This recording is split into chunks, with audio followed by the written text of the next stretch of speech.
This is a day in the life of a dog groomer at Grand Style Pet Grooming in Tampa, Florida. Hang out with us during our all-day dog grooming live streams and enjoy our great chat community. All right, let's get busy.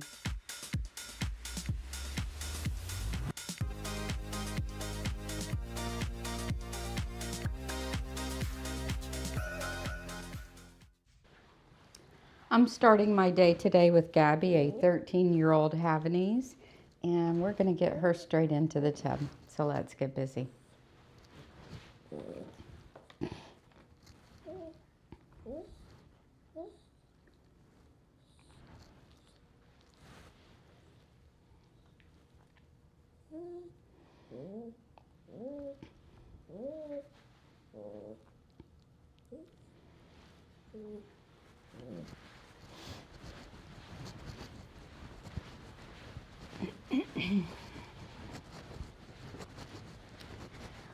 Little Miss Gabbykins.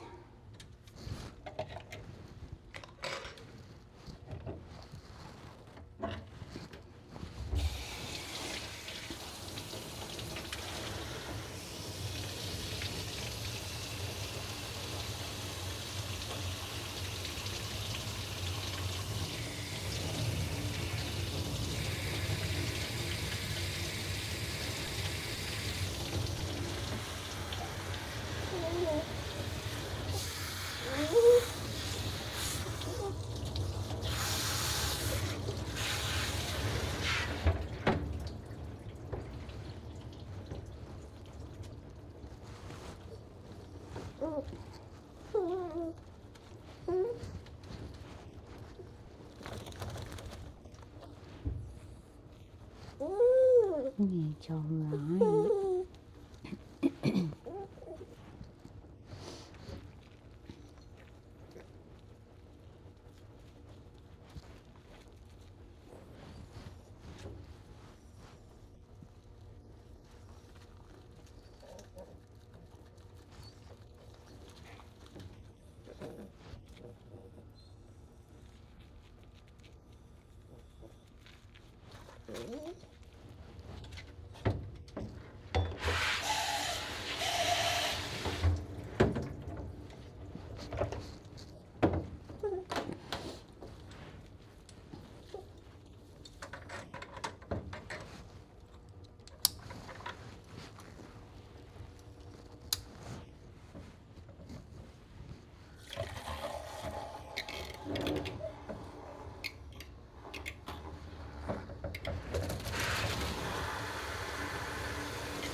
It's a good girl.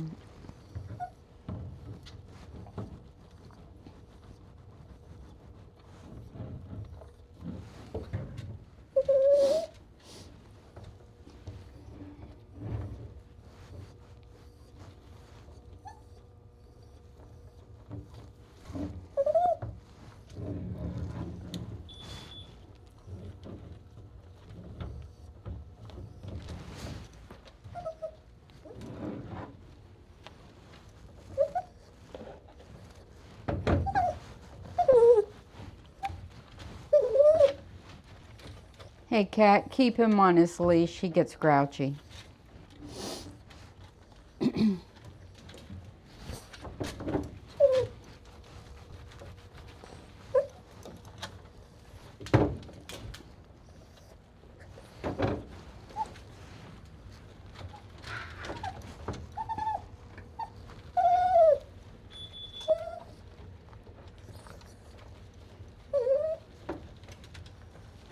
And just unhook the collar when you put him in. He says I'm a scaredy cat. A scaredy boy.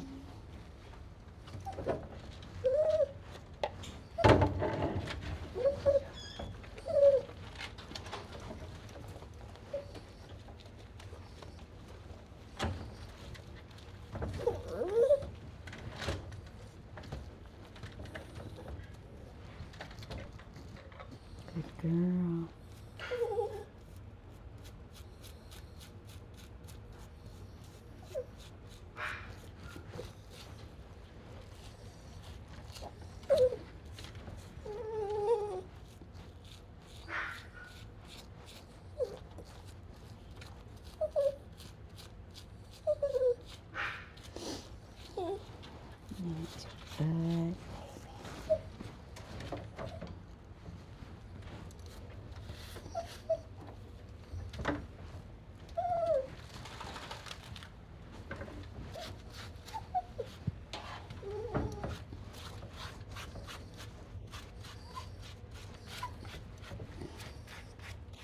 That's good.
I know, baby. I love you.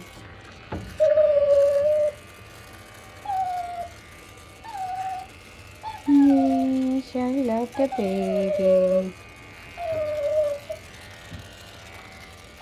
It's a rough life being a Gabby, isn't it? Gotta get a bath and everything. Yeah, gotta get a bath and everything. It's just terrible, isn't it? It's absolutely terrible.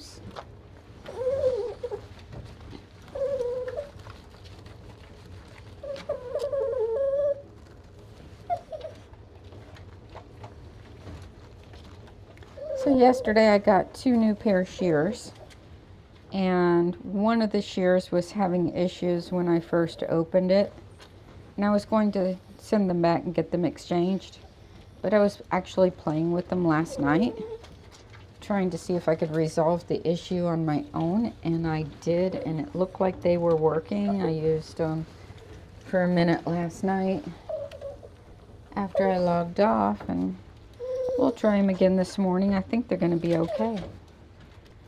And that is a good thing, because I think they got shipped here from England. I'm not sure.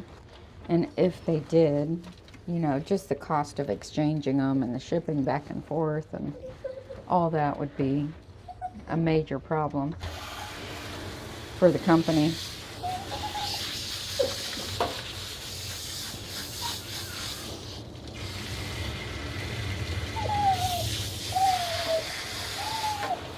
I'm not sure about their location though. I needed to look it up, but I think that was the case.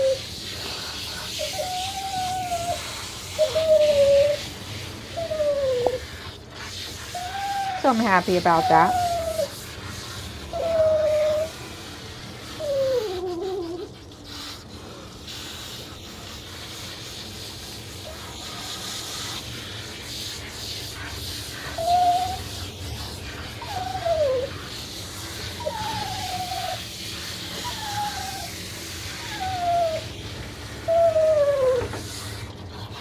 Hi, baby girl. Oh, I know it. Get back in the tub. You're not leaving.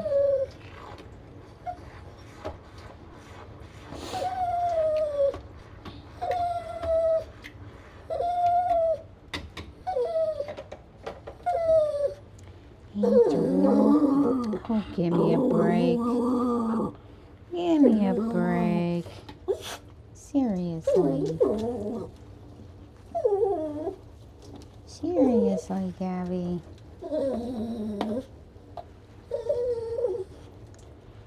I know you want to speak to the manager. Yes, Gabby wants to speak to the manager.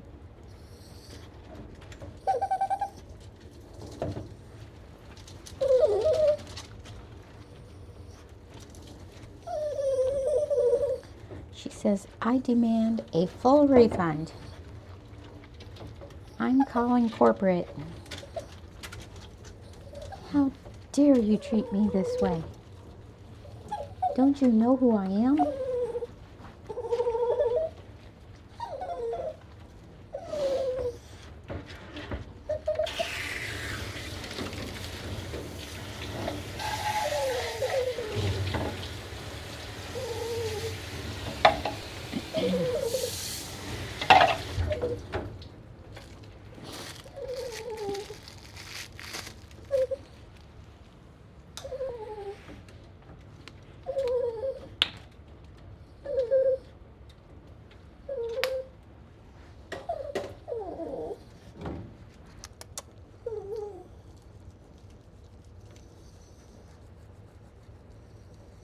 Good baby.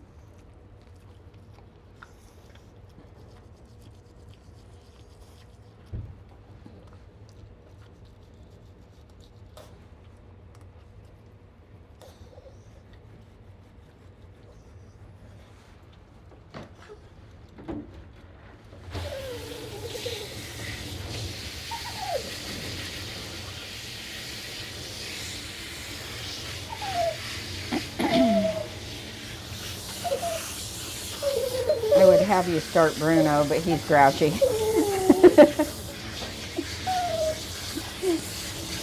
He's like, I don't know you.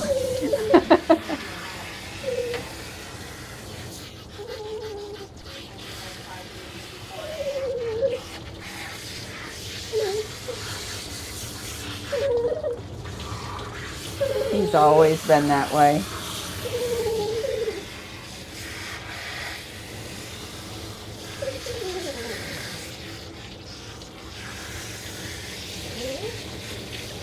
He's like, even if I do know you, I'm watching you.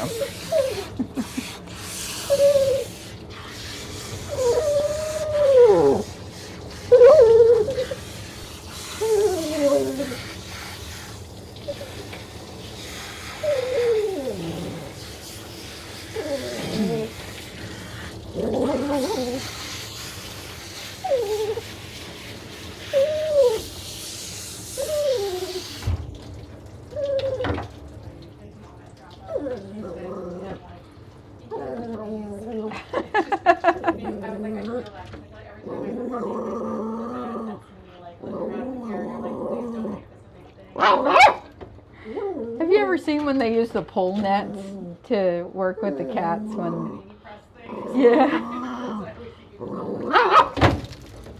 Gabby.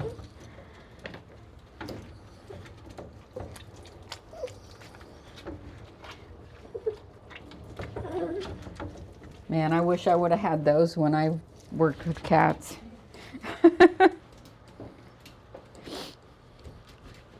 had one in the tub one time who bit deep into the meat of my hand and then bolted. And I'm like, my hand's squirting blood and the cat's flying through the shop. And in that shop we had like these half wall things that were sitting up high, and he got up on the wall. I don't know how he ended up there, but he's sitting up over my head, and I'm like, okay, how am I gonna get you down? You're vicious and you're over my head. Please don't jump on my head. Exactly.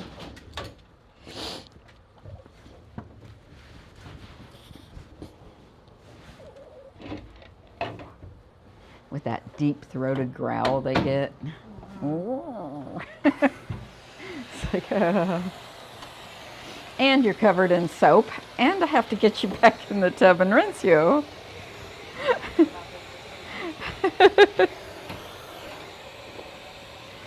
Fun, fun. And people ask, why don't you do cats? I've done enough of them. I know, they can be so easy or so hard all at the same time.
Grand Style Dog Grooming, this is Suzanne. May I help you?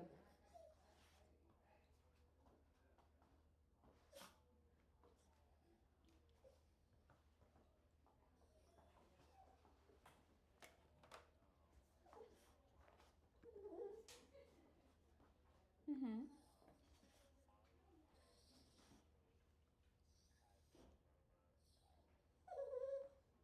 Okay.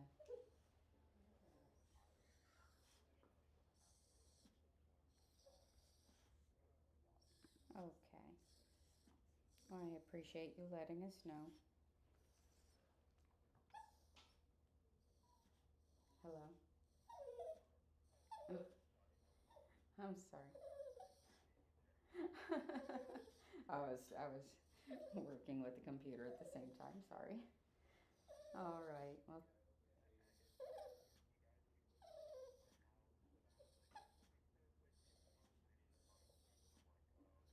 yeah. It's risky, and so typically with those, we do recommend using a animal hospital that offers grooming, just in case there's a high risk event that happens, that they can treat them right then and there, and they have oxygen available and such. So that's what I typically recommend. Ehrlich Animal Hospital offers grooming, and so does Citrus Park Animal Hospital, and both are not too far away. All right. Thank you. You too.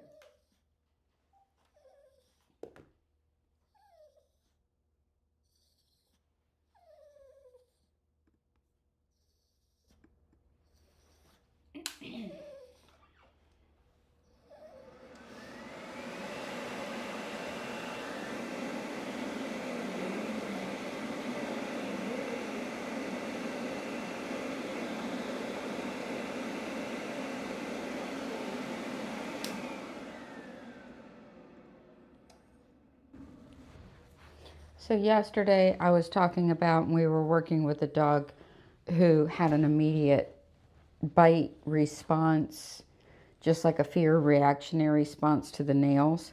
Gabby does that with the brush, and a lot of it's on her front feet, and a lot of that could be because she's arthritic or, you know, just a senior behavior.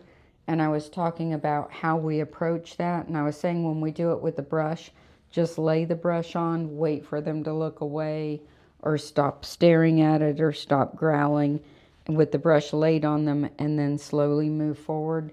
So that's what I'm going to be doing with Gabby today. See if she does better with this plan.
Well, I was very happy with how that went. That was very, very nice. Wasn't it, Gabs? It was very, very nice. Yeah, you liked that much better, didn't you? Mm-hmm.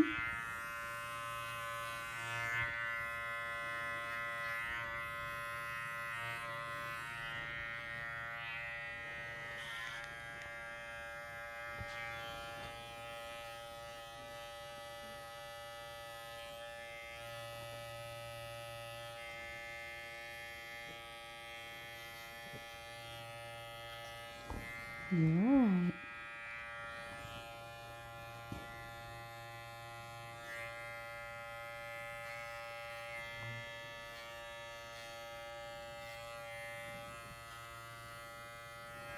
So tomorrow I have a new client coming in midday, and I'll be streaming tomorrow.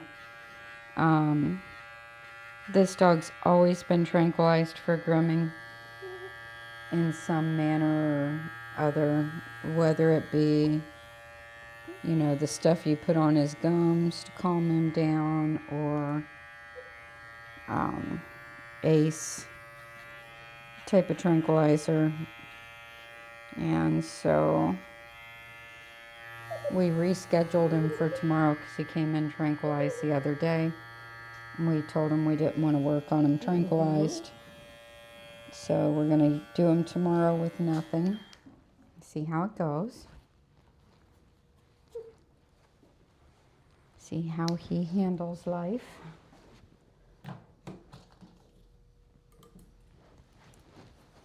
So I should be starting him about, if I'm on schedule tomorrow, we'll see.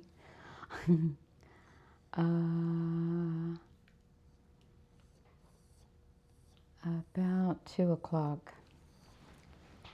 His name is Cosmo. He's a Morkie. And every groomer they've been to wanted him on something.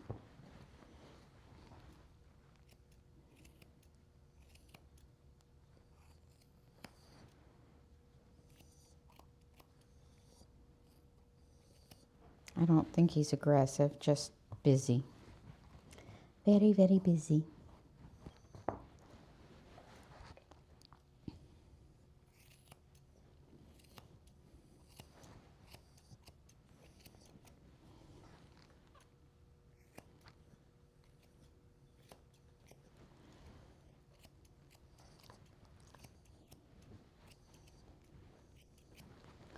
I don't want any dogs that we're working on to be on anything when they come in as far as calming aids.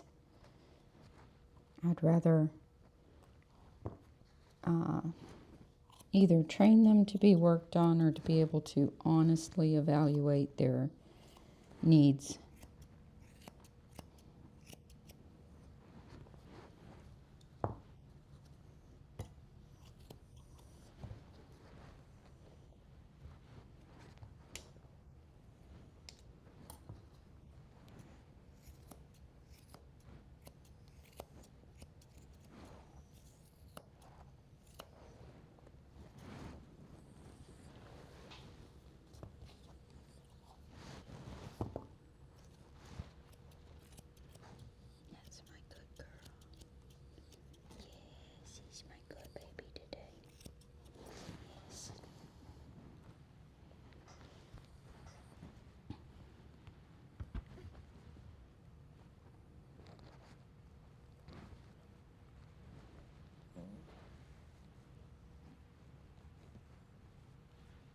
Hey, Kat, can you text Gabby's mom, please?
I ordered the cutest no soliciting sign today.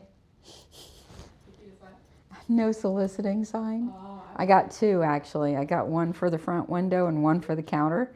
I was wondering if you got one, if people would even ignore it or pay attention. Well, I figure if they make it past the first one, they might see the second one and just walk out.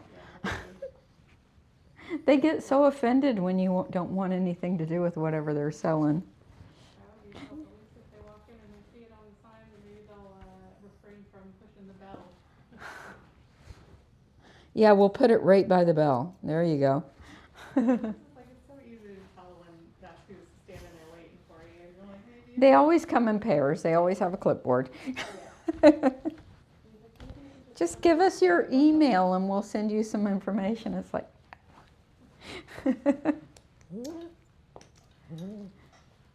I finally got the broken windshield people to stop coming in. I haven't had any of those for a few months. I used to walk out front every day. No, we don't have a broken windshield.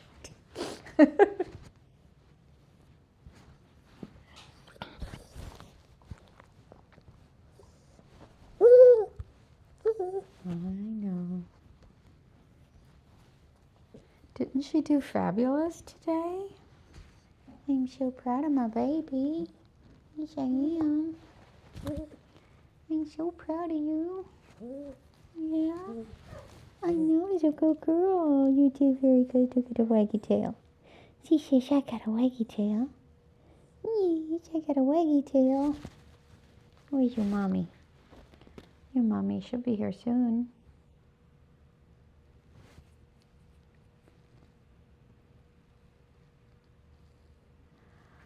All right.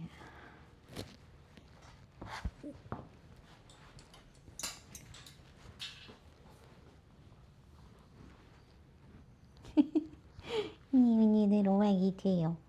Yeah. You and your little waggy tail. So I'll show you on those new shears while we're waiting on Gabby's mom. I hate to put her up. So this is the pair that wasn't working yesterday. So what I did is I pulled the blades apart with my fingers like this, closed it down and opened it into itself a few times, and it worked out the nick that was keeping it from. It still has a little bit of grab, but they're cutting. So, she.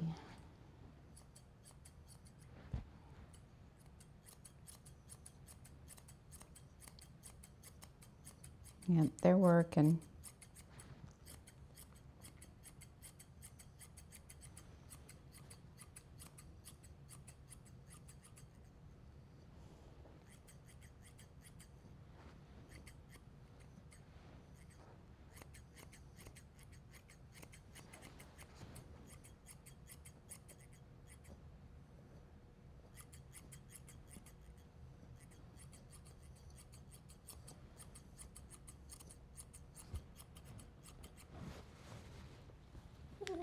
I see your mommy pulled up. It's time for you to go.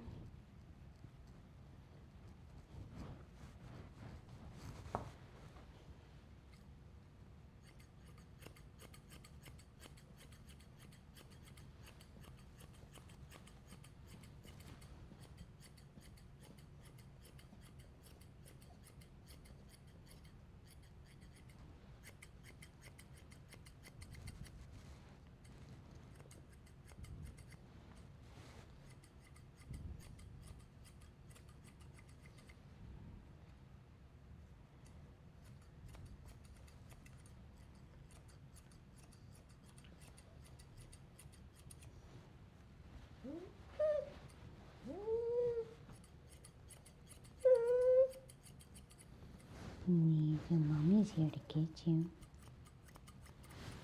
Yes.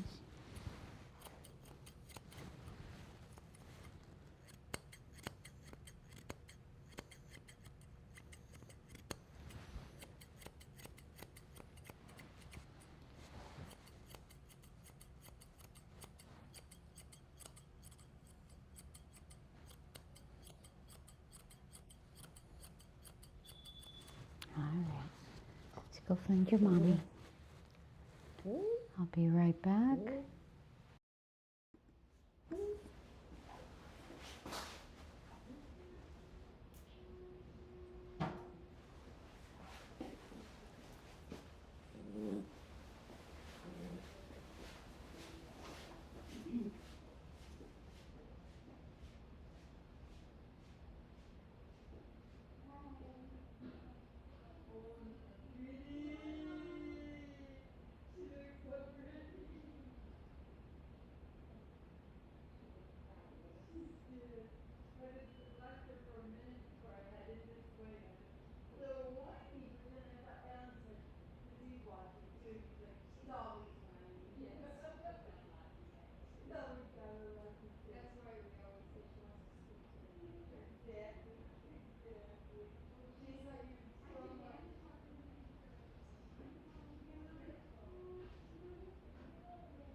Well, the agreements are working because I had one client scheduled for today, read that we don't do dogs with higher level heart murmur, so they canceled. So they read it and they're like, okay. So, yeah. At least it's helping to prevent that problem Better than, of them getting here and, yeah, coming all the way over here, standing here, and then going, ah. yeah.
All right, I'll be right back with Bruno.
This is Bruno, the Scottish Terrier.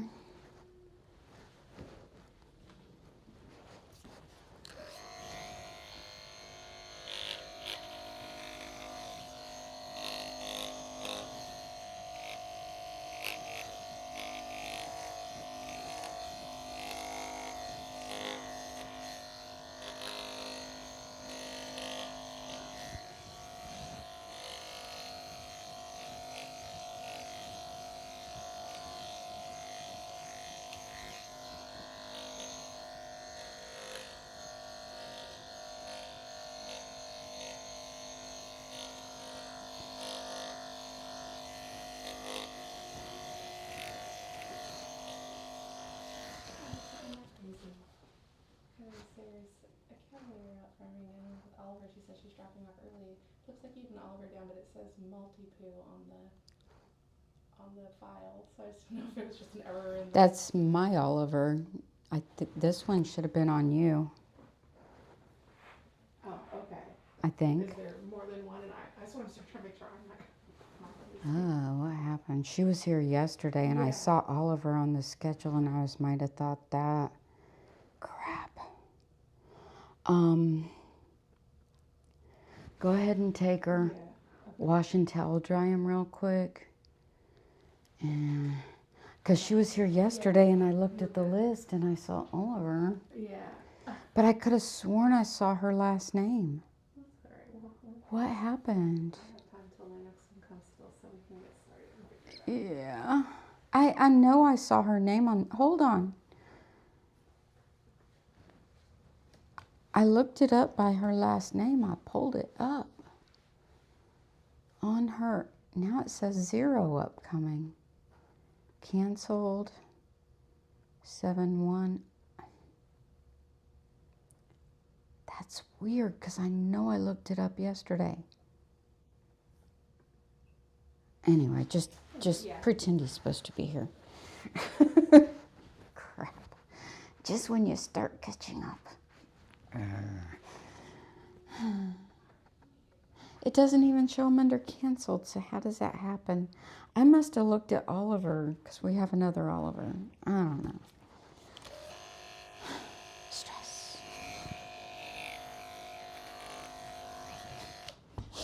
Just stress. Lots and lots and lots of stress.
Maybe we'll look out and your next one will be a no-show.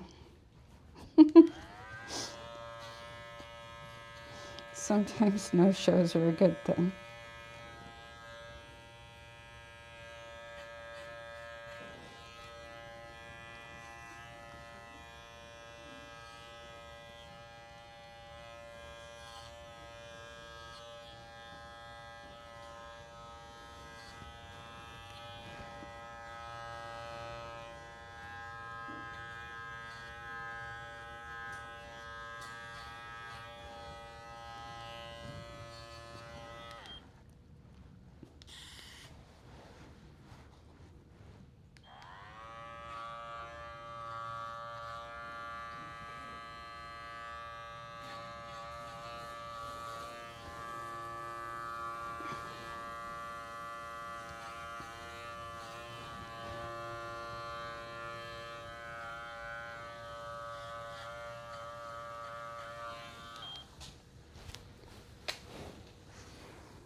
Turn.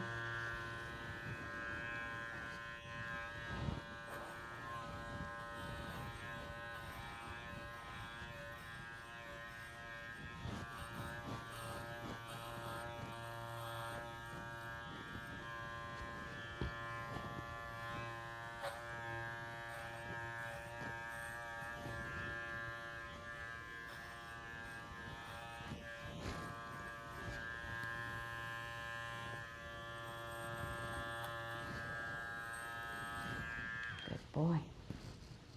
Wait. We need some dirty scissors. Not dirty scissors. Dirty scissors we use on dirty hair. Not dirty scissors. Clean scissors that we use on dirty hair. How about that? Dirty scissors. We don't use dirty scissors.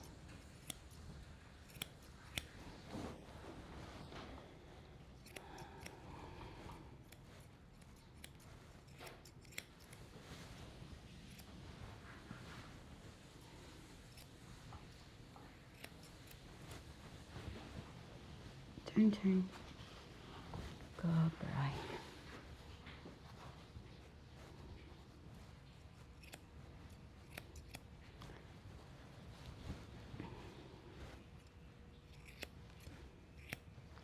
All right, to the tub.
It's okay, Papa.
I'll be right back.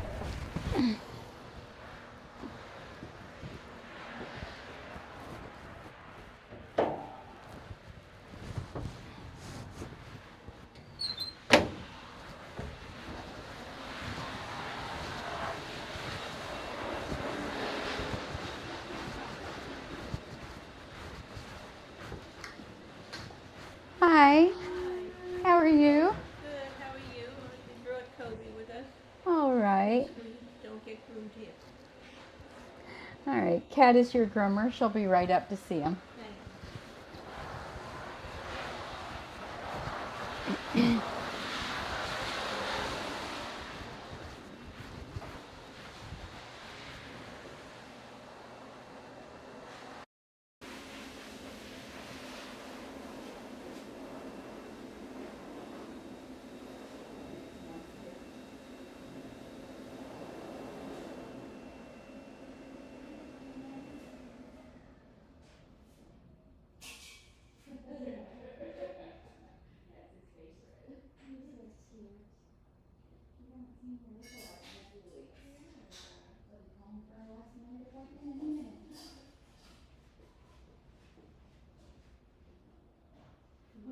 Oh, yes, you're full of smooches. He's a little less tender on your nose.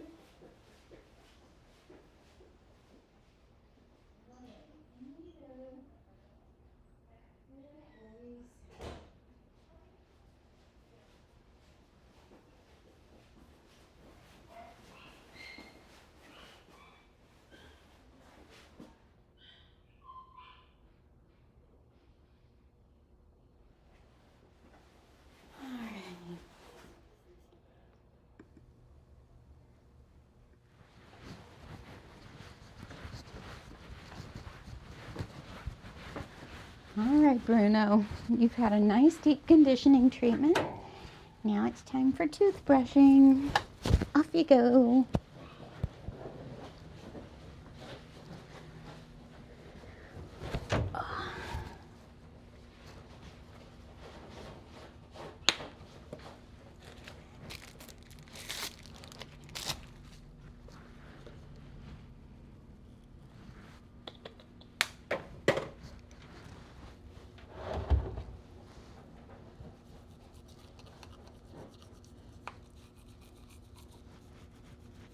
Good boy.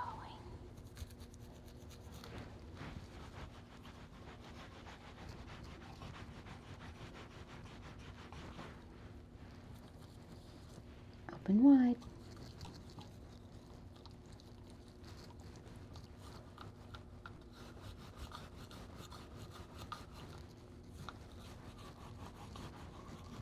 All right, good boy.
There's a schnauzer in the house.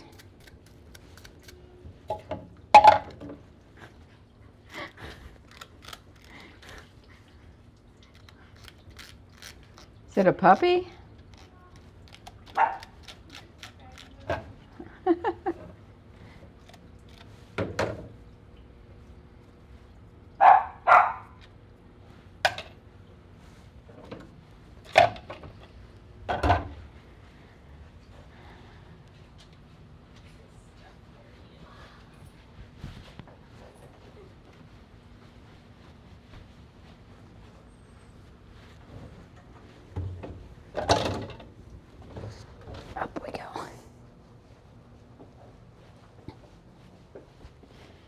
All right, you wait here. I'll be right back. Zoom, zoom. Zoom, zoom, zoom.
Yesterday I was watching a little video, like a 15-second, 30-second video, and it was of a groomer washing a dog, and the groomer was close in the dog's face, and he was talking to the dog, and the dog was a bit uncomfortable because they were in the bath, and the most common comment in the video, because there was a bunch of them. Anytime you see a 15-30 second video, you think you get the whole story.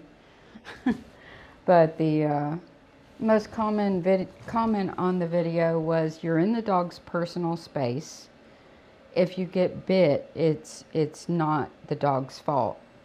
And so all of dog grooming, we're in the dog's personal space. It's like, hello, you know, that everything we do is either rude or too close for what would be considered the dog's personal space.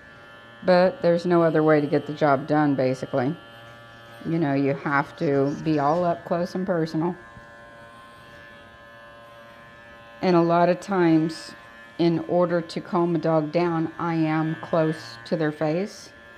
I want them to pick up on my calmness by scent and by just mannerisms. A lot of times I will let them tuck up under my head, and I'll use my head and my arms as a box to box them in. A lot of the dogs we work on are pets, and they're hugged and kissed all the time anyway. So, you know, if a dog is so reactive that it can't handle somebody being in their personal space, then it's too reactive for professional grooming, in my opinion. So that's my personal thought on it. And actually, when I am approaching a new client dog in the waiting room, while I do give them a little bit of personal space while I'm talking to the client, I will do things that most people would think are rude, like I will go up and try to touch the head. Because if I can't touch the head, I can't groom the dog. The dog has to allow me in their personal space. So I actually approach the dog sometimes in a way that is said to be wrong, because I need to know, is your dog going to let me put a clipper on its ears? And if I can't pet its head, how in the world am I going to put a clipper on its ears, you know? So that's part of my strategy.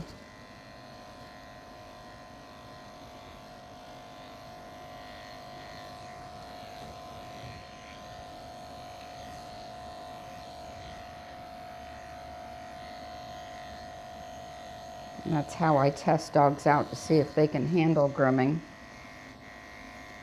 So if the dog is reactive, then that's going to tell me a lot.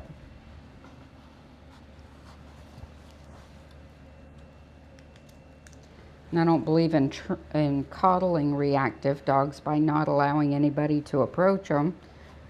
I believe in training reactive dogs to handle the pressure.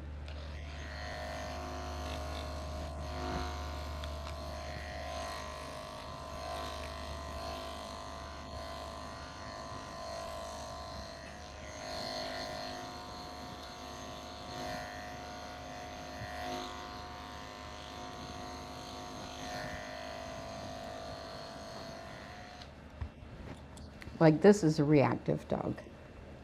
Not everybody can handle this dog. And when he doesn't know you, or he's unsure where he's at, he's a whole different animal. Right? You're a funny guy.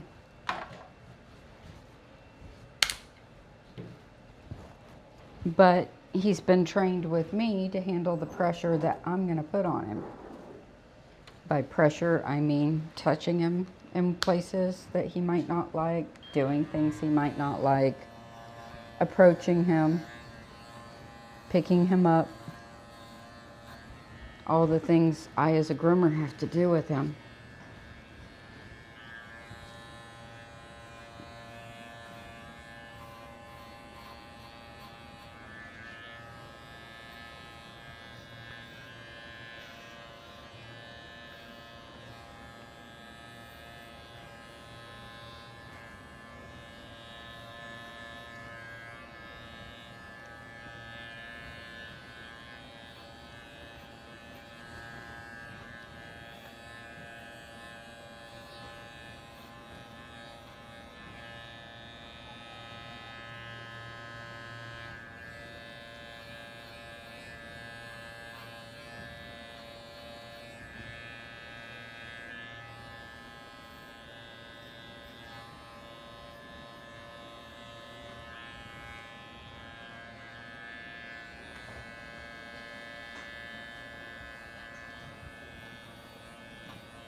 Good boy.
That's why I'm a big fan of obedience classes for your dogs.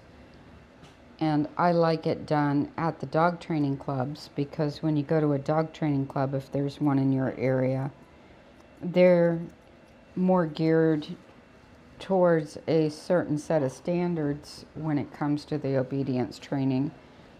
And one of the things that they train is the stand for exam. And when they're trained to stand for exam, once you get to a certain point in your training, you stand the dog, you walk away from it with the leash looped, and not looped, but drooping, so that the dog's on a loose leash.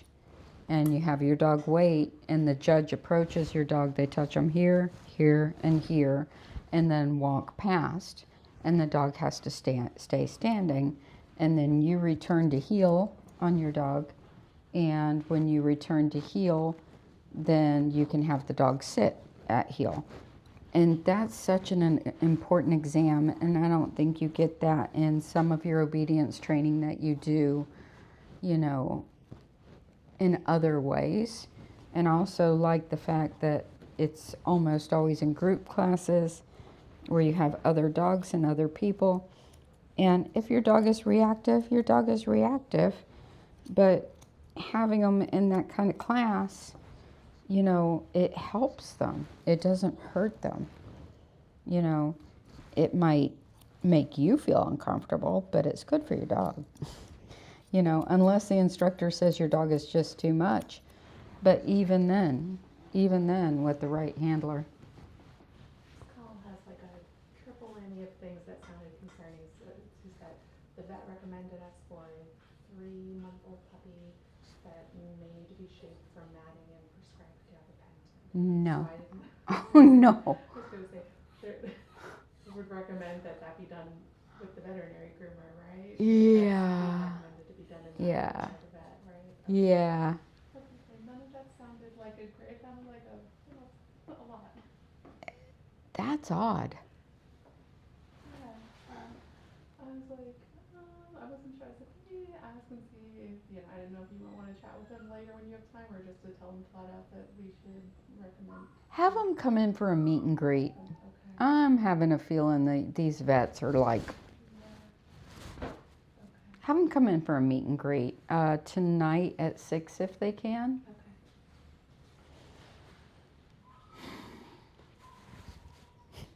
Did y'all hear that?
Are they willing to do that?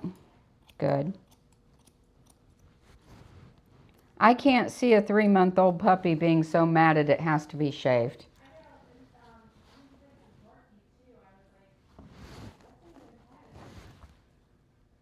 Wow. The vet recommended us for a 3-month-old Yorkie to get tranquilized and come in and get a matted shave down. I'm like, let's look at this puppy. Great. Let me take a look. I gotta see what we're talking about. Maybe it's closer to 4 months. I can see that if it's been bathed.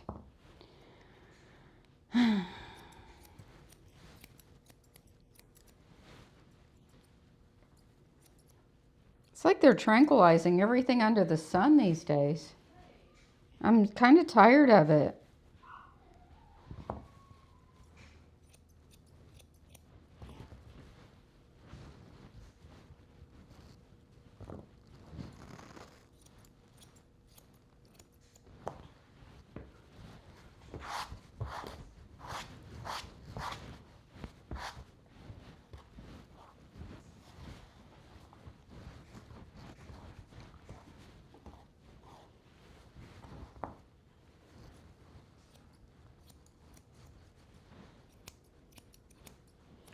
I was listening to another brain health podcast this morning, and this one was, he's actually a psychiatrist, but he's also other stuff as well, but he doesn't necessarily subscribe to the psychiatrist mindset.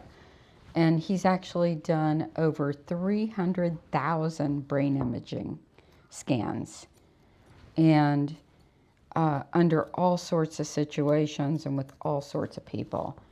And something he was talking about is the danger of this prescribing of medications and how it puts the brain into a loop, and how it's really unnecessary.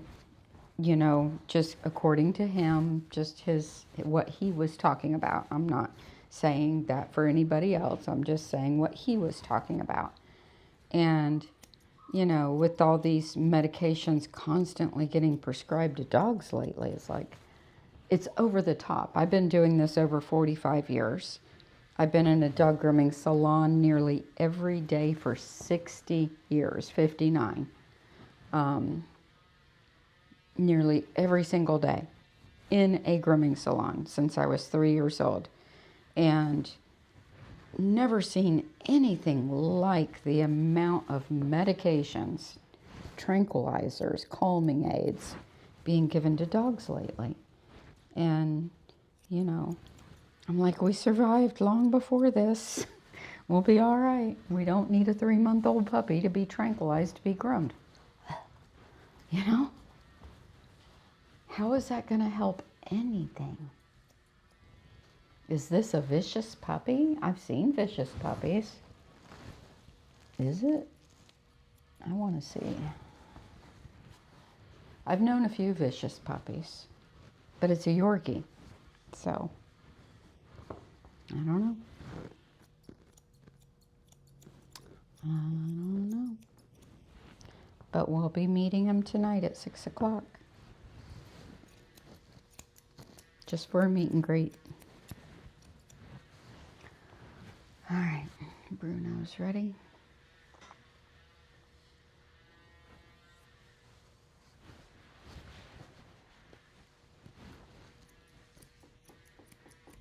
I'm not allowing any dogs on tranquilizers. Zero, zilch, nada. No. I refuse.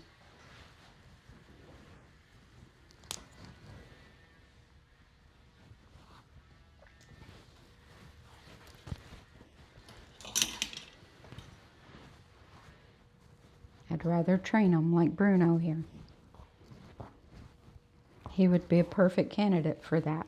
If you just met him and you walked out and tried to touch him, he'd say, you ain't touching me, lady. But he's fine.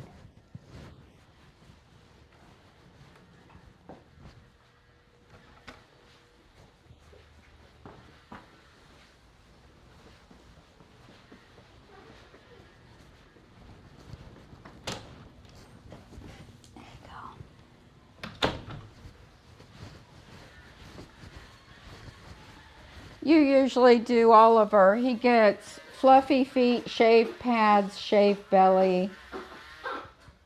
And does he get his whiskers? No, she never wants a whole lot done with them. Today she only really wants, aside from like the pads, the backs of the legs and the rear and the belly a little bit trimmed. So a little more than usual. Because usually she's like completely natural feet, I thought. Yeah. I feel like that's all she ever really wants is just mainly the back end, and then just like tidied up around the edges. Okay. And last time I think she had me shorten his ears. Okay. But she says he doesn't need that this time. So. Aren't you funny? He is. He's got a big tooth. Holy cow! I said that's the biggest tooth I've ever seen on a little dog. You're a little old man, aren't Yeah. you? Seems real nice. They get like a teddy bear kind of thing? Yeah, she should. The reference photo was she's like, I know he's not a doodle, but this is what I like. You're doodling a schnauzer.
You know, this might go along with that mindset that nobody wants to hear their puppy cry. Nobody wants to see their puppy wiggle.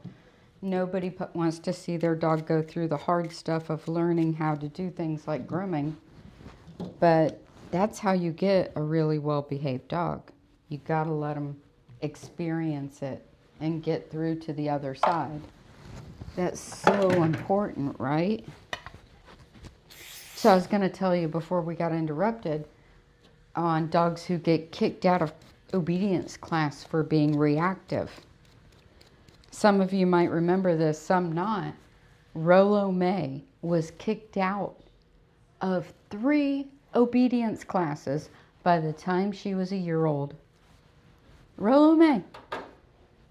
And I had to personally take her because her pet parent was nervous. She was like, we're just going to get kicked out again. I'm not taking her to the classes at the Dog Training Club of Tampa. And I'm like, okay, bring her to me. I'll work on the reactivity while we're grooming, remember? And we did that. We got her to where she was handling being around other dogs. She was nervous. She was attacked as a puppy at 3 weeks old by another dog. She's got a scar going down her shoulder, little toy poodle. And so she had that like post-traumatic memory that she's like, I'm scared of other dogs. And so I'm going to react by barking. Totally, hugely intelligent toy poodle. So I took her to the first 3 classes, first 4 classes at the Dog Training Club of Tampa. She was a bit of a nutcase, I'll admit it. But we worked through it, right? We worked through it. And even the dog trainers kicking dogs out of classes, kicking a toy poodle out because it's barking. Like, what is wrong with you? Seriously. So I'm like, but now Rolo is amazing. Totally amazing. So, And her first couple of grooms were hard. Really, really hard to watch. Her pet parent trusted me because I worked with her other dog, and so she trusted me. But it was hard to watch. Rolo May would scream bloody murder on her feet. Like, you're killing me. And I'm like, yeah, get over yourself. You know? They gotta go through the hard stuff. You gotta let it happen.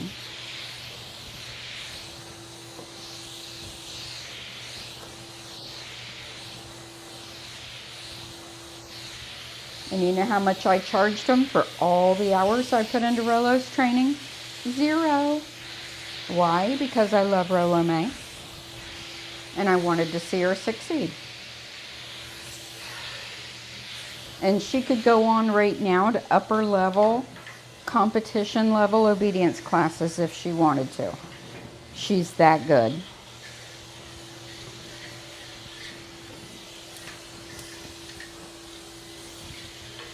I could put an obedience title on her.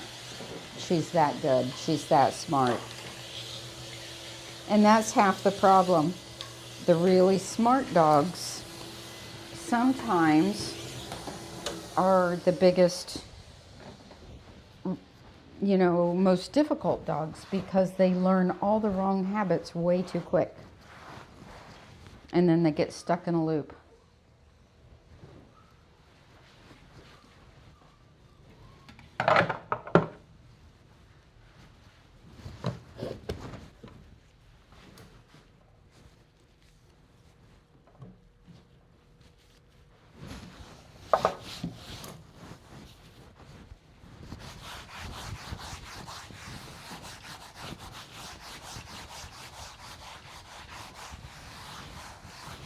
And I didn't follow the prescription for the obedience class with Rolo either.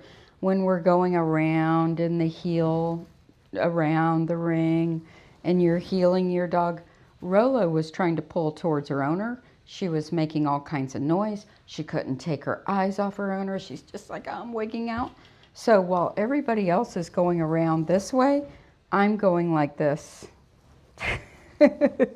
I was circling her. I was turning and going the other way, turning and going back, turning and going the other way, turning and going back.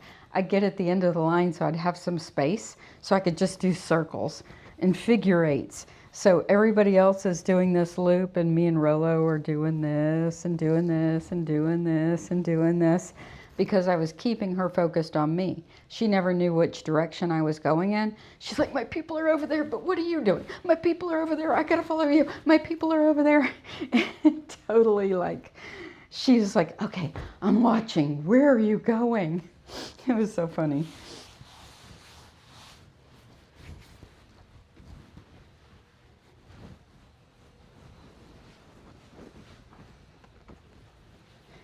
And the instructor, I didn't even ask the instructor's permission. I just did what I knew Rolo needed to be done.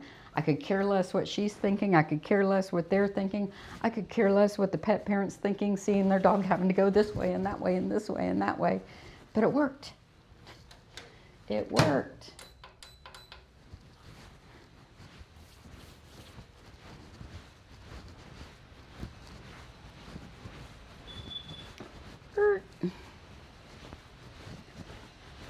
Who's here?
to it. Oliver number 1. Are you drowning me? Seriously? He was drowning me.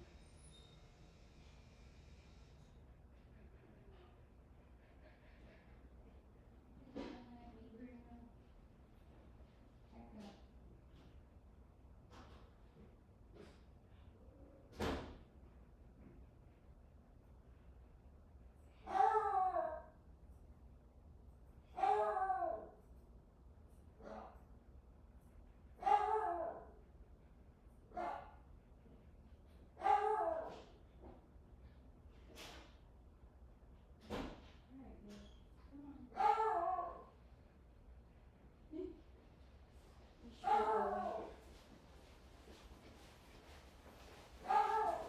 Alright, this is Oliver. Oliver number 1. I have 2 Olivers back to back.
Hey, Kat, she likes a belly shave with the wick on him, doesn't she? I think so. It looks like he's got a long wick. Yeah, I think she just likes the hair in front trimmed so that they don't bump Okay, the belly hair. got it. I know she's specific on what she likes. It's not a lot, but very specific.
Up. Good boy.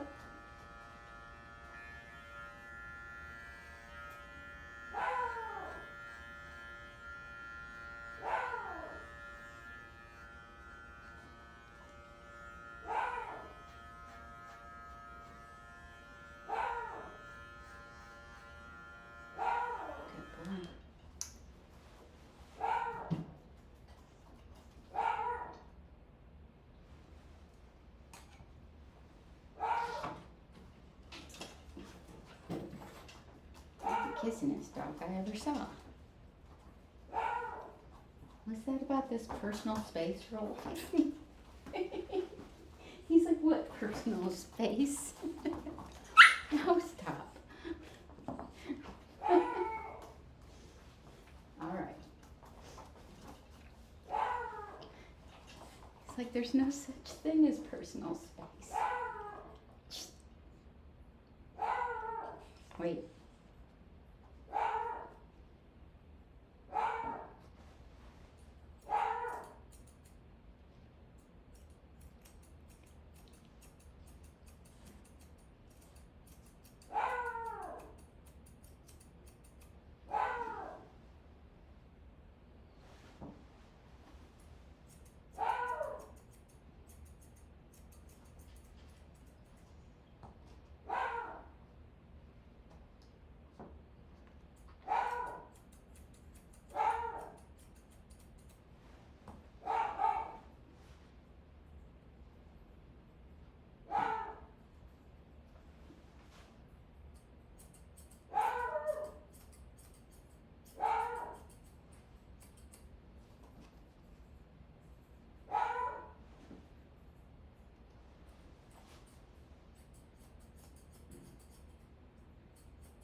He's a funny little old guy.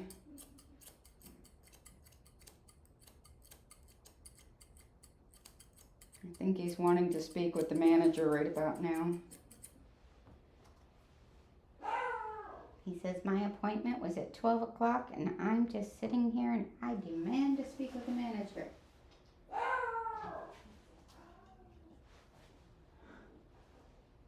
How dare you make me wait?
people. Actually, let's check this. How much of this she likes gone.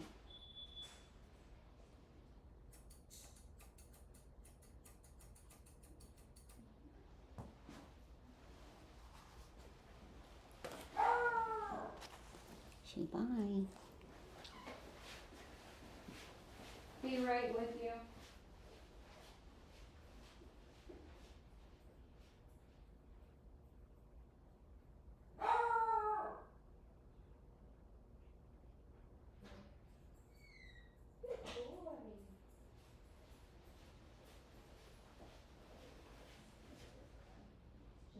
Should I give him a phone?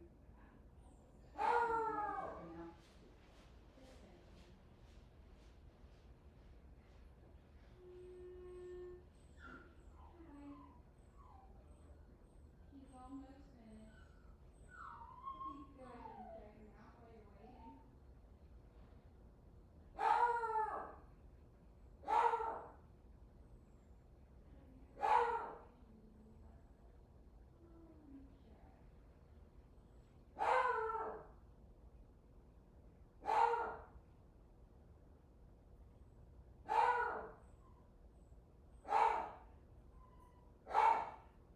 No, I can text you over the agreement.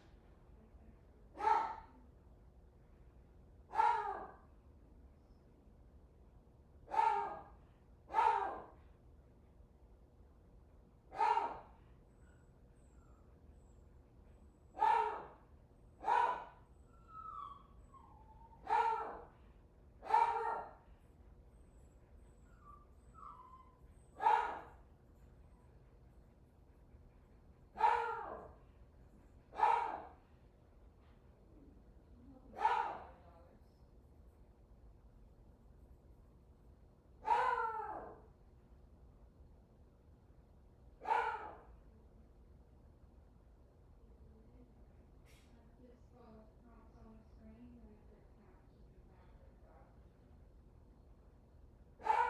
She'll bring him out as soon as he's ready.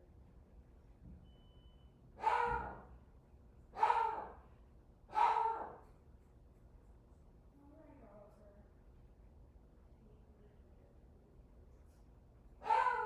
No, he's just arrived for grooming. He's gonna get started in just a minute.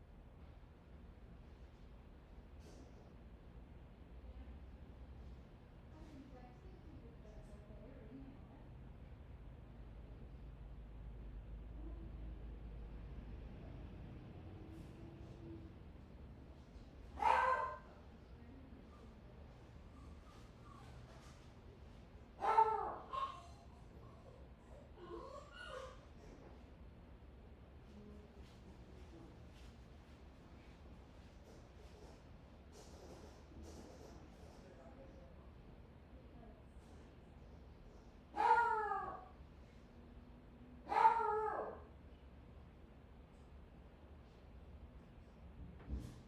What is your email address?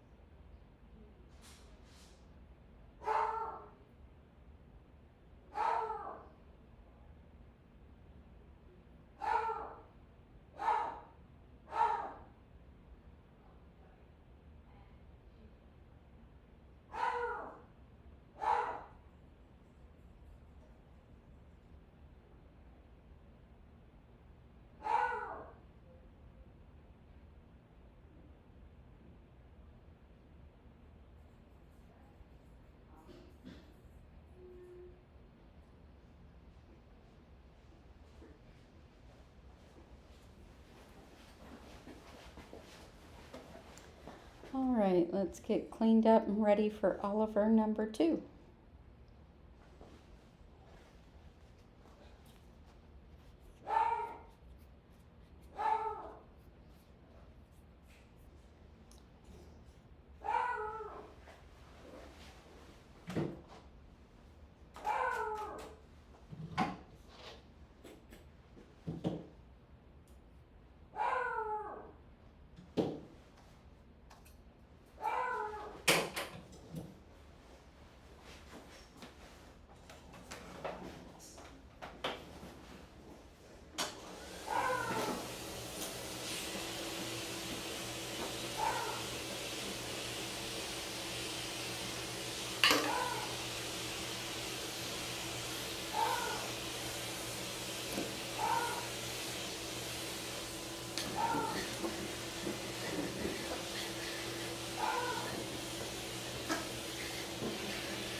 I'm gonna go make a bandana for Oliver real quick.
There you go.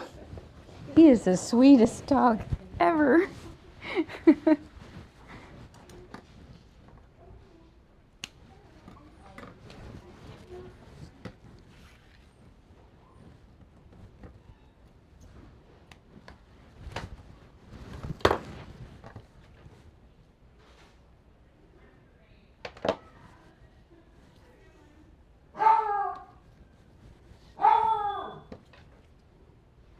Do we have more rain coming?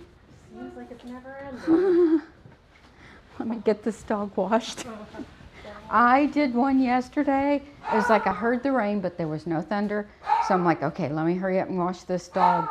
Right as I got her soaped up, right outside the back door, kapow!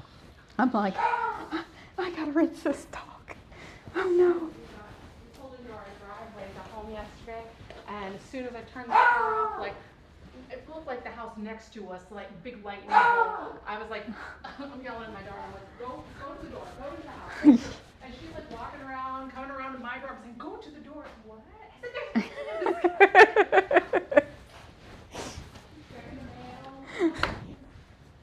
Come here, Oliver. Hello. Ow! Oh, sorry, bud. I didn't mean to drop you, but you bit me. Oh. Frick. And I was picking you up nicely. Don't bite me. Dang. Sorry for yelling in y'all's ears.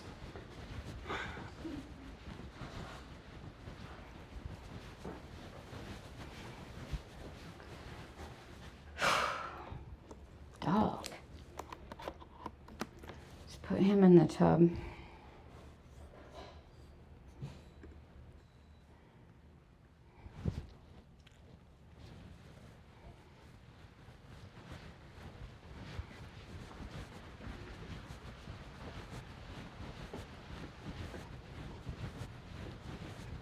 I only had him about a foot off the ground when he bit me.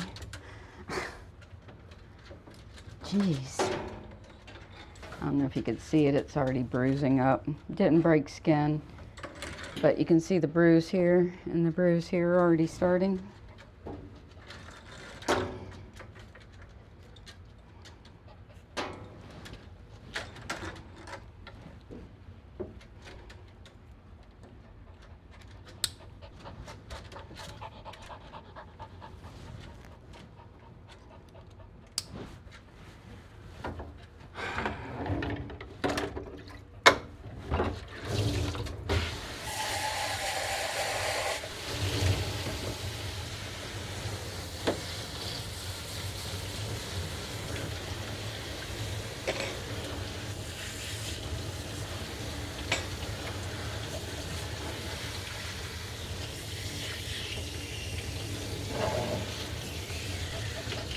boy.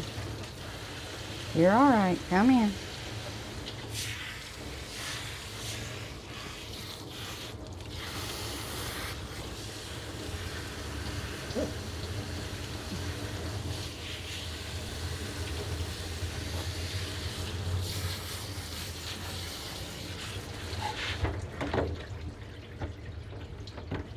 Jeez Louise, dog. I know. You gotta stop biting people. I know. It's a rough life being an Oliver, isn't it?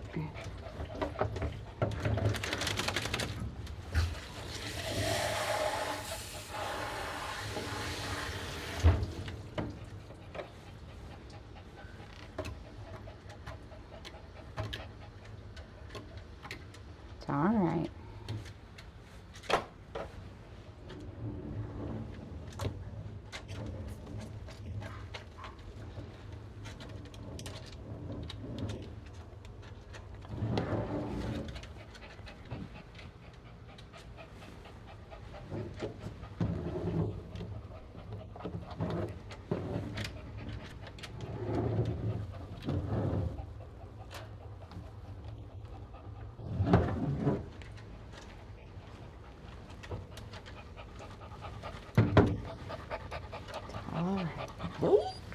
I know.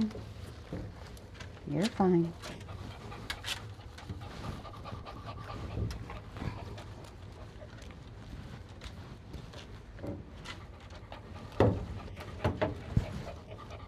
Get him in and out of this tub as quick as possible. We have more rain on the way.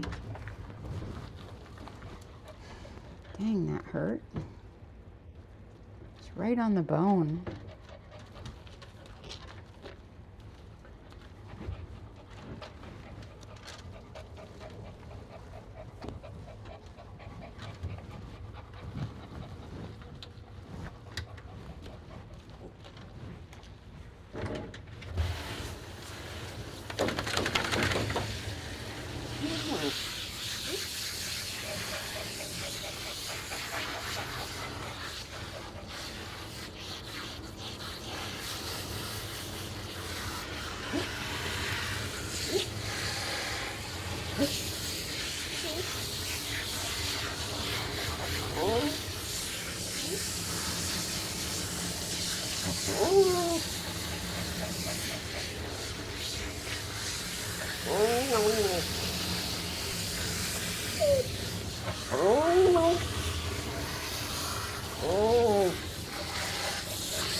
Sorry.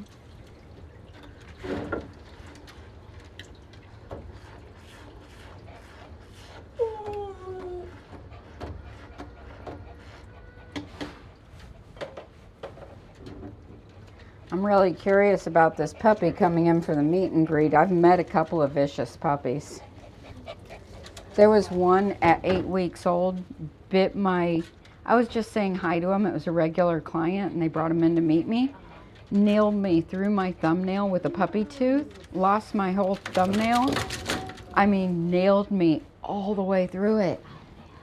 It was a poodle, this big. Oh my goodness. And she stayed mean for the rest of her life. Then there was another one, a Lhasa, and she came in for just to say hi. Vicious from day one. And I did her, and I told my bather, I did her for like the first year. Vicious, vicious, and I told my bather, don't touch that dog. And she got all confident while I was handling a client, and she decided to do her and prove to me she could do her. She got bit bad.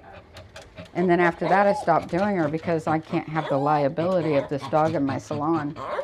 And she got put down at 3 years old. That's how bad she was. Nobody could do anything. She had the most rescue-oriented pet parents in the world, but nobody could touch that dog.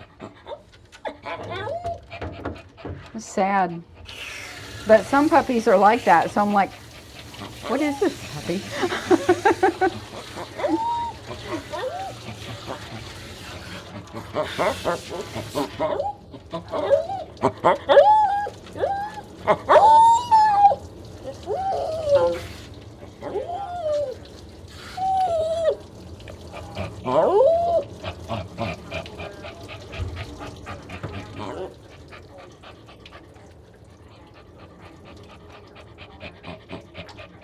Yeah.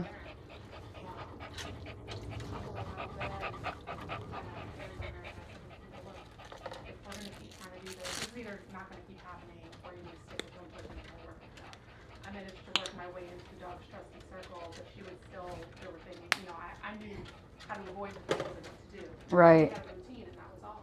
But like I went out on my, on coke for a while and the dog could not get done for 6 months because nobody else would touch it. They tried taking her to other places, she got kicked out of every single place she went to.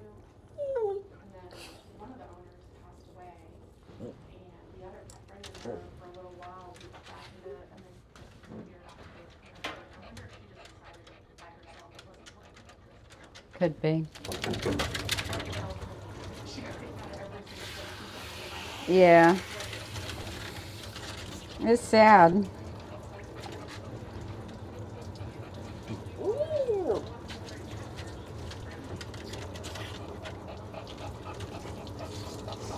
Some are that way.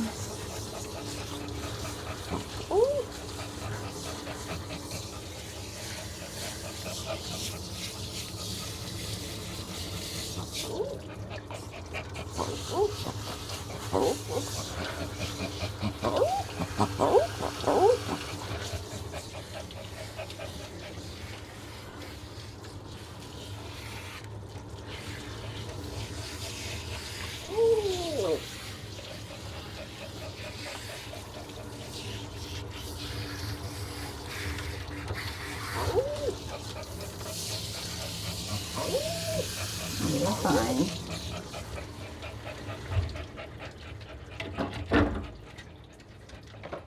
Let me do your ears.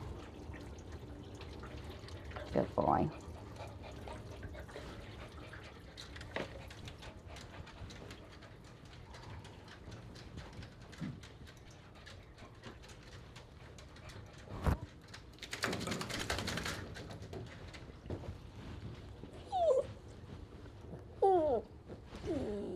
This dog is 12 and a half years old.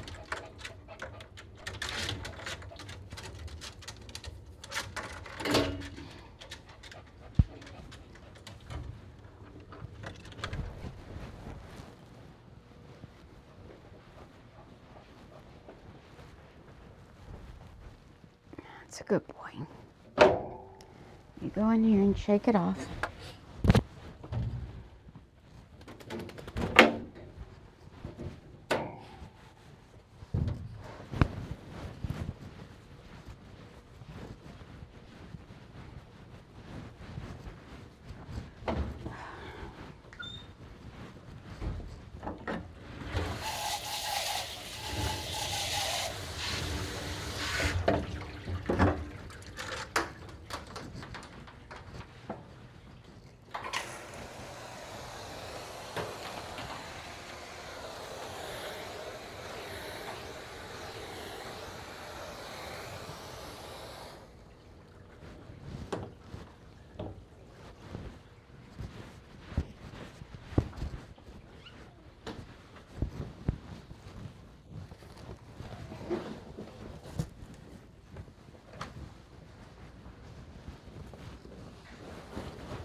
Grand Style Dog Grooming. This is Suzanne. May I help you?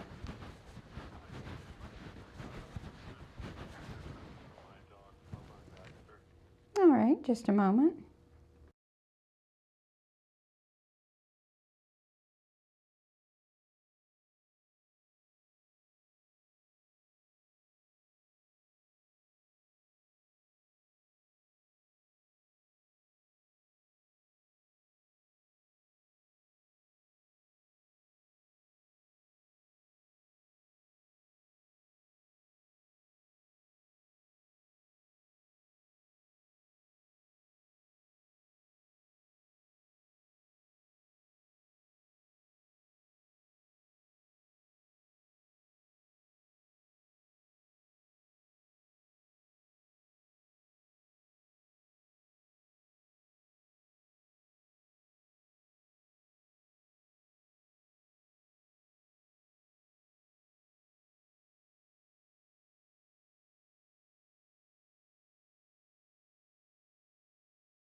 the swelling from that bite in here. Right there. Just the hose resting on this hurts. It's like a big lump there, see it? Ugh. It's bruising on this side. That little dog's got some strong jaws. It didn't break skin, but it's like all puffed up already. And that's my scissoring thumb. That's not good. That means scissoring's gonna hurt.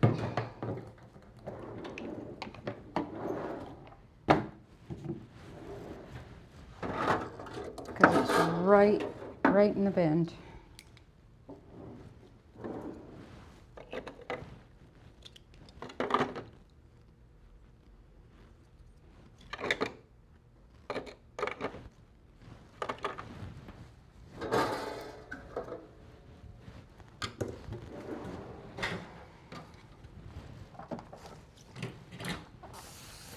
Ow.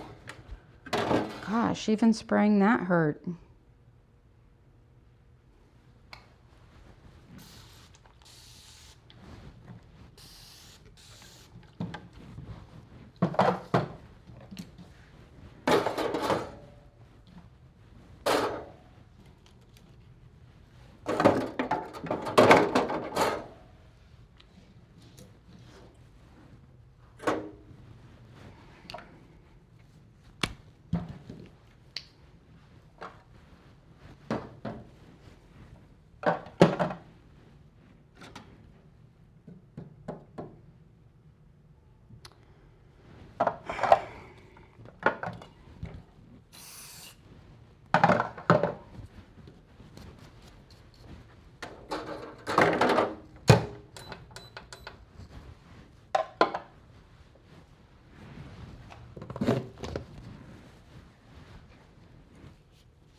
Okay.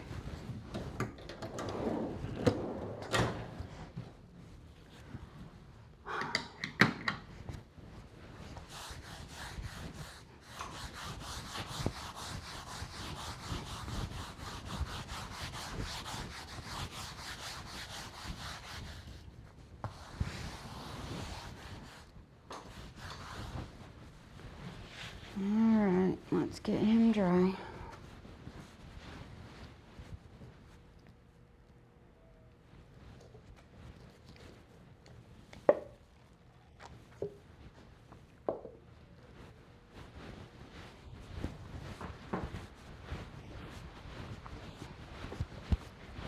All right, Bubba, you ready? You gonna be a good boy? You gonna be a good puppy? Come here. You're all right. Come on. Easy does it. Come on. That's a good boy. It's all right.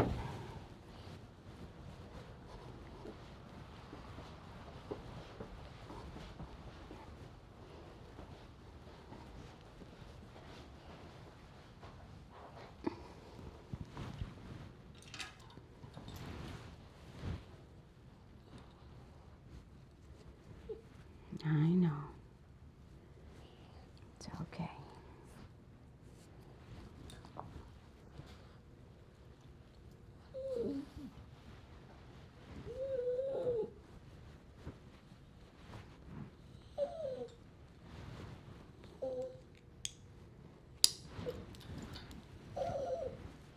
Easy does it.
bring her here.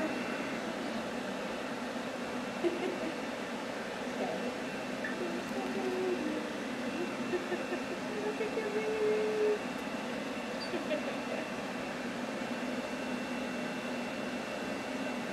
Find something underneath there. I was feeling for it. I thought I did. I needed a puppy hug right now.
Stay.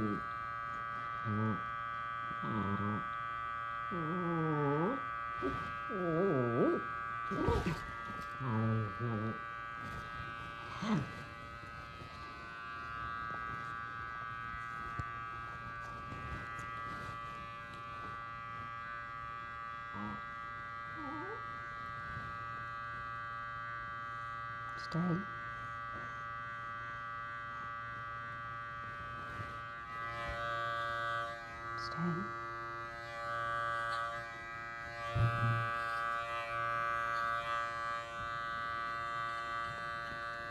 Good boy.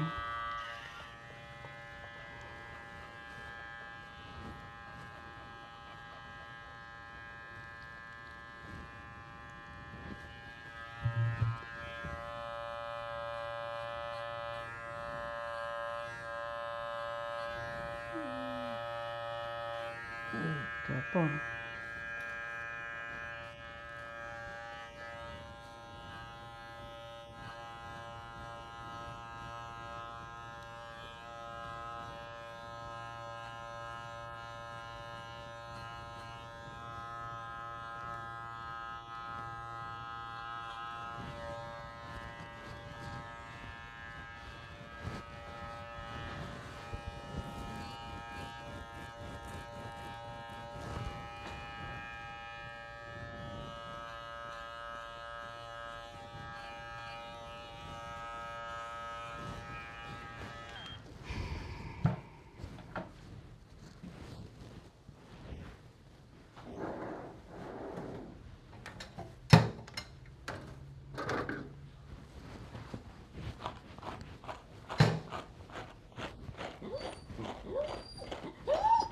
I'm sorry you got mats in your hair.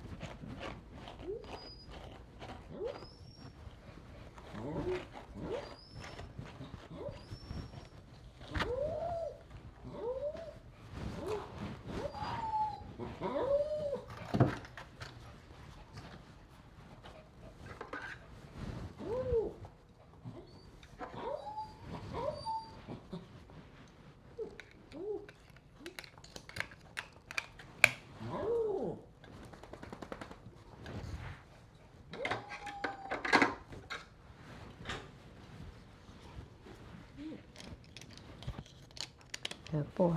You're fine. I don't want to hear it.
Turn.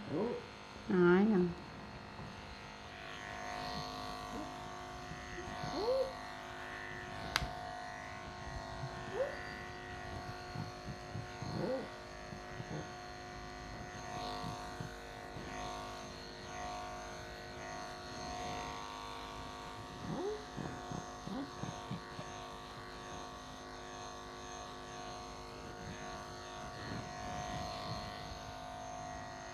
Turn.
Good boy.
Good boy. Turn, turn. Good boy.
Boy, that's very good. Yes, a very good boy.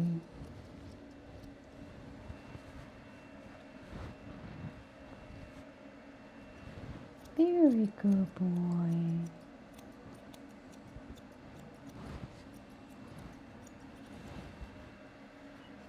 Good puppy. See how I didn't try to calm him while he was making the high-pitched whines, but I did wait for him to stop whining and relax, and then I praised him. In his situation, that's not going to make a huge difference for the long haul, but every little bit helps.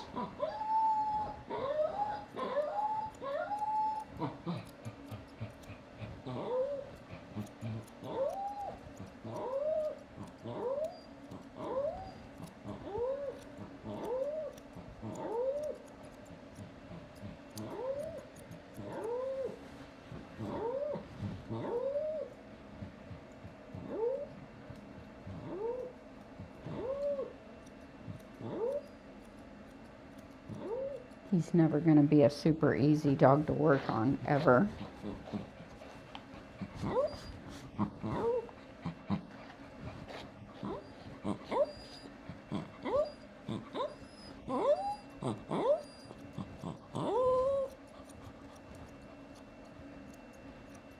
Good boy.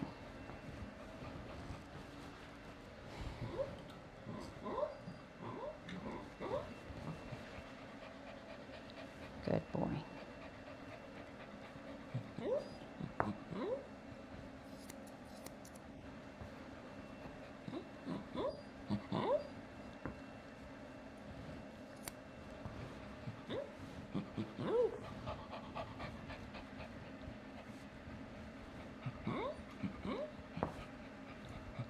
That's a good boy. Look at you. That was good. You let me pick up your paw and everything? Wow. Wow. Come here. Let me see.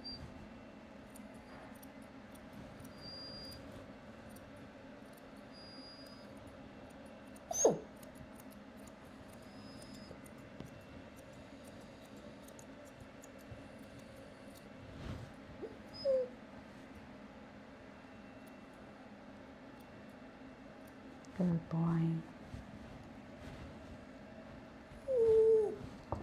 I know. It's okay. See, you're a good boy. Suzanne takes good care of you. She does. Miss Suzanne takes very good care of you. You should be nice to Miss Suzanne.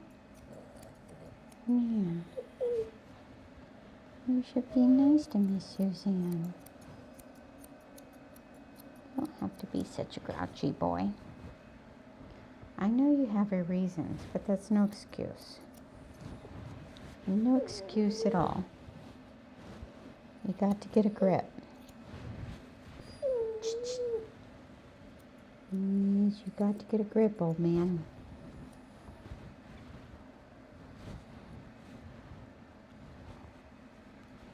We've all been through things in life, but we just can't go around acting however we want, you know? You just have to move past it. Quit living in that loop.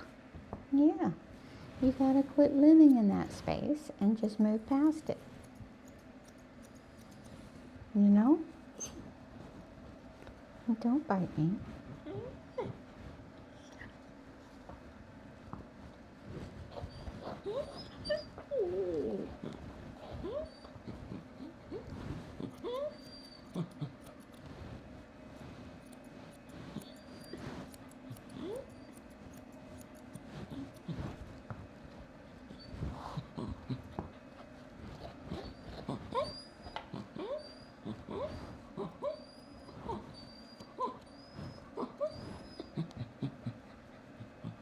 Good boy.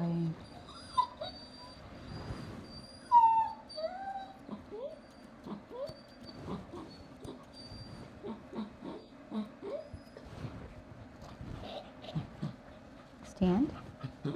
Good boy. There you go. I know, I know. I know. It's all right.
all right.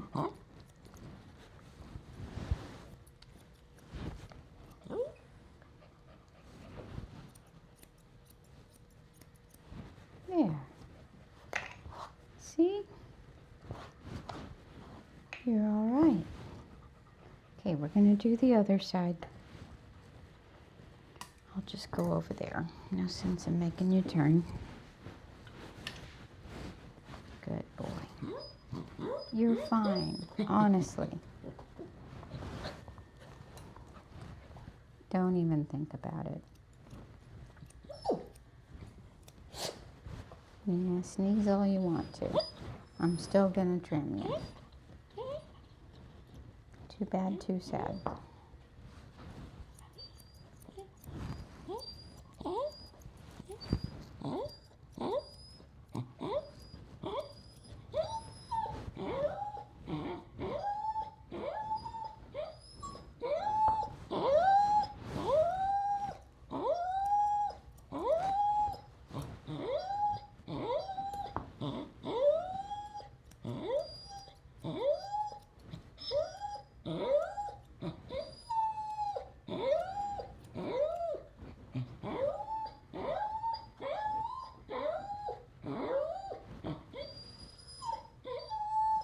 So there's places where I'm cutting mats out that are going to look choppy and shorter.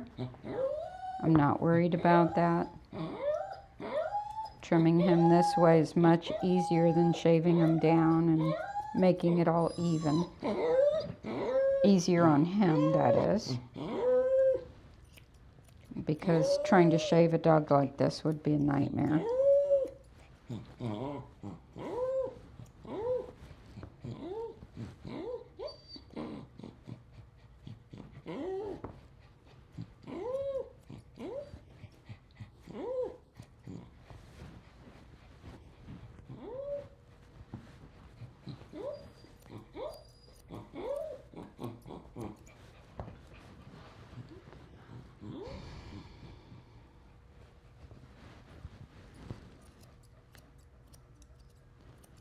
So any areas that I'm finding mats, I'm just whittling it down with the scissors.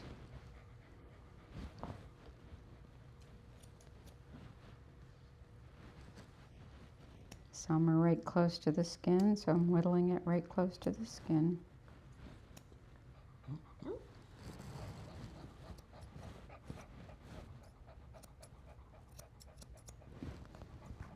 That's a good boy.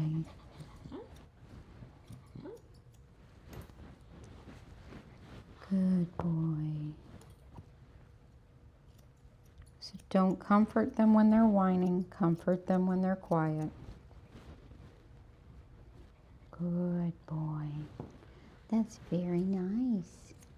Yes, you're very nice being quiet, boy. Yeah, that means you're calm. Yeah. We like calm puppies. We don't like anxious puppies. Well, we like anxious puppies. We just don't like seeing them anxious, I should say. Isn't that right? Yeah, we don't like seeing anxious puppies. We like them calm. Good boy. Let's stand up. Stand up. Good boy. Stay. All right. Sit down then. Wherever you're comfortable. You want to lay down, you can do that. There you go. You can do that. You're just fine. He's a good boy. It's okay. Miss Suzanne didn't hurt the puppy at all. No, it didn't hurt the puppy at all. It's okay. I know. What do you think about letting me follow your nails while you're laying down? I don't think it's going to happen either. But they're awfully sharp right now, and I hate to send you home with sharp nails. Where you go tippy-tapping everywhere and scratching the wood floors. You don't want to do that, do you? Huh? You don't want go to Annette? Oh, I guess so. I guess you do. What do you think? Hmm? What do you think? Should we try it? Should we try it, Oliver? I gotta move on to my next dog. It's getting late. You did good. I know. I know, Bubba.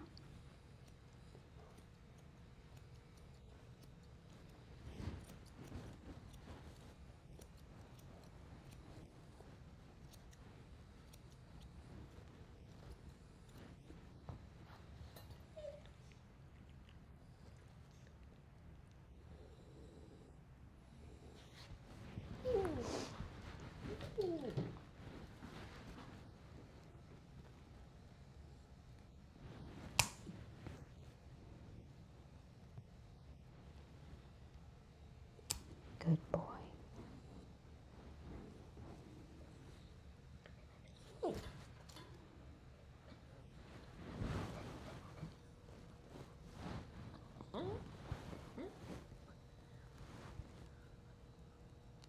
Good boy. Good boy. It's all right. I'm not. I know.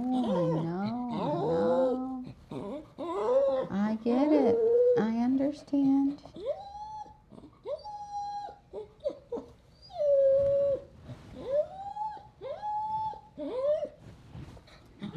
All right. You're wearing me out. You're wearing me out, Oliver.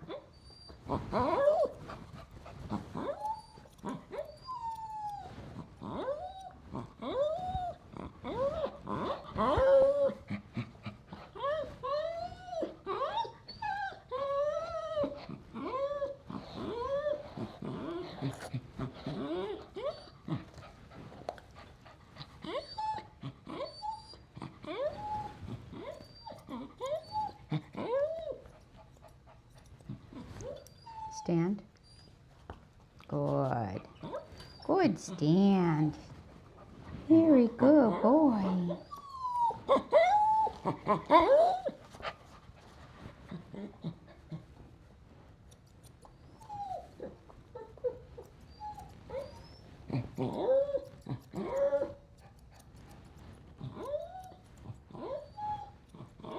If his pet parents are watching, you can head over.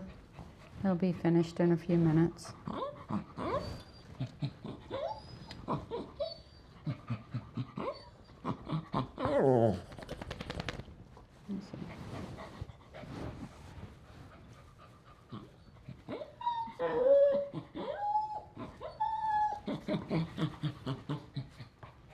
He's probably got to go potty about now. Don't you? You gotta go potty. I bet you do. It's not perfect, but it's shorter. Stay.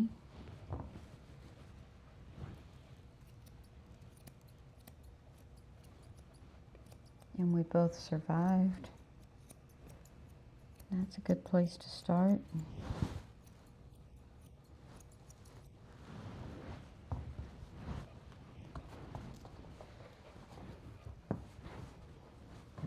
Stand. Good boy. Very good, Oliver.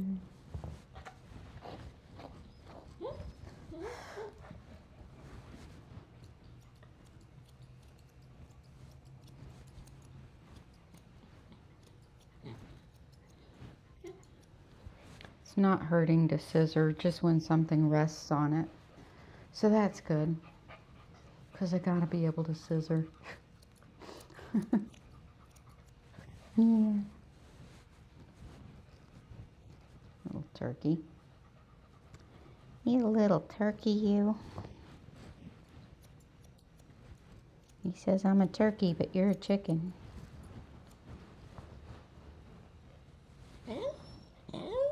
Right? Is Miss Suzanne a chicken? I don't like getting bit. No, I don't. Alright. I'm going to file his nails, maybe. And then I'll take the harness off and even him up under the harness and he can go. Yeah. Alright, so this is what we're going to do. Got it? Hmm?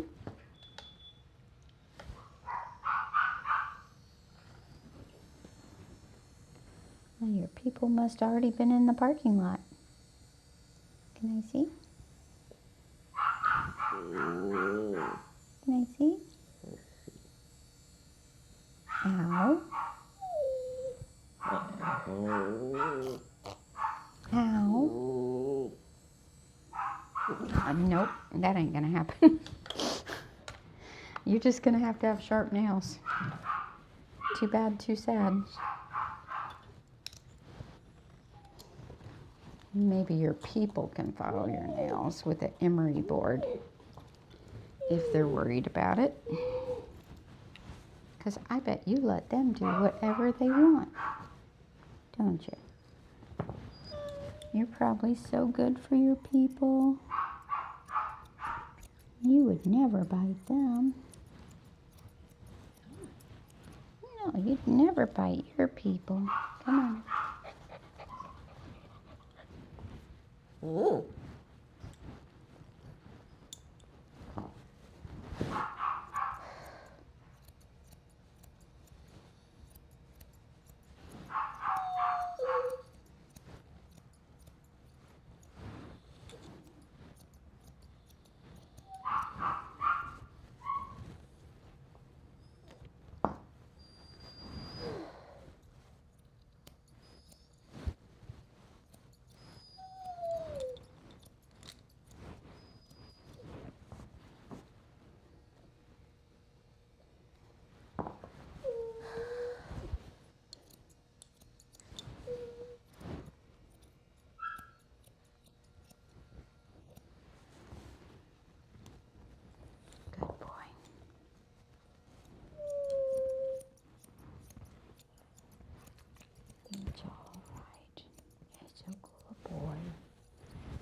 A very good boy, being nice and quiet.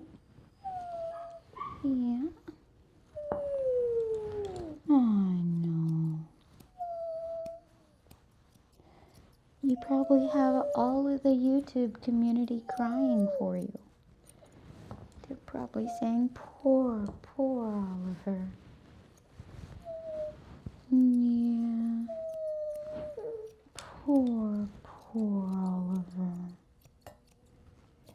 Is he all crying for you? Yeah. Everybody's crying. Everybody's crying for Oliver. Yeah. They all crying for Oliver. He's your poor, poor, poor boy. I know, it's all right. It's all right, Oliver. See what a good boy you are? Yeah. You tired? Is Oliver tired? I know. It's a hard day going to the groomer. I know, come on. Don't get grouchy. I just want to pick you up. I just want to pick you up, Oliver. Yeah, you let me pick you up? Maybe. Don't even think about it. Alright, here we go. You ready? You ready? Here we go. Alright, say goodbye, Oliver. Oh, wait, you got your harness, your bumblebee bandana. He says, I float like a butterfly and sting like a bee. Right? I'll be right back. Let's see, put you back here. You can watch somebody back there.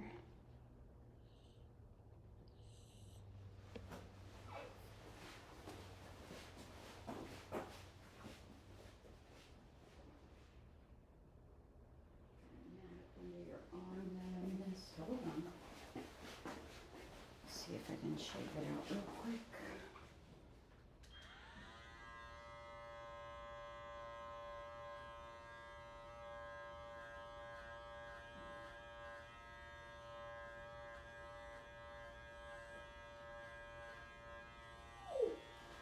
Good boy.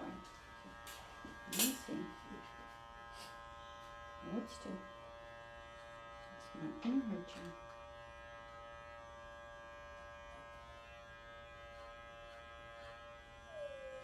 I know, it's a rough life.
doggy. Who is that? It's tilting her head. That is...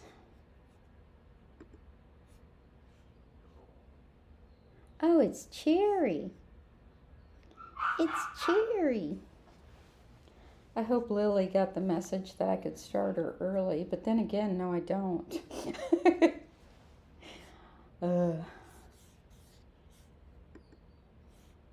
Let's see here.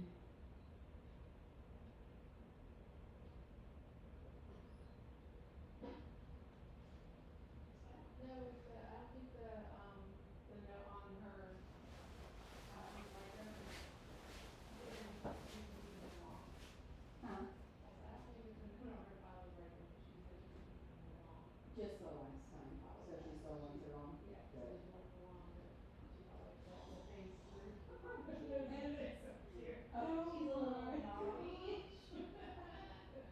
I don't know if they're gonna be super. I wasn't expecting her to lose all the color and turn all white like that when I got her. She is cute. She's a little bit naughty. A little bit naughty. My She looks face great though. my face has been nibbled on more today. Because Cherry came in also doing just like Oliver, wanting to do quickly emoji. But I was like, this is just everybody's thing today. I used to do a Bedlington Terrier that used to like to nibble noses really good. He was being really friendly, but he pinched. Oh no. All right, back to it.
All right, I'm coming, Cherry. I just gotta clean my table.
So some of you might have wondered why I didn't get the donut collar out for Oliver.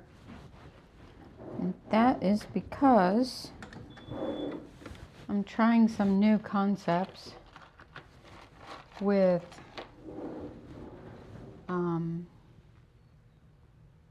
handling, and I am trying to see if I can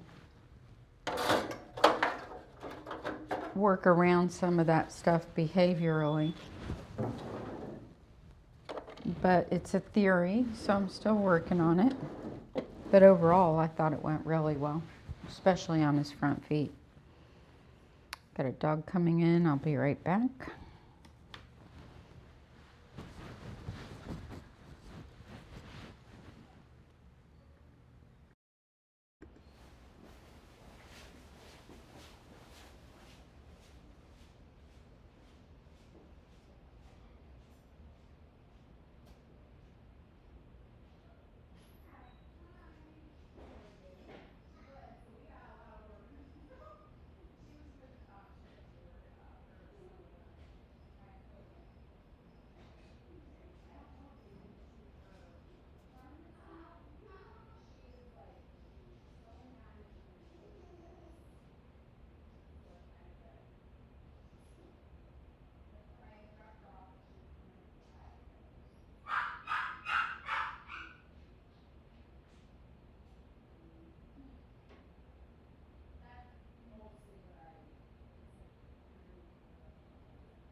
mounted solid under the harness and around the neck, all the way up into the ears.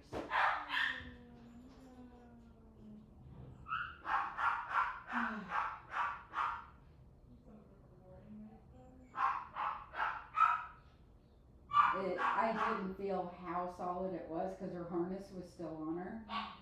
It's solid.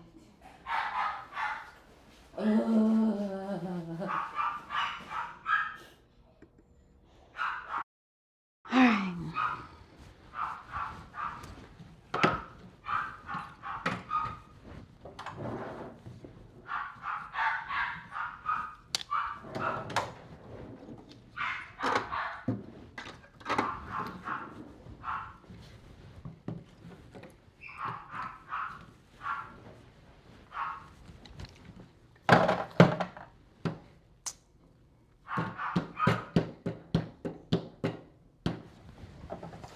She's probably also going through a change of coat. She's about that age.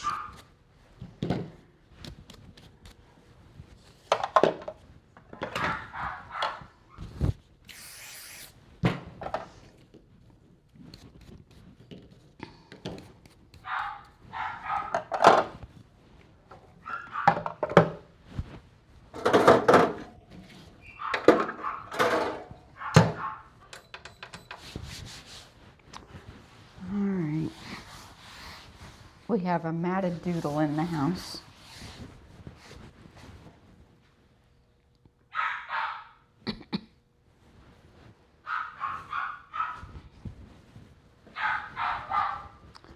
Let's go to the tub.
So Oliver's pet parents thought that possibly the reason he bit me was because he had to wait too long before I started him.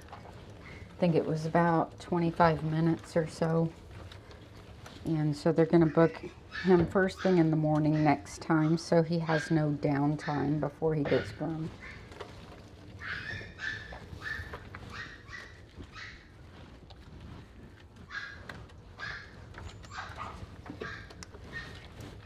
We'll see how that goes.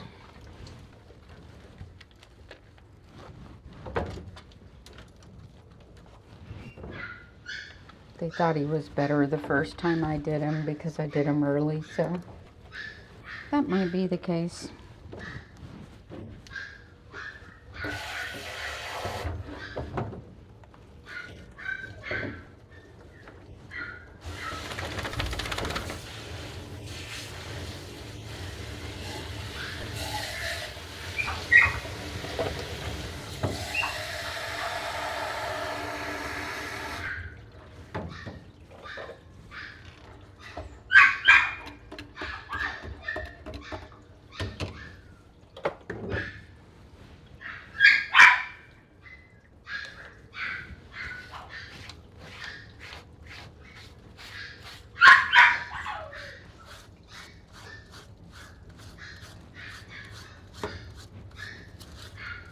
Told them the only way that I can guarantee I won't be behind schedule when they get here is the very first appointment.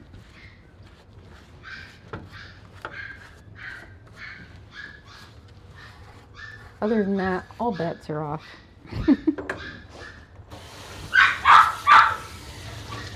Because we never know when we're going to have a bitey old dog or a matted doodle come in.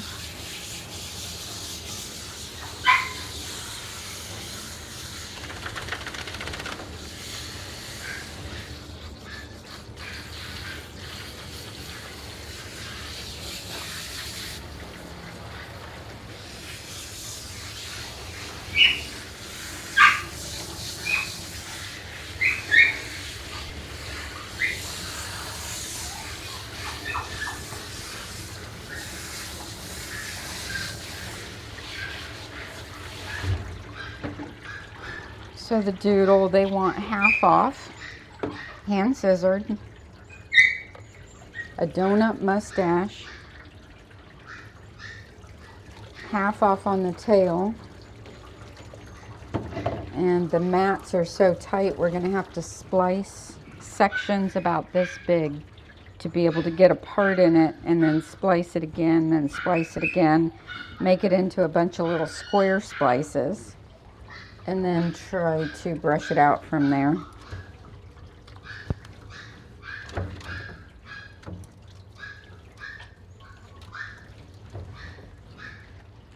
And the only problem when you do it that way, you end up losing a lot of hair. So it may not look like half off, it may look shorter.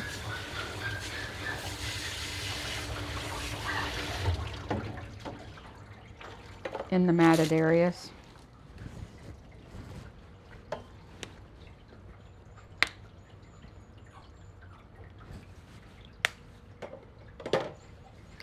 She was talking about pictures of doodles with the donut mustaches and how they look so cute. But I explained to her that Lily has more of a coat that's floppy, not curly. And the floppy coats don't really end up with that look. It actually comes out looking choppy on the mustache if you try to make it donut or rounded shaped, because the front part here, it doesn't round up like the curly hair. It doesn't trim up the same. Completely different.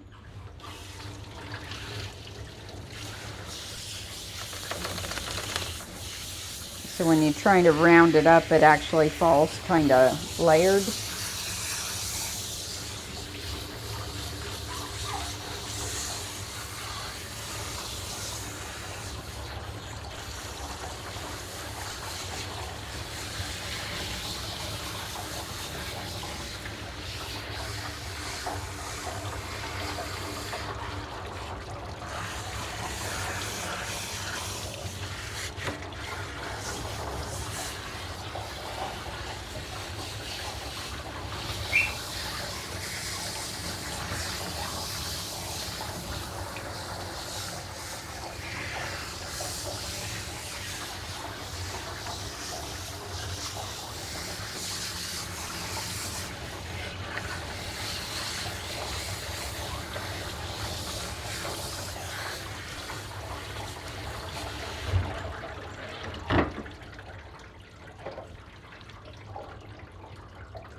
her coat did finally start coming in though. She was so wispy coated.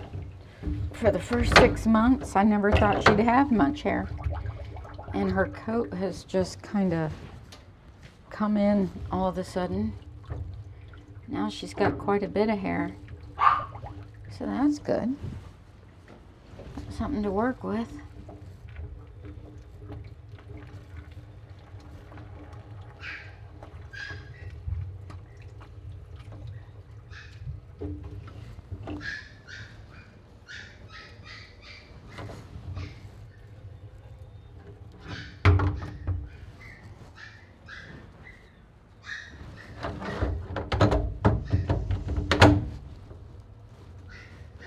I don't know if she's gonna let me demat her today. She'd let me demat her once before when she had the surgery suit debacle and she was badly matted from the surgery suit. We were able to save the hair. But sometimes once you demat them once, they'll say no more. Sometimes they'll let you do it twice and then they'll say no more. We'll see how she does today, but next time we won't do it again because it will make her start hating grooming, and we don't want that to happen.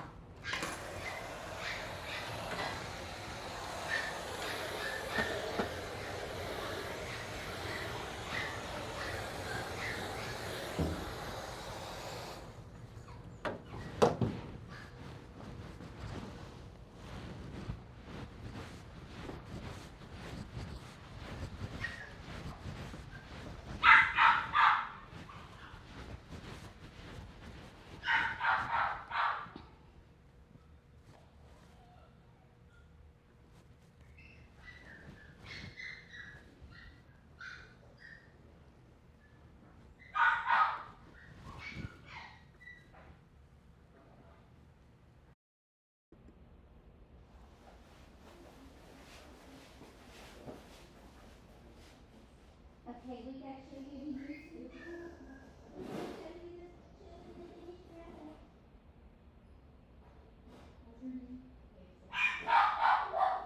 Okay guys, you ready to see Hazel all finished up? Cat just finished her. Look at Hazel. Hello Hazel. Is she not adorable? And Cat did a beautiful job, as always. Yes, Cat did a beautiful job with Hazel. And she was just a little naughty. Just a little naughty. Just a little naughty. Say hi, everybody. Oh, hold on.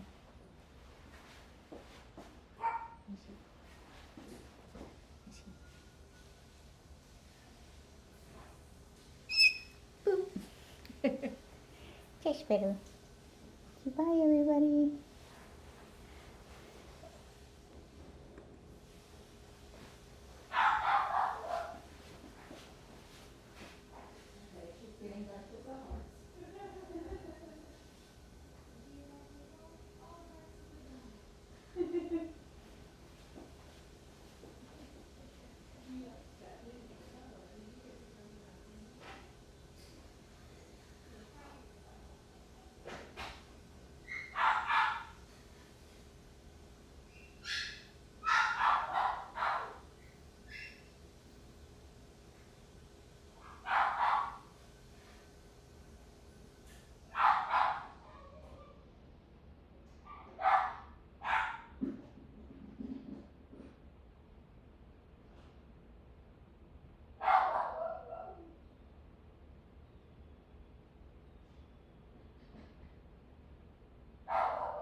These boarding places with the pools, leaving harnesses on dogs so they can grab them.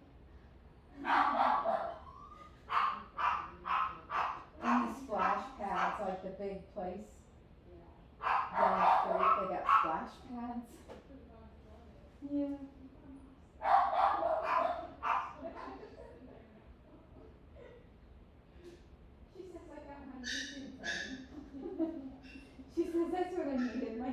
fame. Contemplated like Look, everybody loves me. All right.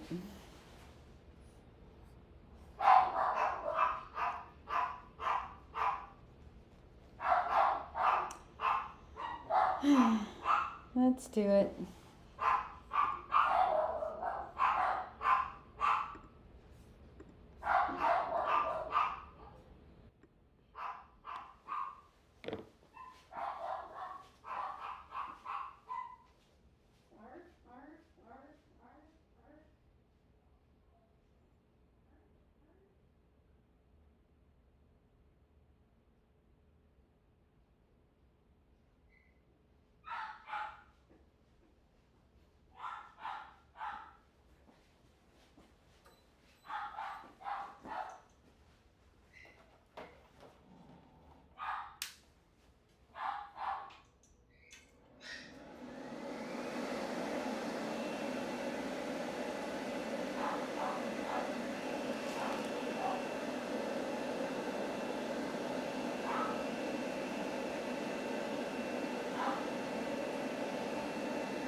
Hazel has a lot to say.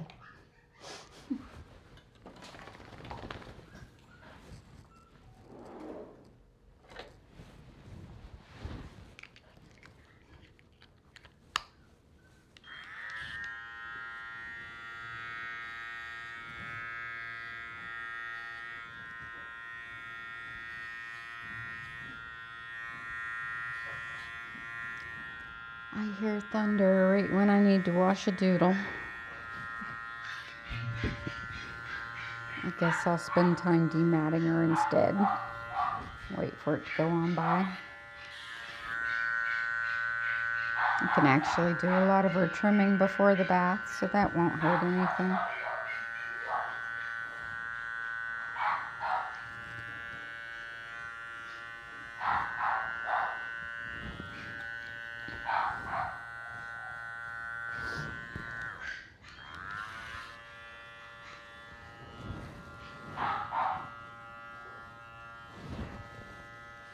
That's a good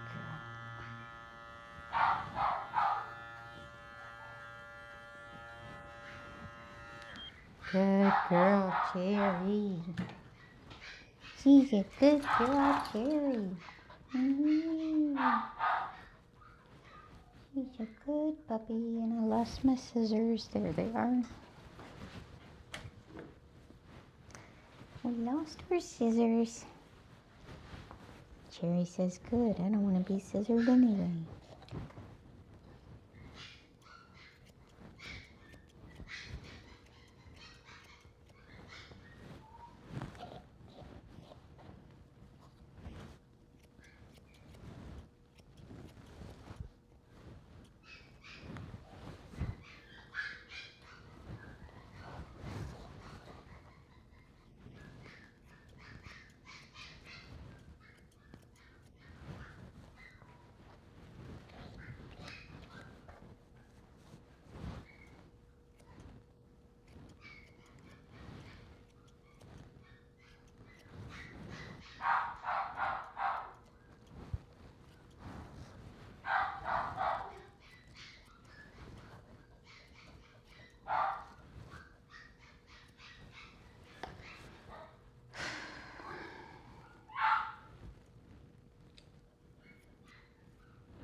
Oh yeah, I just remembered I got that Yorkie puppy coming.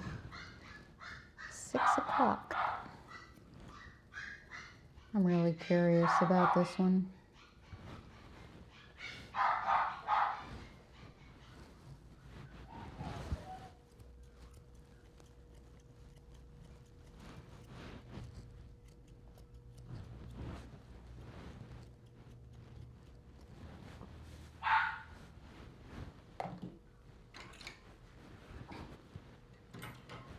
So Cherry's mom is growing a full coat on her.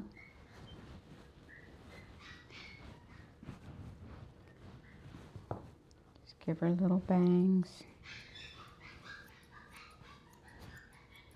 A little trim. A little off the top.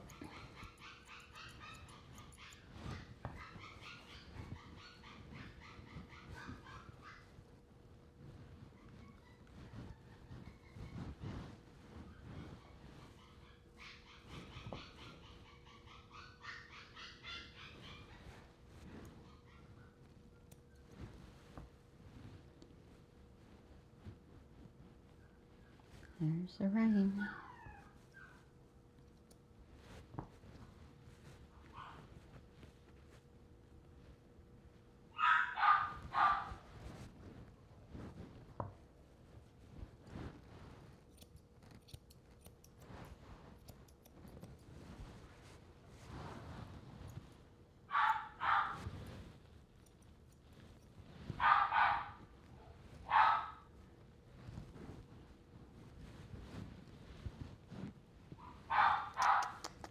You see?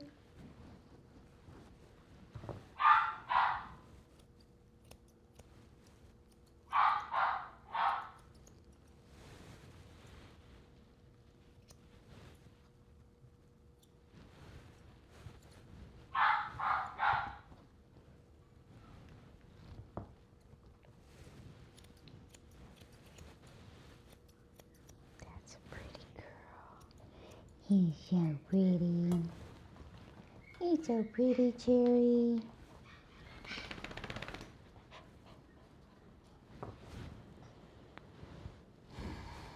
Not sure if she wants her head rounded or not. I don't think so. I think we're growing the whole thing out. Yes, I do. I think we're growing the whole thing out.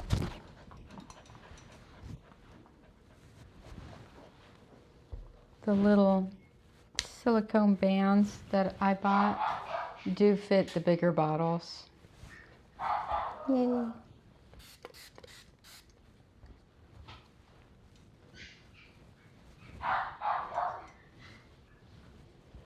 They didn't look like they would, but they did.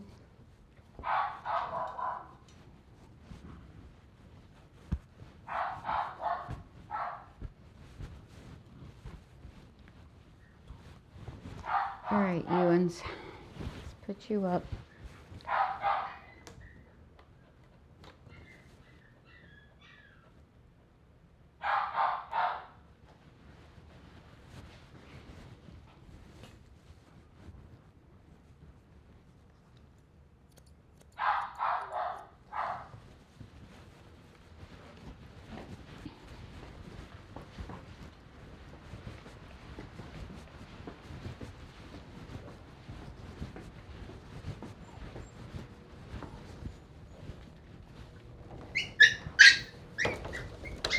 Hello.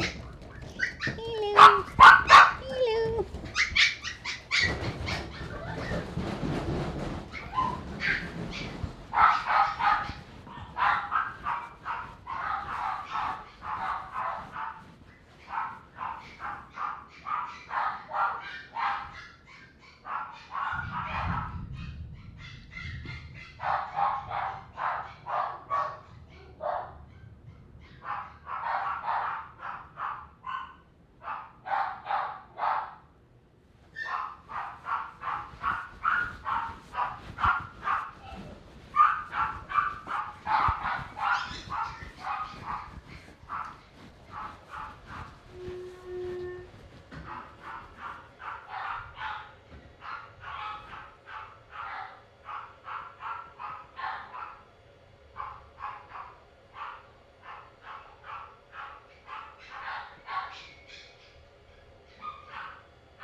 Welcome to Grand Style Dog Grooming. We are located in Tampa, Florida at the corner of Northdale Boulevard and Dale Mabry Highway. We have a large waiting room with seating for those who choose to wait inside while our stylists pamper their pets. We carry iGroom hair care products along with dental, eye area, and ear care items. Our boutique has fancy dresses and rhinestone collars to dress your little one in grand style. Also in the waiting room, we have charts to help you decide the exact length that would be best for your best friend. Our groomers each have their own private room. This keeps the pets calm as they are not overstimulated by the things going on around them. Each room is outfitted with security monitors, UV sterilization for the tools, and the Grooming Safer dog grooming harnesses for the pet's safety. Our main bathing area has 2 tubs. We use foaming disinfectants in the tub after every bath, medium-sized kennels, and large runs with glass doors in our kennel area. Schedule a makeover for your pets today.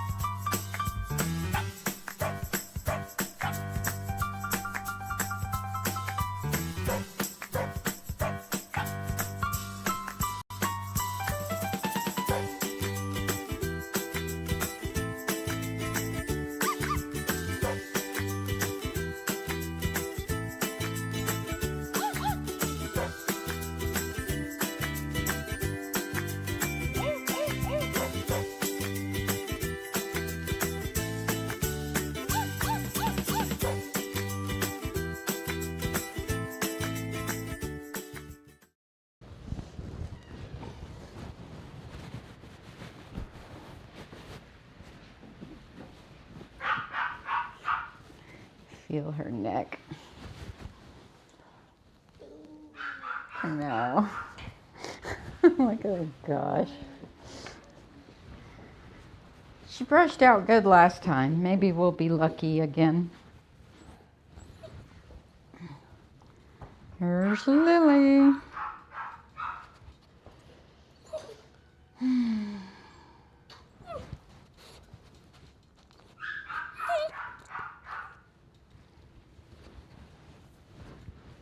No time to waste, Lily.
Can you see the matting from there?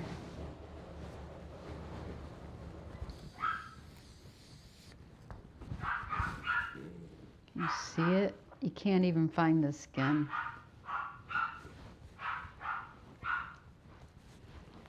Unbelievable.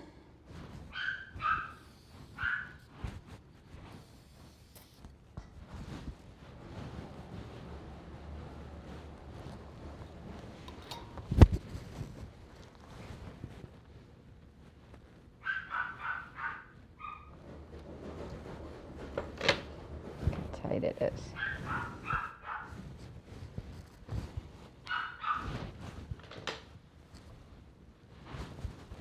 Hold still.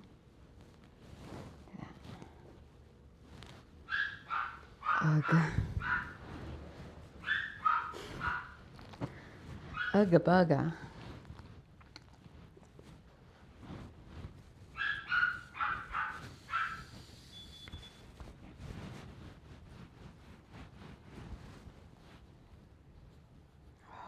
Even the ears.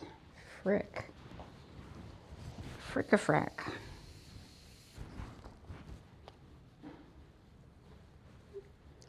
Next time she's getting shaved bald. She might get shaved bald today, but not by me. I don't like to shave them when they're this matted, especially in these areas.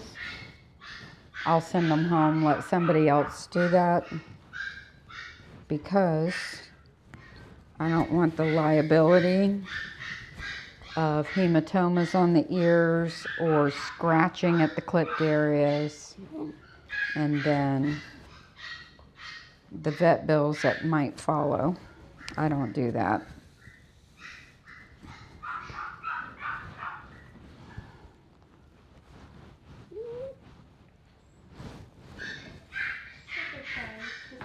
On the stream, you were saying you weren't sure if you could around the beard, and that the beard seems like it's growing real fast, so if you could round it or shorten it, whatever you think is best. Okay.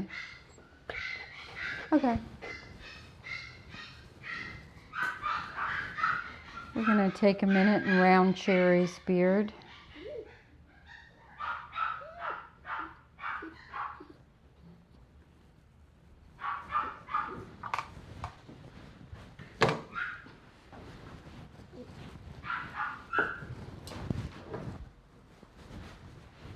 And we'll give this DMAT spray some time to soak in anyway. That's good. In you go. Cherry, Cherry.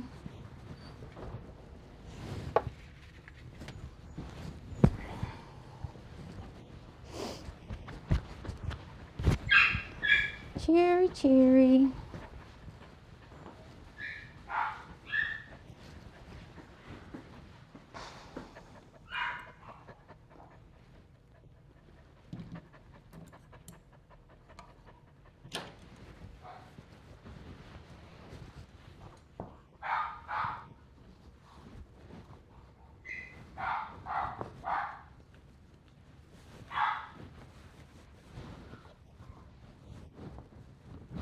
Oh, still.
Stop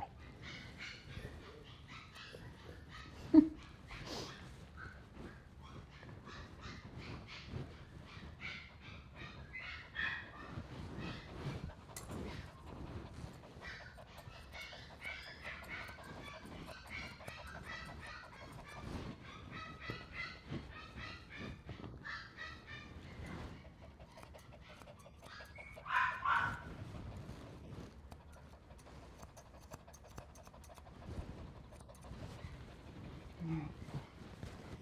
That looks pretty good. Let's see.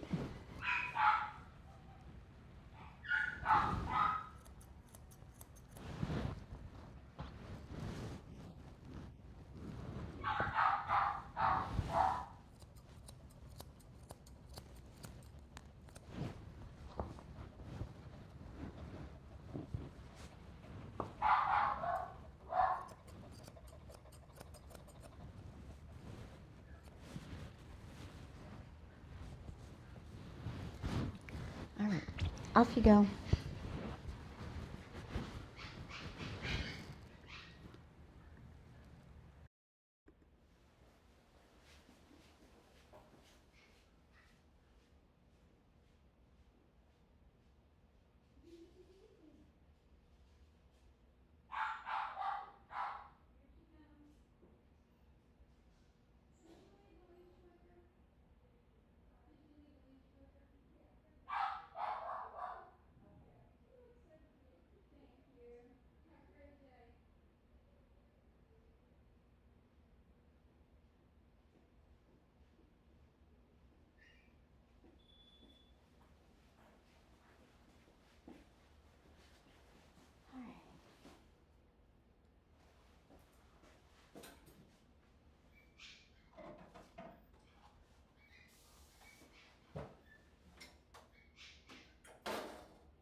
I like that little reaction. Aw. It's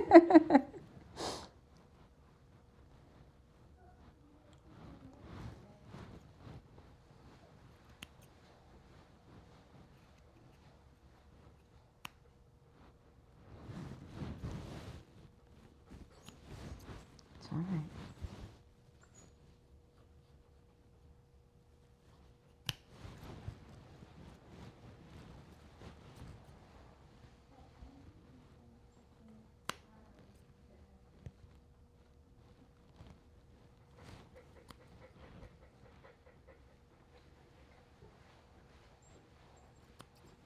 Don't try this at home, kids.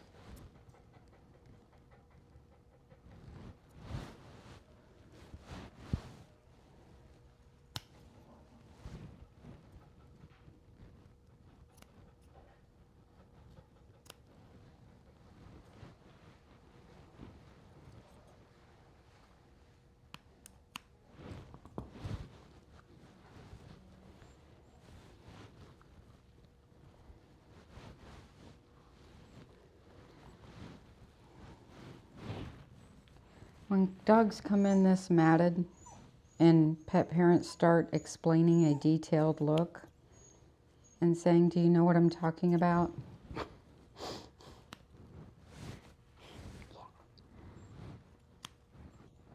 It's like, we're not going to even worry about a detailed look today. Let's just worry about the problem at hand.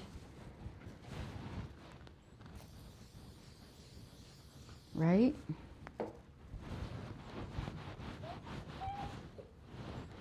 Save the donut mustache for another day.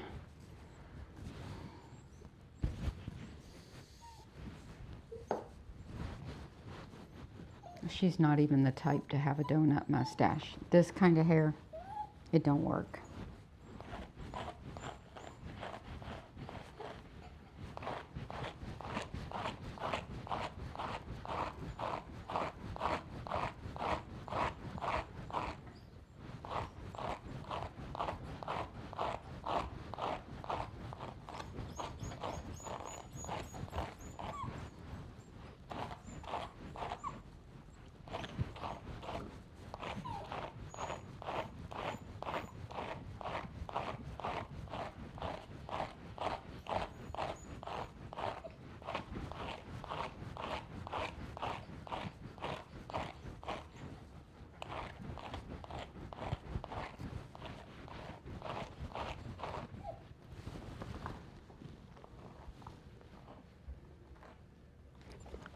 I know. You're a good girl.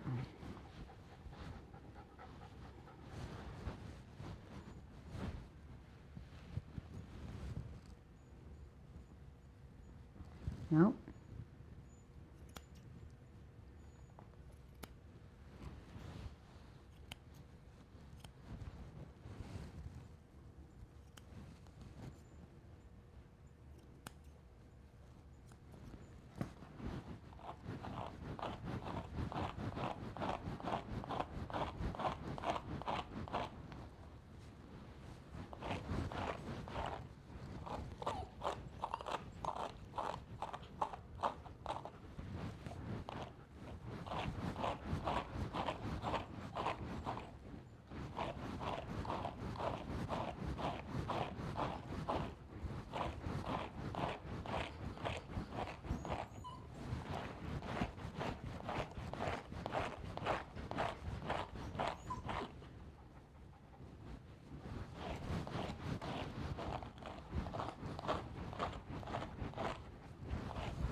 So this dog is a vocal dog on a good day.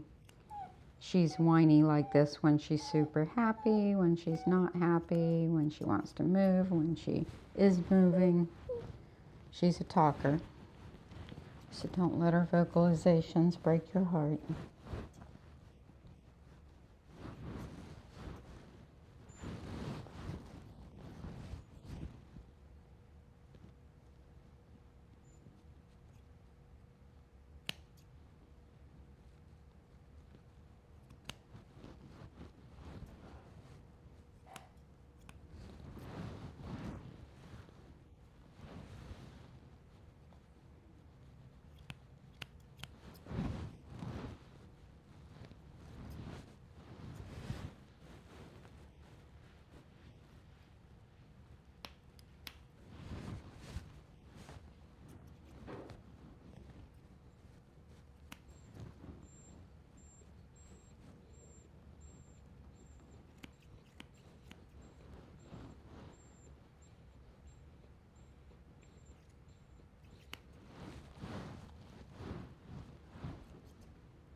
So this isn't the kind of mats that scissor over comb will work on.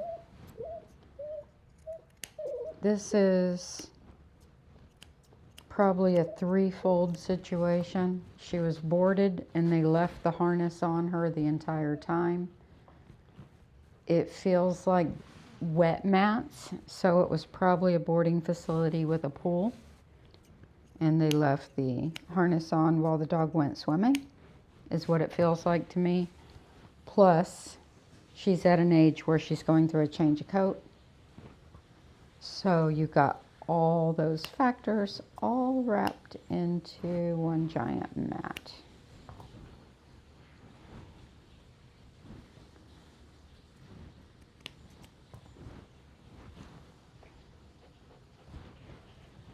You can't leave a harness or clothing on a coated dog.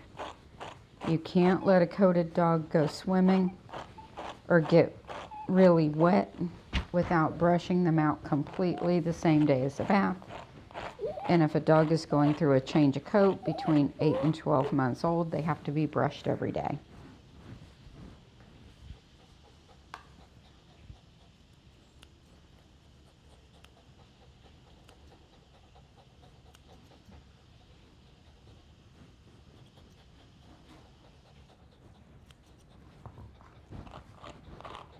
This is the last time I'll demat her. Next time she will be shaved. And if it's this tight, I'll refer her out.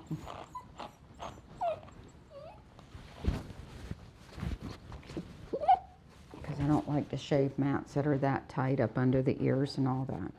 So, that's just a fact.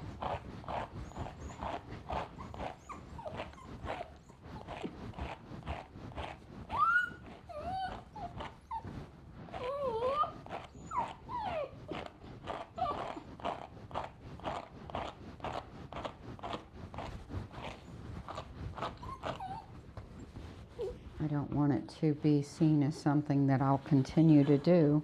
Absolutely not. I'll save the coat once or twice in situations, but not as a repeated thing. Her ears, I just don't know.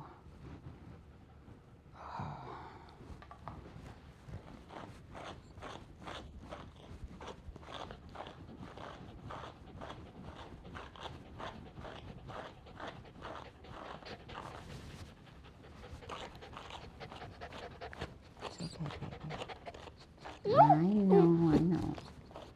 It's not my fault.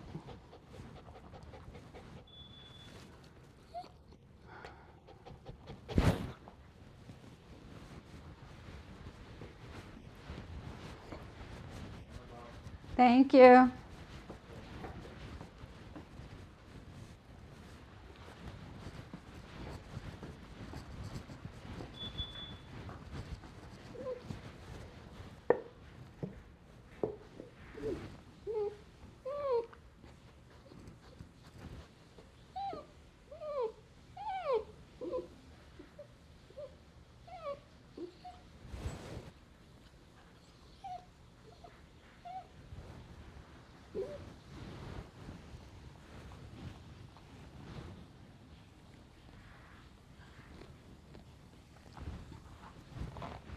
I'm probably not going to get to the bath or the haircut today.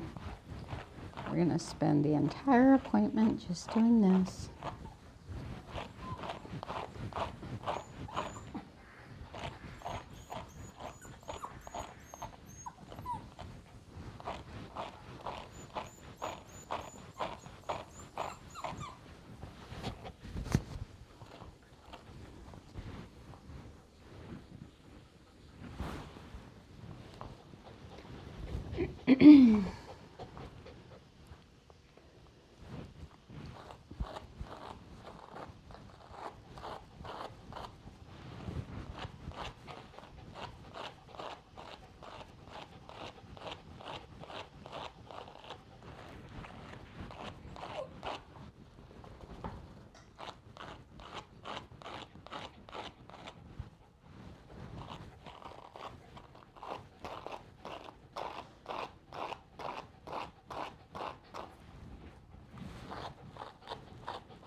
So if I had a coated dog and I were looking for a boarding facility and I saw a pool, I would be sure to say no, thank you.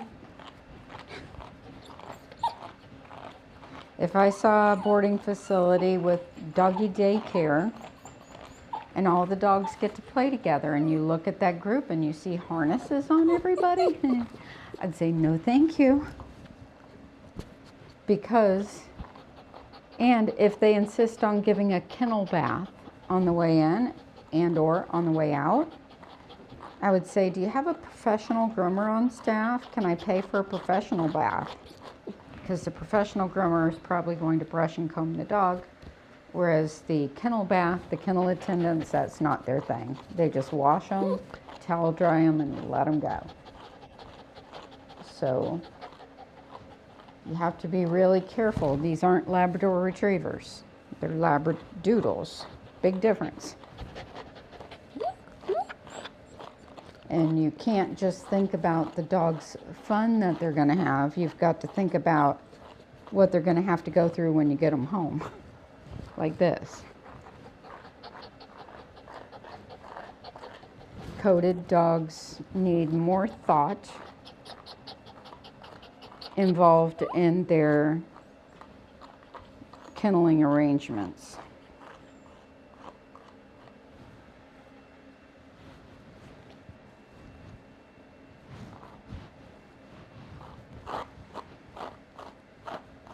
Or you can prepare them ahead of time and put their bathing suit on.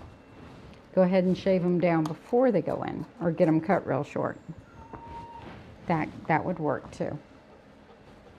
Get their swimming trunks on.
let's get some of this hair off. I might be able to do this. Let's, they want half off.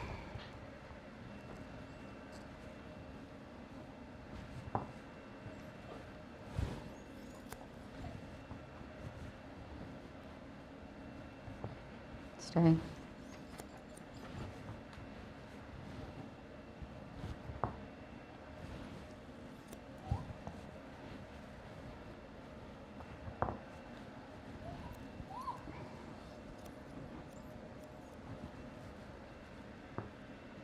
They want a lot off on the tail.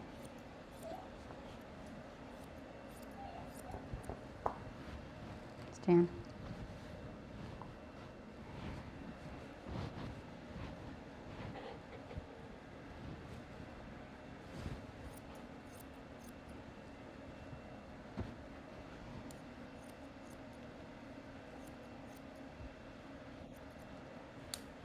She's still missing a lot of hair from her spay. They had taken it all the way up, so that might show now that we cut off some of this hair.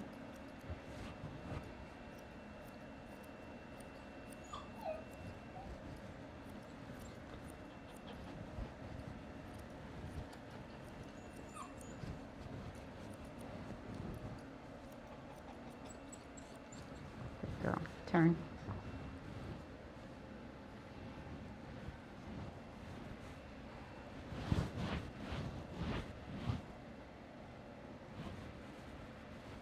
Stay. So luckily she started coming to see us when she was 12 weeks old, and she had a lot of preparation before she got to this stage on her training here in the shop. But you put 2 D-mats back to back, that can set you back a little bit. But she seems to be handling it all in stride, so. But it might show up next time. So she might be a little more nervous to come in next time between having been boarded already, having been spayed already in her life, having gone through 2 D-mats. You know, it starts to build up on their psyche a little bit. So, you know, sometimes you'll see the dog not be quite so excited. Of course, I can't see that with her. She's excited about everything.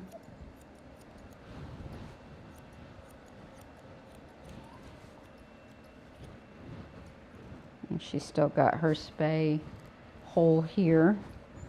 So we're going to start blending all those out.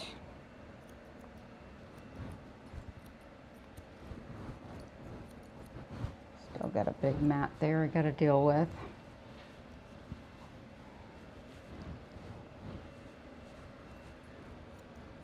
But these are good pet parents, and they do a good job. You know, the boarding facility leaving the harness on and potentially having let her get wet, and the vet putting her in a surgery suit for 2 weeks is what's caused the matting. Overall, the pet parent has done a great job, you know, keeping up with her in between and keeping her groomed really regular. She went longer this time.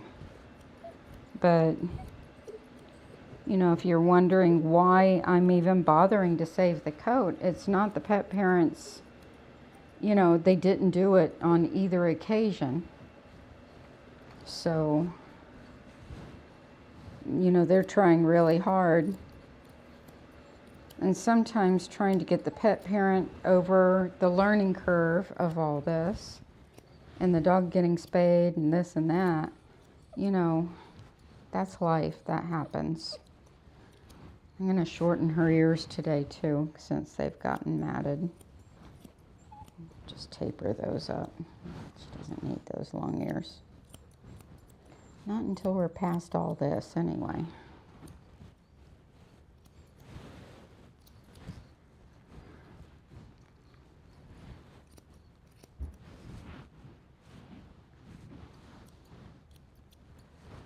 And then the areas where she was matted, those are all high-risk areas for either hematomas, clipper burns, nicks, cuts, all up and through, up under the ears and all. It's just as high risk to shave it as it is to brush it out, you know? So I weigh all these things in my mind before I decide what I'm going to do.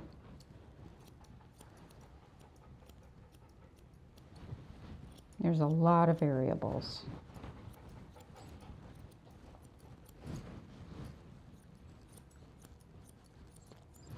It's a good girl.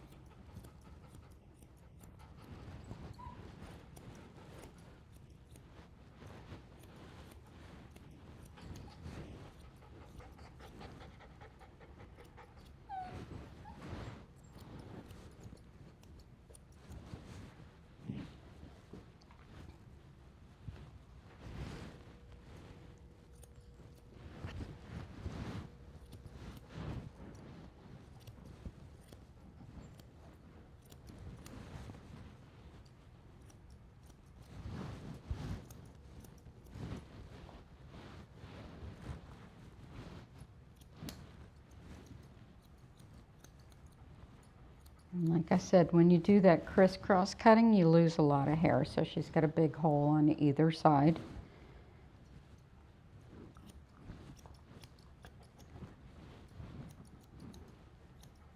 But I was able to leave the neck hair on top, which this area was also matted, but leaving this little strip right here will help it all flow down into a better looking trim overall. So I was able to do that. And here I was able to whittle it down, and I still have to brush that out.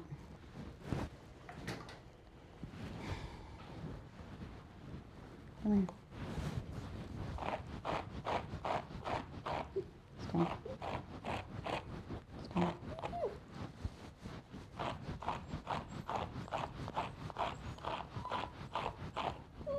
It's all right.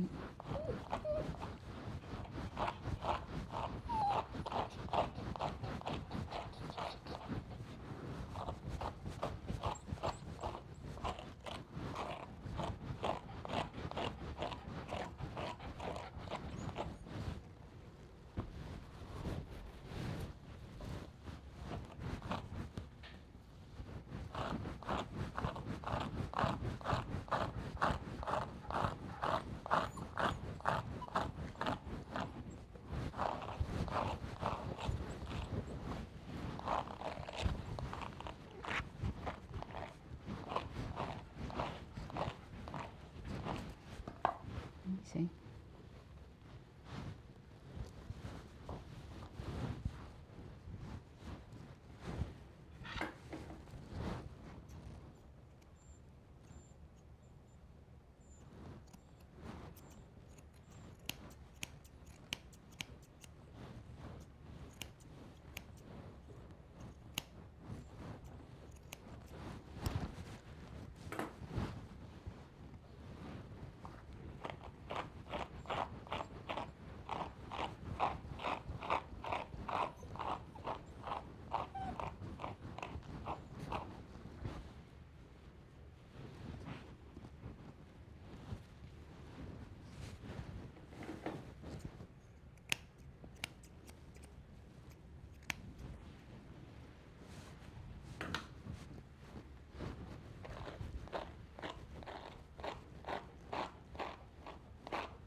Grand Style Dog Grooming. This is Suzanne. May I help you?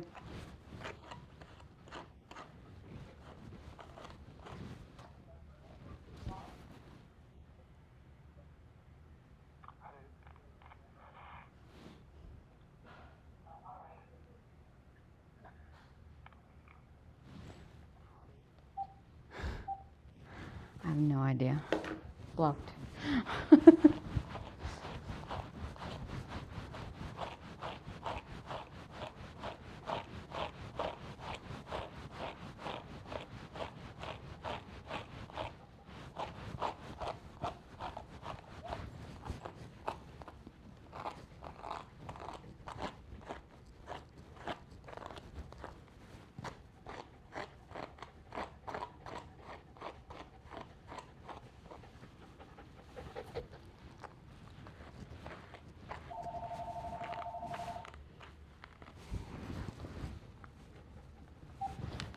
Grand Style Dog Grooming. This is Suzanne. May I help you?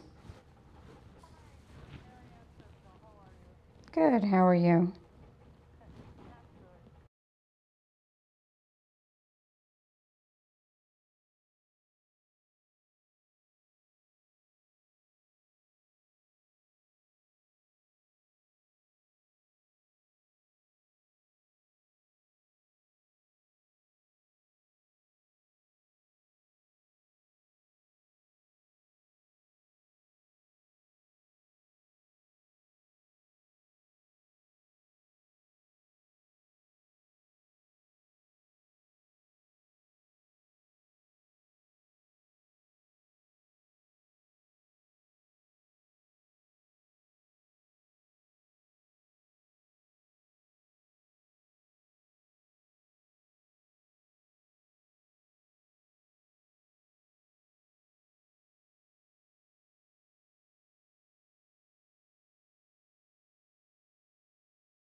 All right, let's get her in the tub.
It's okay.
I know.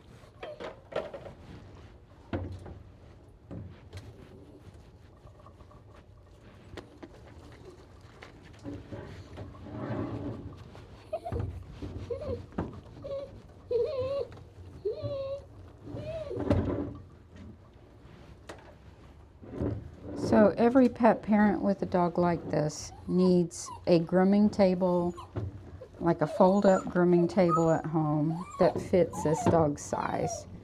And the smaller grooming table would work just fine for a dog this little. You should have a grooming arm on it, have a harness, grooming harness. You should have proper brushes and combs for the dog.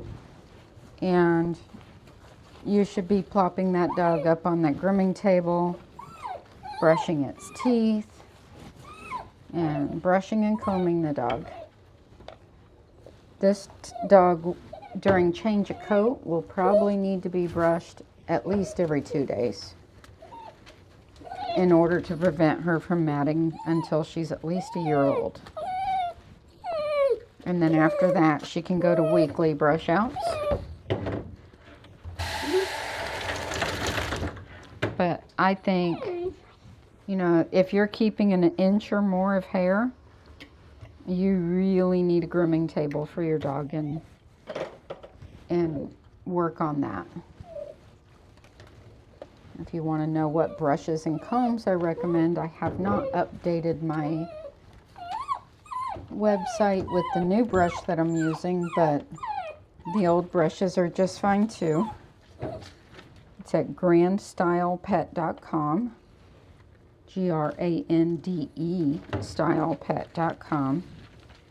Click on haircuts by breed, click on doodles, and you'll find all the tools that I recommend. Plus, you'll also find what causes mats and some helpful information about that, and different haircuts that we offer for doodles. We're only doing doodles under 25 pounds, and so just little ones. But nevertheless, there's some helpful information there.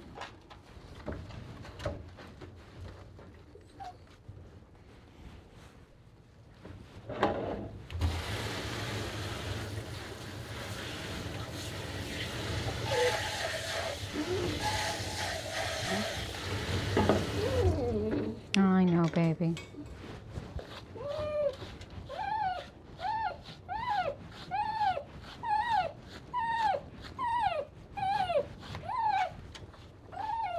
The idea is to prevent mats, not to remove them. So that's the main goal, is learning to prevent mats.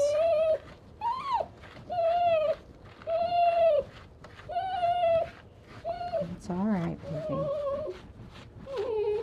I know, it's just a bath.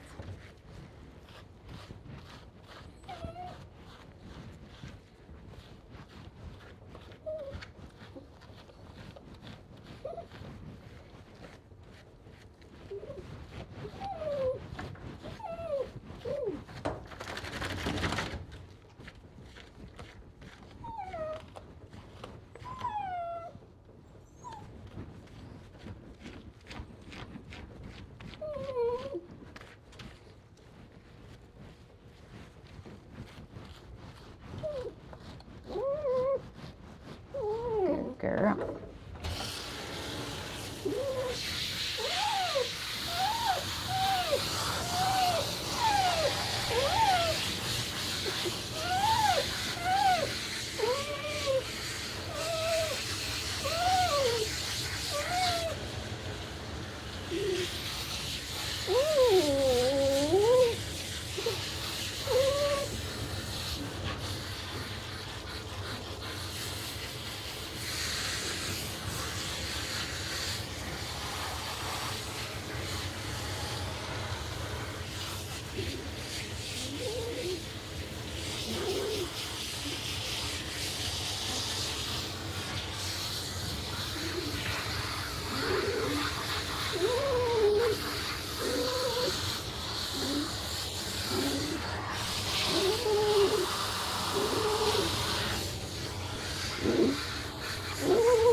Good girl.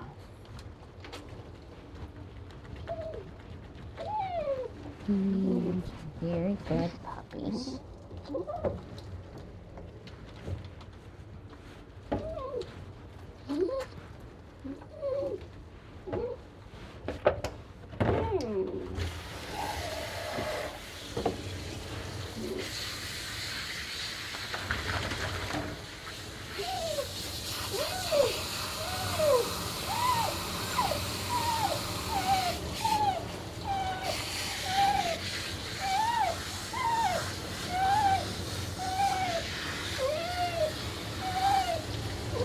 Like I said, she's a talker.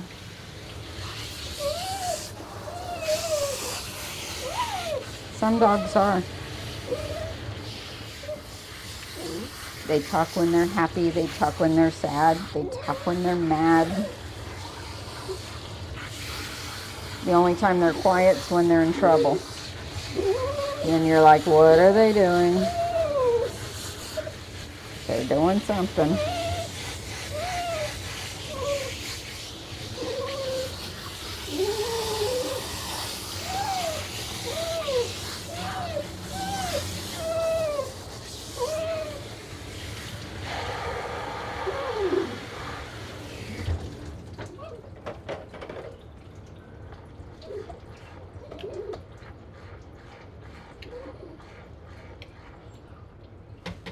Good girl.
That's a good girl.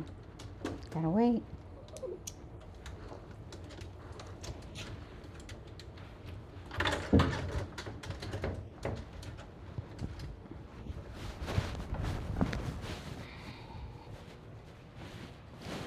Here, go dry yourself off.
They're always staring at me. Every time I look up, the dog on your table is staring at me.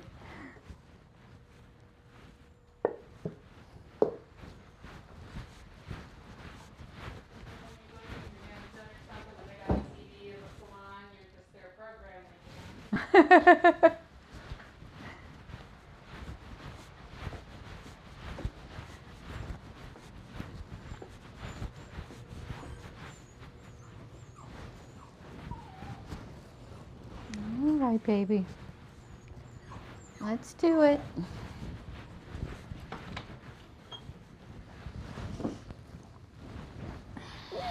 I know. Such is the life of a doodle. Huh.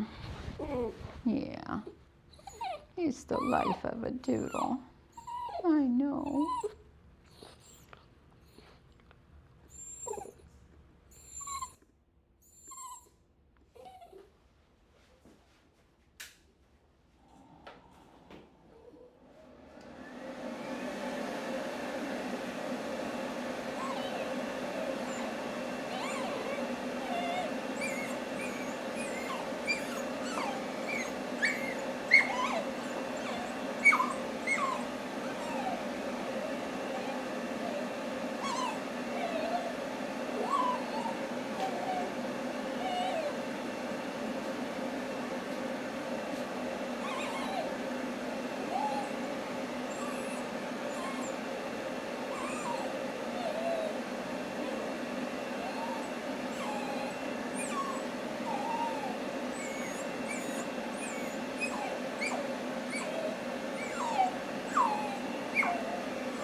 done.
Ta-da.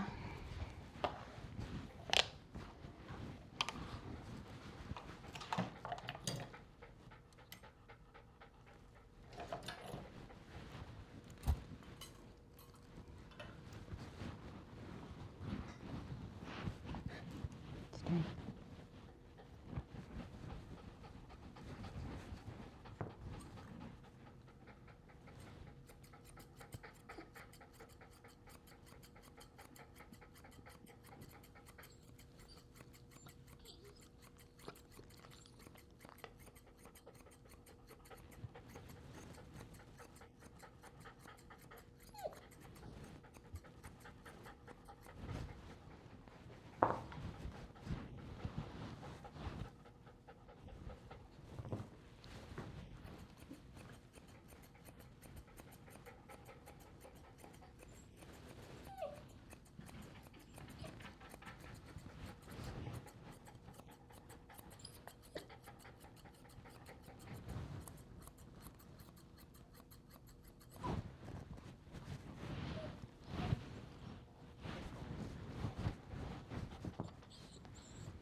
All right, turn.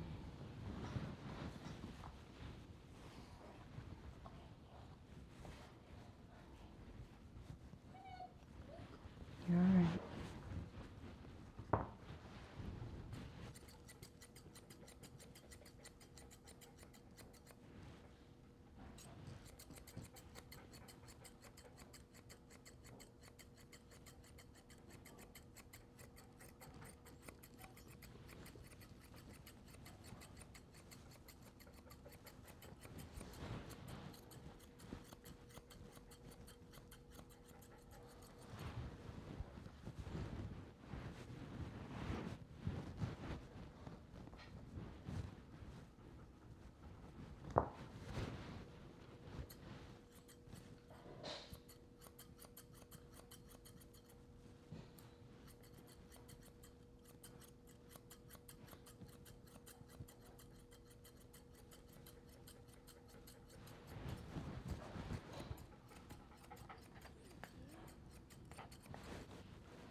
All right, baby.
Look what I did.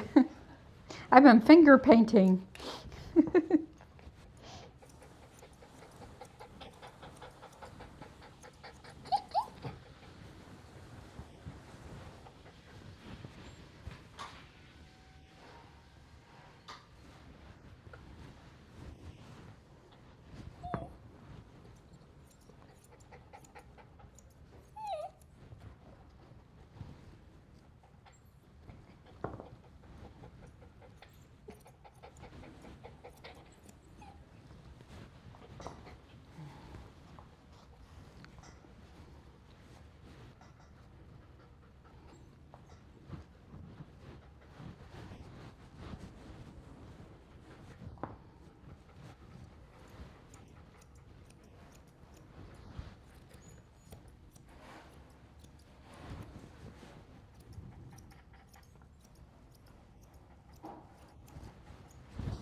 You too. All right.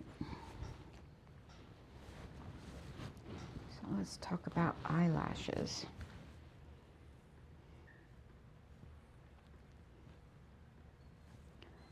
So some of these dogs have beautiful eyelashes, but as you can see, she's got pieces growing straight down in front of the eye. Bring her up closer to you.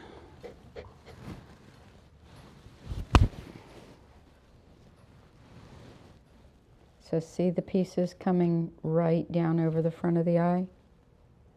I don't think that's fair to the dog, no matter how pretty the eyelashes are. Especially this one. See that? So that's all eyelashes, but you see the direction they're going? That's not fair. So I'll show you what I do about that so I can keep the eyelashes and make it fair to the dog. So I don't know how good you can see this. I'm going to use my curved shears, and I'm going to take a portion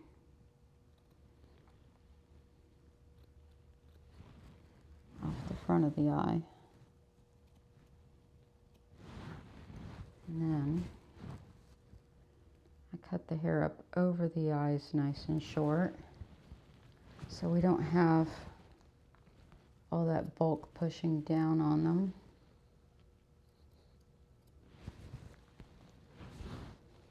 Stay.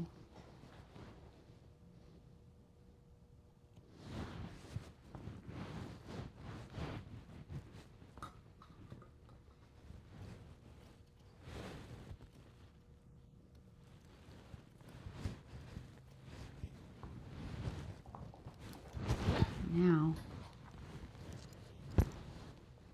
she has her long eyelashes, but her eyes have been freed up. So I took half of the eyelashes. If you look real close, you can see the scissor line on the eyelashes, right? So now she's got her eyelashes, but her eyesight isn't inhibited. That's how I do it.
It's okay.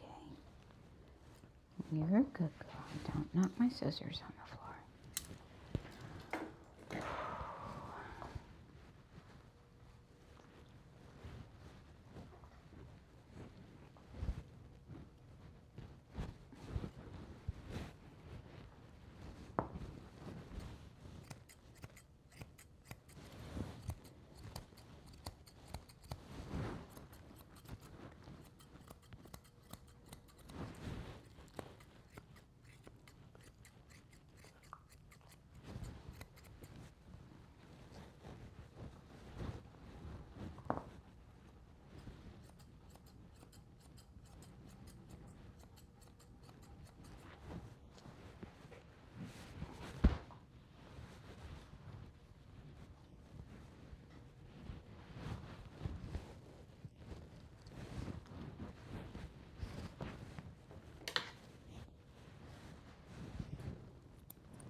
I know.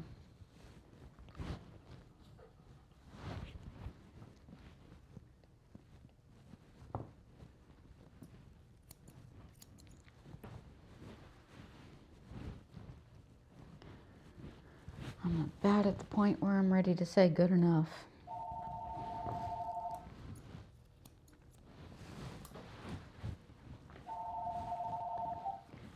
Grand Style Dog Grooming. This is Suzanne. May I help you? Hi, I would like to make an appointment for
All right.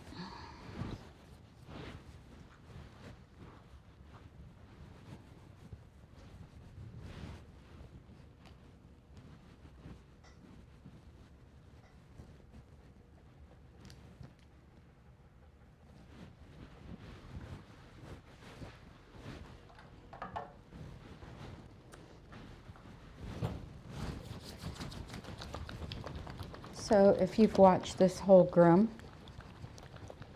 and you have feelings about what I did, let me know in the comments if you agree with the dematting or you disagree with the dematting and why.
haircut's not perfect, but most doodle people don't like perfect.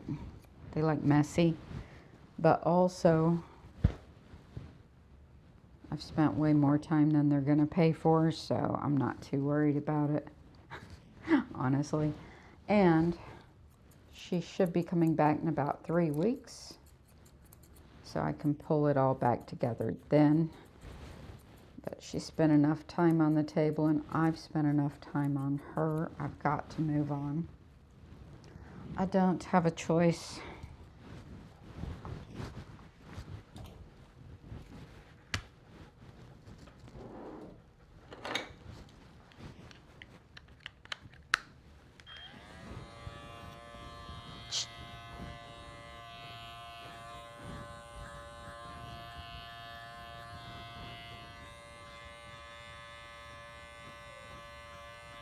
Good girl. You're all right.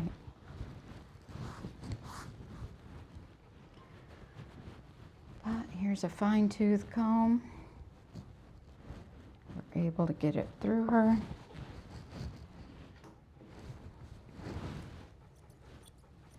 She's good to go.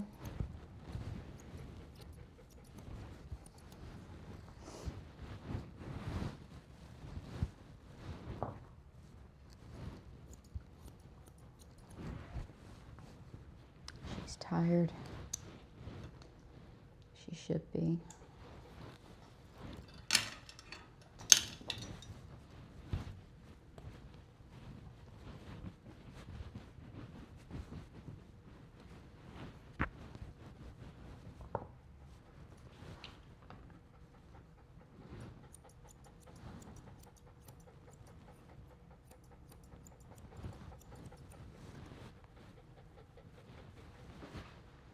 Turn.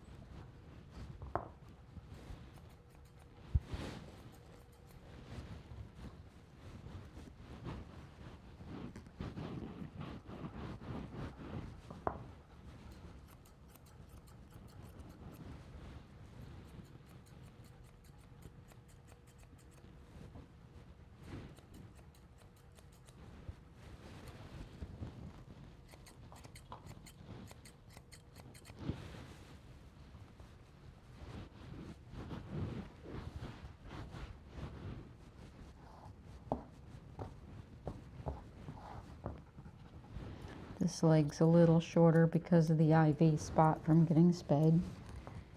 Just trying to balance it out so it grows out nicely.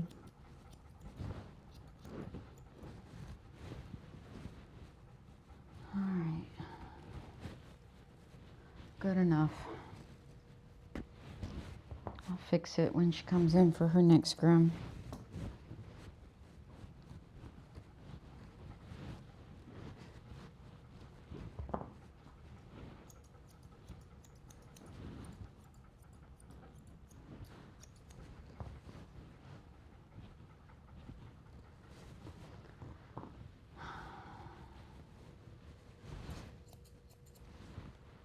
Let me see.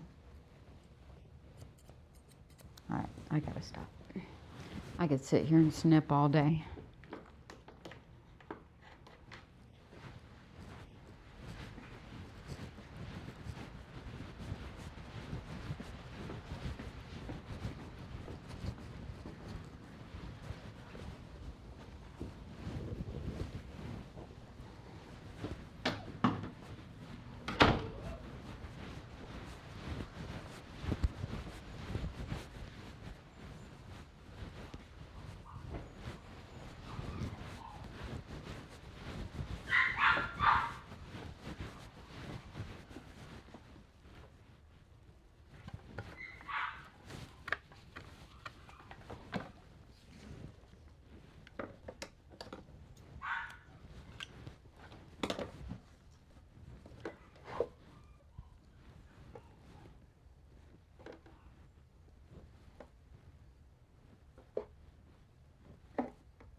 Some challenging grooms today, huh?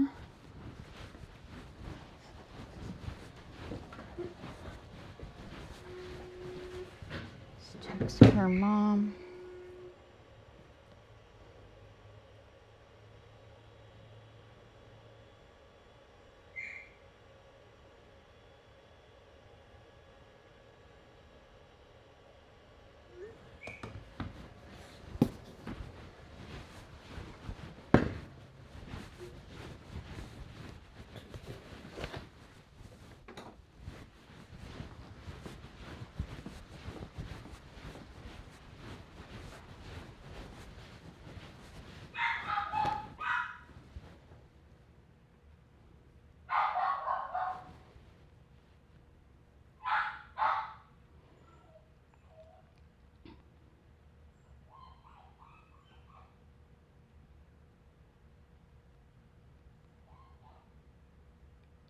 The puppy that's coming in for a meet and greet that the vet said needed to be sedated at 3 months old is scheduled for 6 o'clock.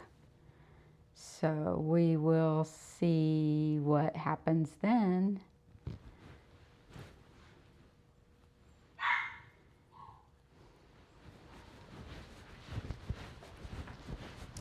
All right, Lily.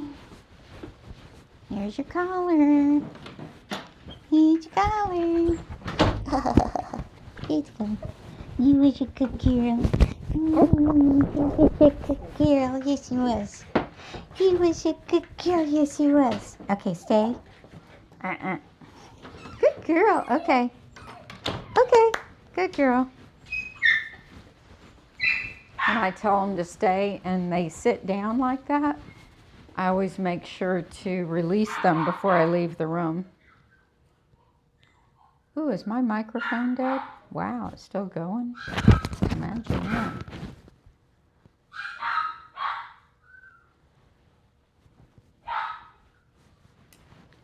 All right. This might be something that'll make you guys smile.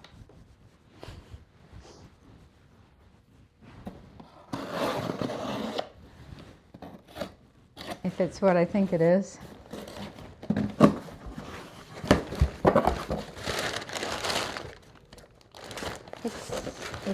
It is.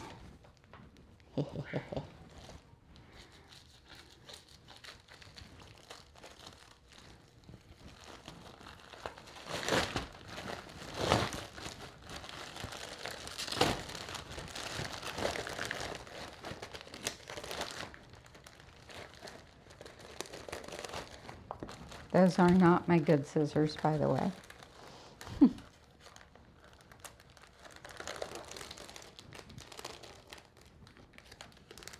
Open sesame.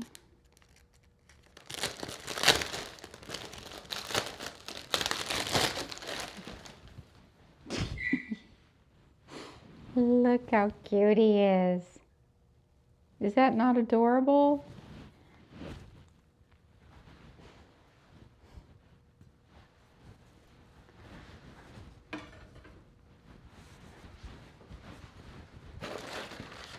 The bibs are a bit bigger than I thought they would be.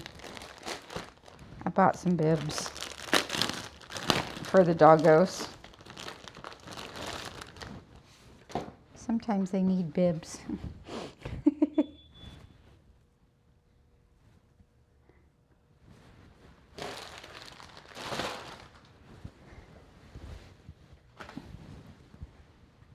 Look, they make bibs like bandanas now. It's an interesting concept.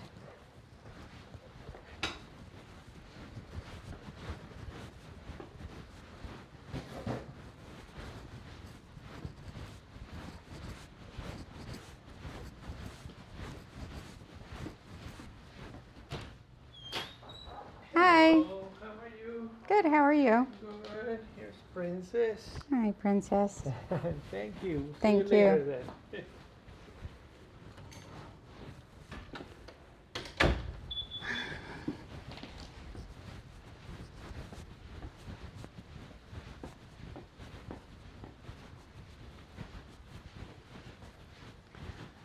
From one mess to another.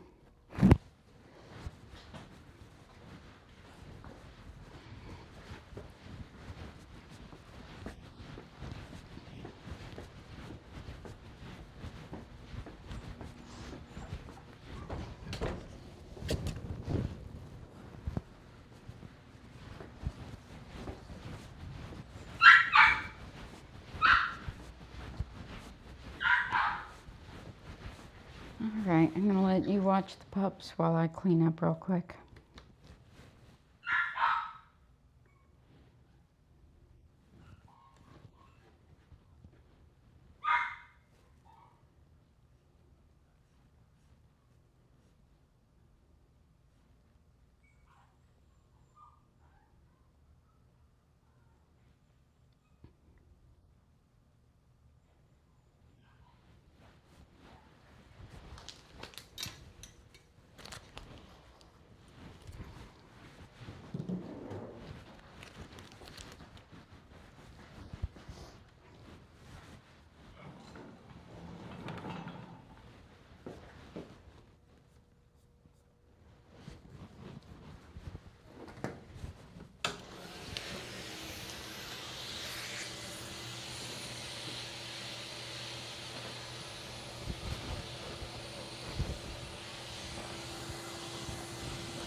starting Remy, the Maltese.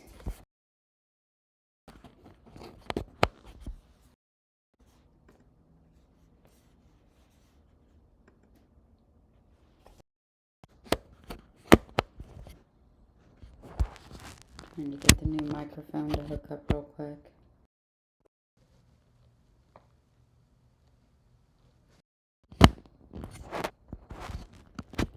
Doesn't want to do it. Come on. There it goes. All right, Mr. Remy. He's going to get poodle feet, a little round head, and a short body. Princess, what did you do? Hmm?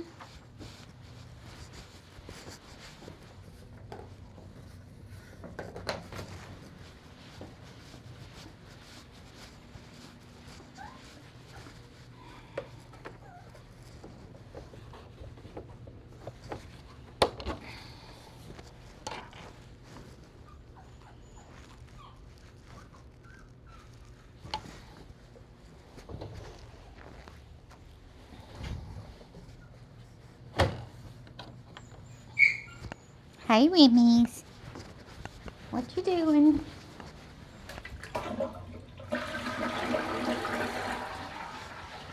Where's Remy? Where's Remy? Where's Remy? Hello, Remy. Hello, Remy. What are you doing? You wanna come see me? You wanna come see me, Remy? Oh, hello. Hello. Hello.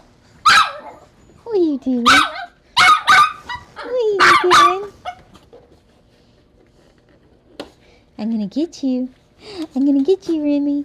I'm gonna get you, Remy. Ha ha ha. Come on. Yes, my boy. You silly dog. You silly dog. Yes, you are. Silly, silly Remy.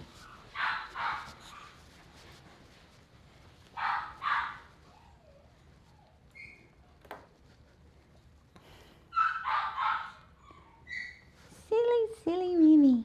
Do you love Miss Suzanne? Do you love you, Miss Suzanne? Huh? I love you. Yes, I do. I love you, Mr. Remy. I love you, Mr. Remy. Yes, I do. Oh, he's a good boy. He's a good boy. Yes, he is.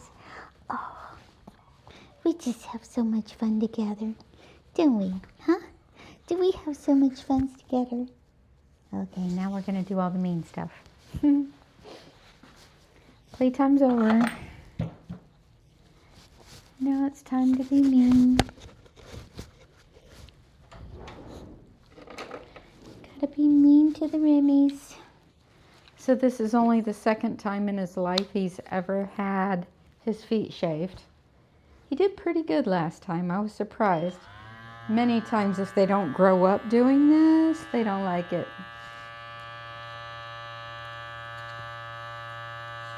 You okay?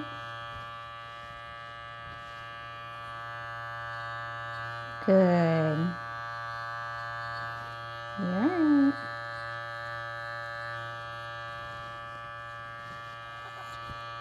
Hello.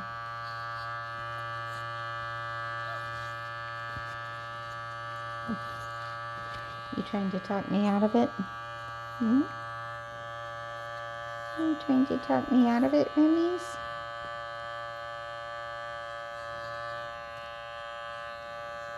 Good boy.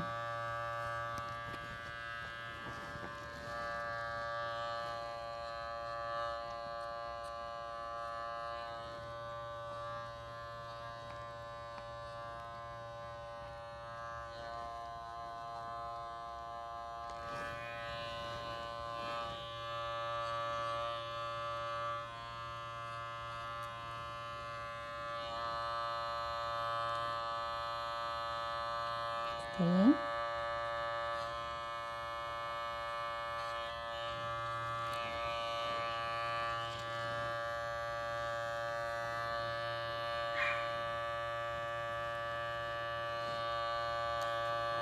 alright. It's alright. It's not gonna hurt you.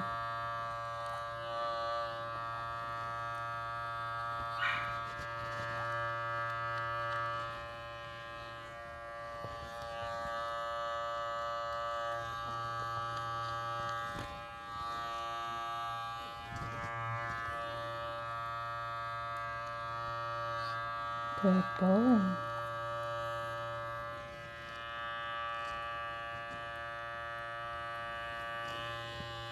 So a lot of times I do the feet both before and after the bath when I shave them, because that way they don't have to sit there and get all that done all at once. Remy is not a puppy. I don't know his exact age, but it seems like I've been grooming him for about 5 years now. If his mom is watching, she could ask or answer.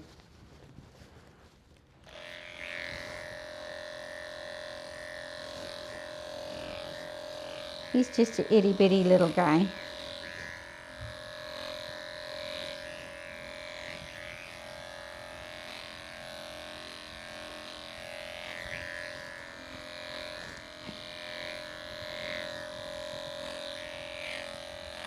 An adorable itty bitty little guy.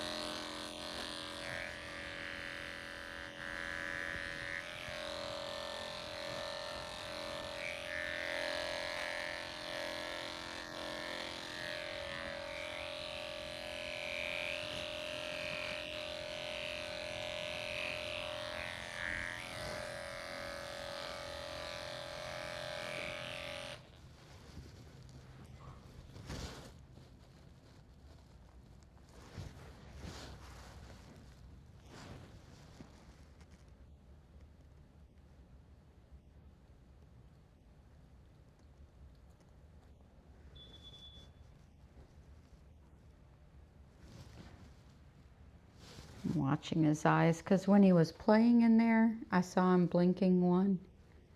And I just thought I saw him blinking one, but I guess he's okay. Doesn't he have the cutest ears?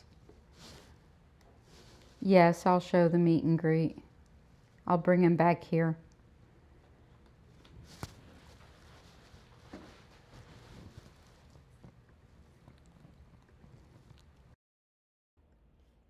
I want to meet and greet him on my grooming table.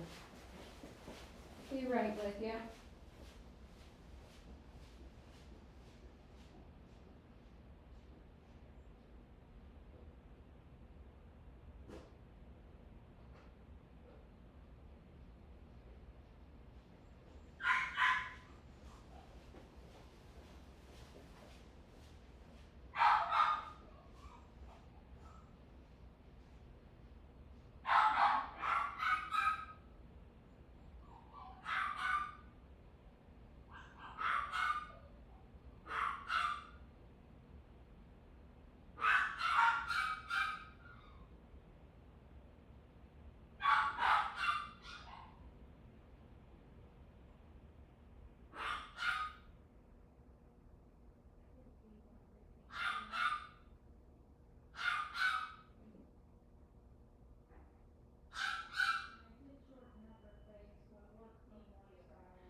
Lily's mom said Lily loves coming here. So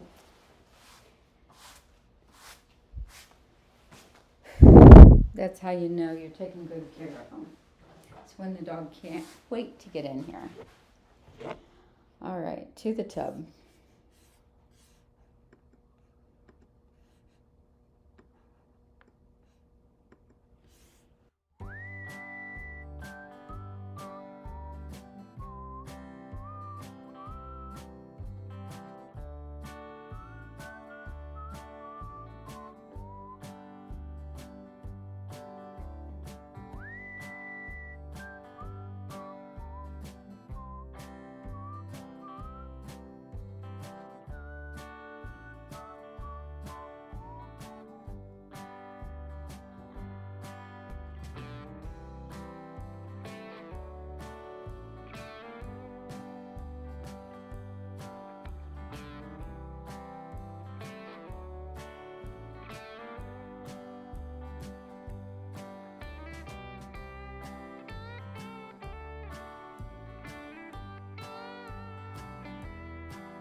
I didn't have my microphone back there with me. Sorry about that.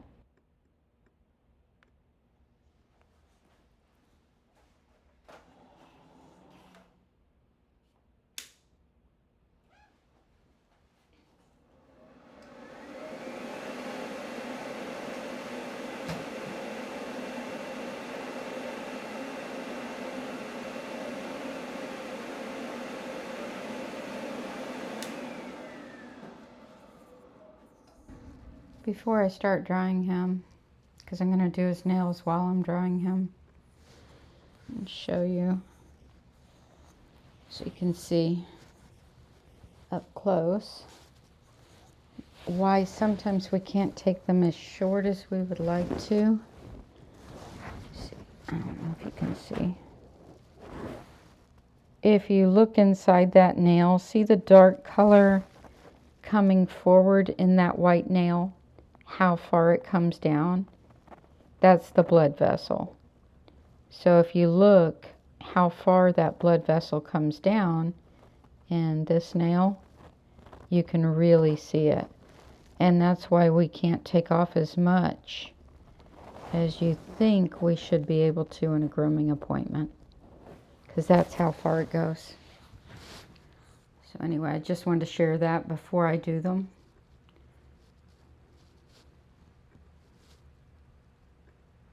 We get them as short as we can, but that's not always as much as people would like.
Now I'm going to show you with the nail clippers. I got all the way to the end of that red inside the nail. Like you can really see it on this one. You can see where the red ends. On this one, he had it chewed down all the way to where the red ends. But that's why we use the nail grinding tool, because we can get more of that off. So that's what I'm going to do now. We'll see how short we can get them. Not all dogs will let us do this, but if we can, it allows us to get a lot of that length off around the quick.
I'll bring him back so we can see what he's like on the table. I'm coming. Give me a minute.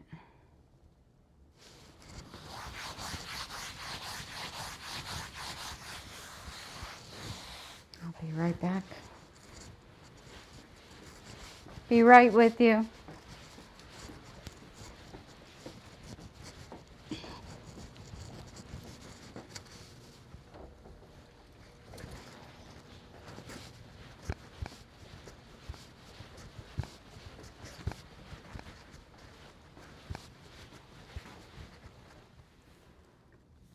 Turn off my mic while I'm up front.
Alright, so she's 3 months old. Never had a bath, so it's not bathing mats. Never had clothes on, so it's not clothes on mats, but she is matted solid. So the vet said that she needs to be tranquilized the night before and the morning of her groom so that she can handle it. So I just want to see how she does on the table. Introduce her to the clippers. And we'll finish Remy up in just a minute.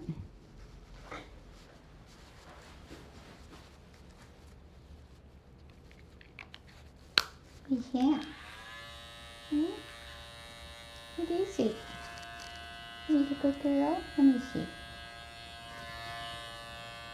Oh, the good puppy.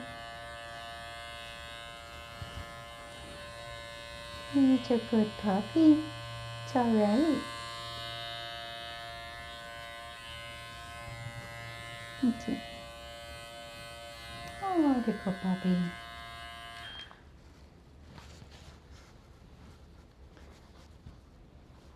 It's alright. It's alright, the good puppy. It's a good puppy. Yeah. So what do y'all think? You think she needs to be tranquilized to be groomed?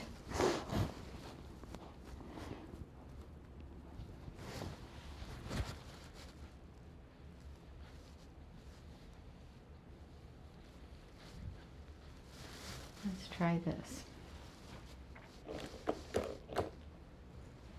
Let me see. Can I trim around your eyes? Come here. It's okay. It's okay. Let me see. Can I trim around your eyes? Oh, 1, 2, 3. Snip. Good. Good. And a snip. Good girl. And I know you hurt your daddy. It's okay. 1, 2, 3, snip. And a snip. And a snip. And a snip. And a snip. And a snip. She'll be just fine. She'll be just fine. You're gonna love Miss Suzanne. And we need to get this mess off you as quick as possible before it gets any worse. So let's see what I can do here. I think I had an opening on Monday come available. Monday at 4 p.m. or let me see if they can do Monday at 4 or Wednesday at 3:30.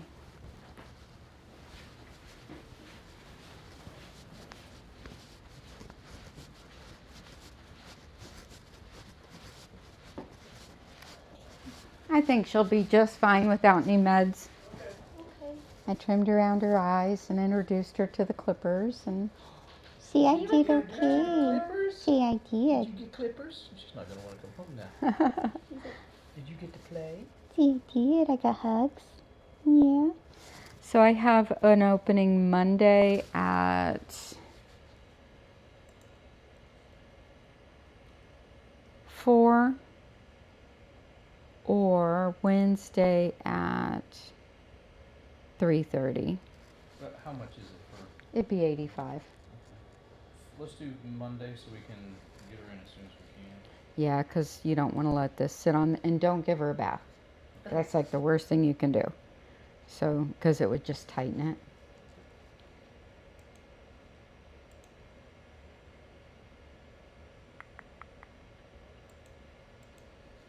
And what is your first name? I'm Stuart. S-T-U-A-R-T. You did say 4, is that right? Mm-hmm. And hold on just a minute.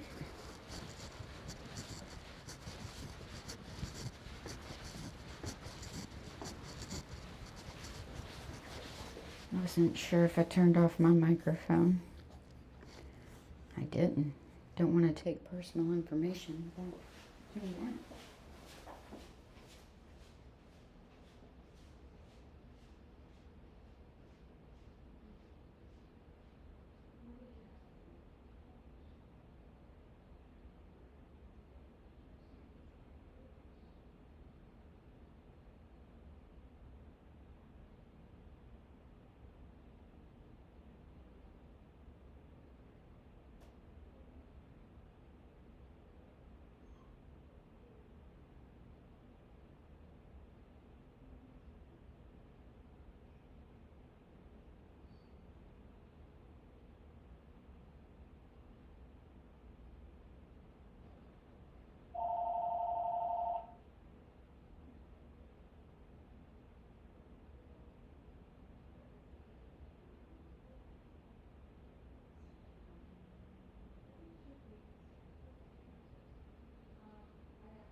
So can you imagine a vet telling that client they need to double tranquilize that puppy? Like, oh my gosh. She'll be coming in Monday at 4. And we'll be streaming.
As people are back, let me go tell them it'll be a minute, or 10 or 20.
So the little puppy's owner was looking at our Schnauzer page because they have Schnauzers too.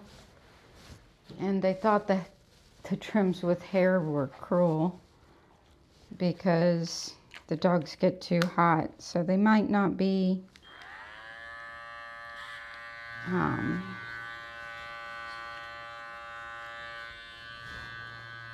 happy if they look at too much of my work, since most of it's hairy dogs.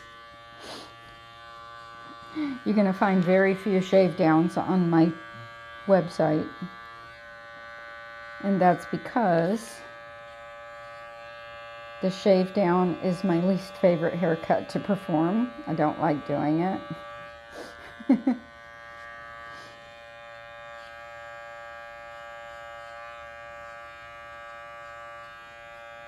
Some people do think anything other than a shave down is, you know, not a good haircut.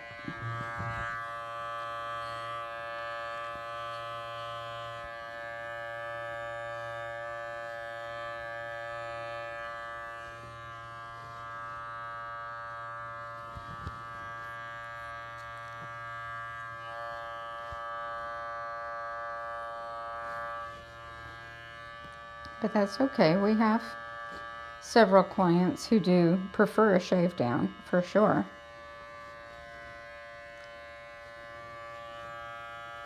But I don't think keeping hair on dogs is cruel. as long as it's maintained.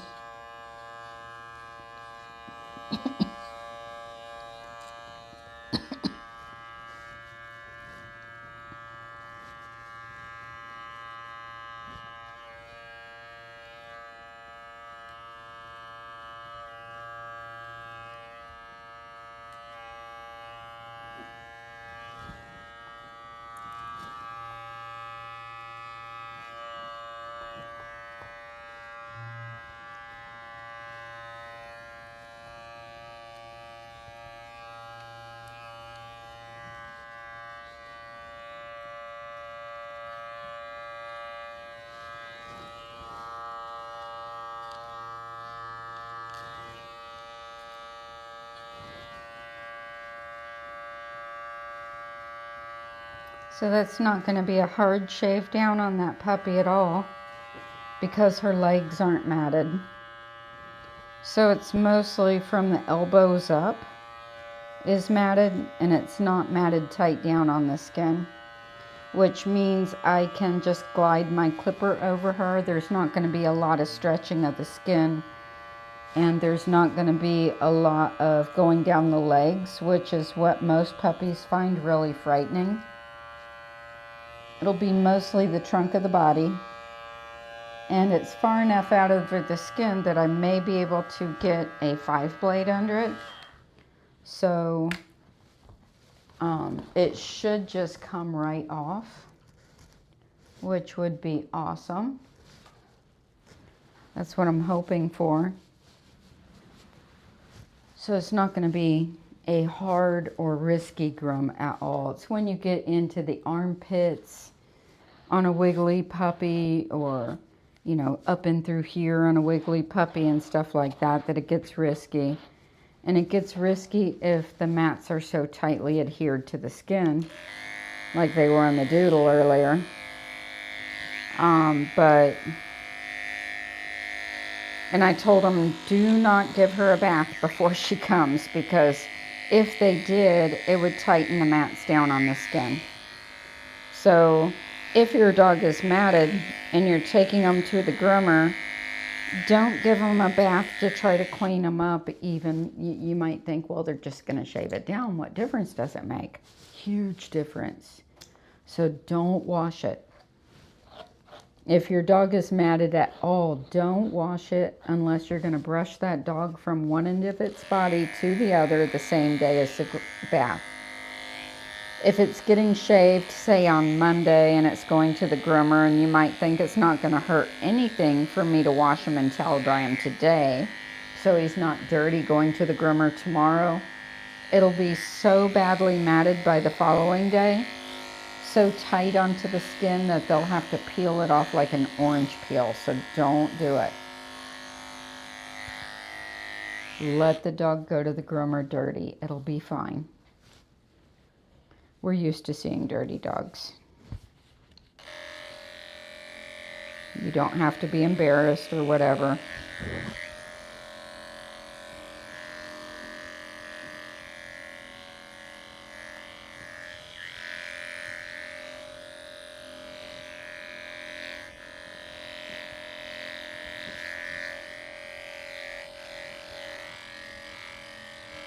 The puppy's hair is too tight for a scissor over comb dematting method, though. That's not going to happen. It's too tight to the skin for that, but not tight enough that I have to, like, peel it off. So that's good.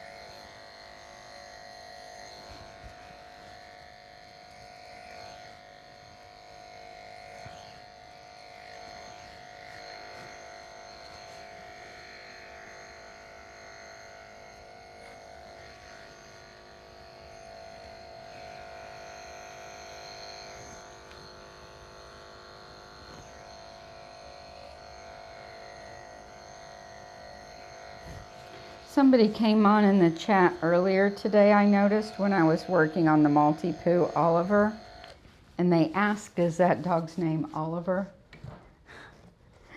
It's kind of funny because Oliver's been kicked out of a few local shops. So I'm wondering if it was a former groomer. Like, is that Oliver? I shouldn't say kicked out. I should say banned.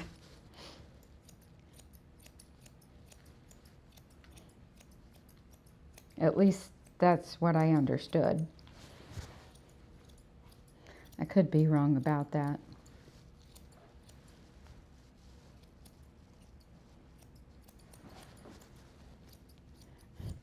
Just thought it's funny.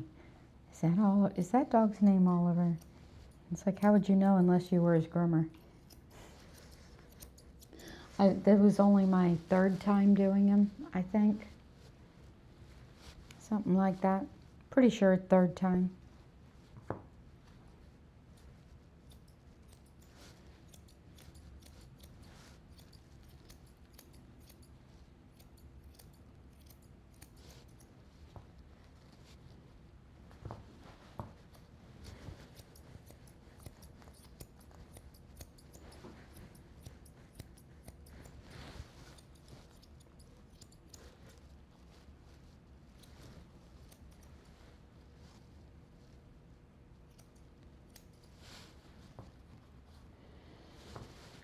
Come on, buddy, your people are waiting for you. I ain't got time to play spin the Maltese.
So based on the criteria from the vet, with the puppy being matted badly and needing to be tranquilized, we were going to turn her away sight unseen based on that criteria.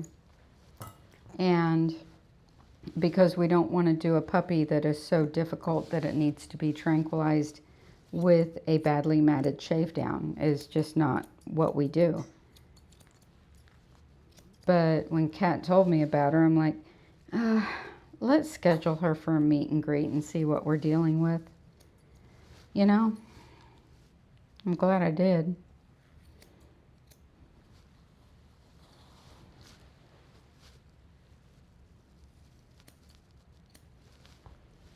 It's like, my word.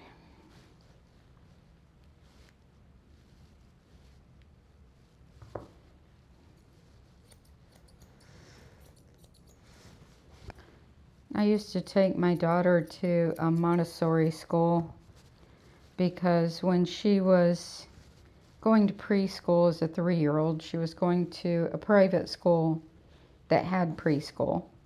And the private school was having them sit down for long periods of time and, you know, do projects and stuff, but the teacher was doing a lot of the project to make it look real pretty while the kids were sitting there, and we didn't like that. So I felt like she wasn't the type of child who could just sit in a chair, you know, for long periods of time. She needed to get up and move around. That was just how I saw my child. It's like this regular environment with the desks and the chairs is not what she needs right now.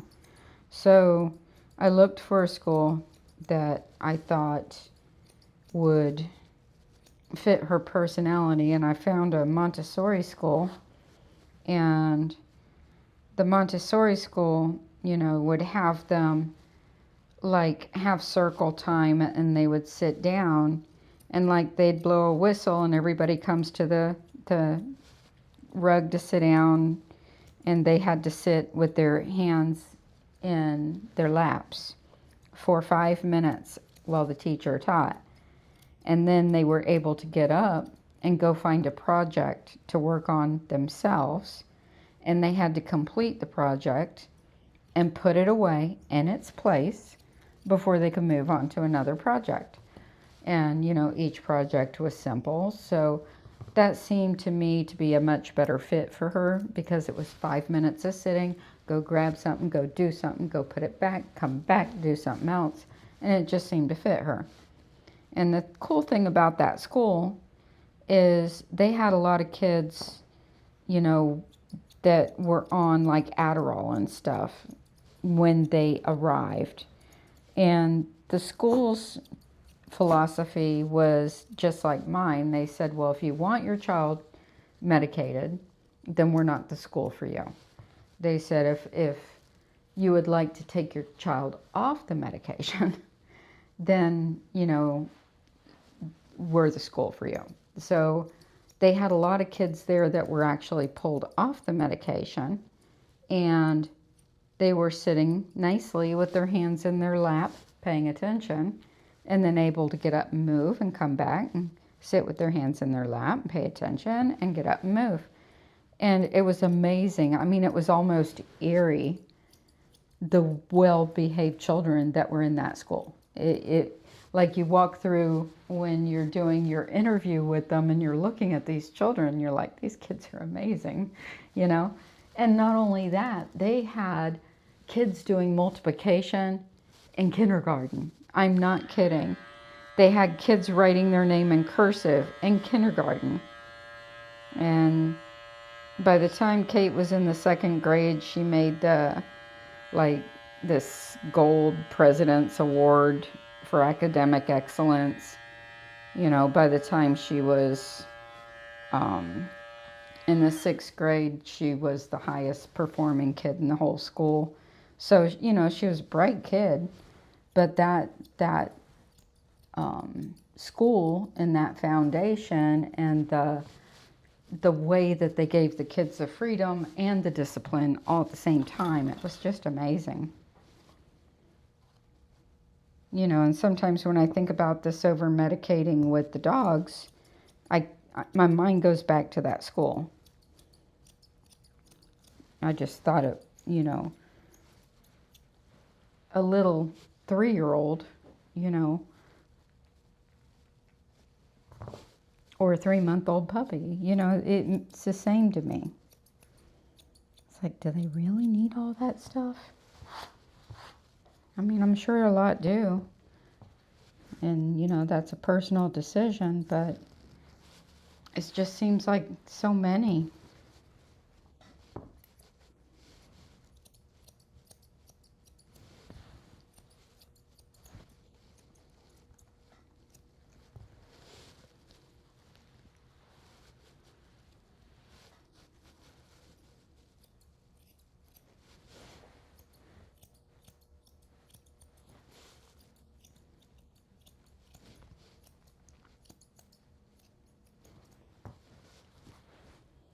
One of the things I loved about that school is how bright and happy everything was.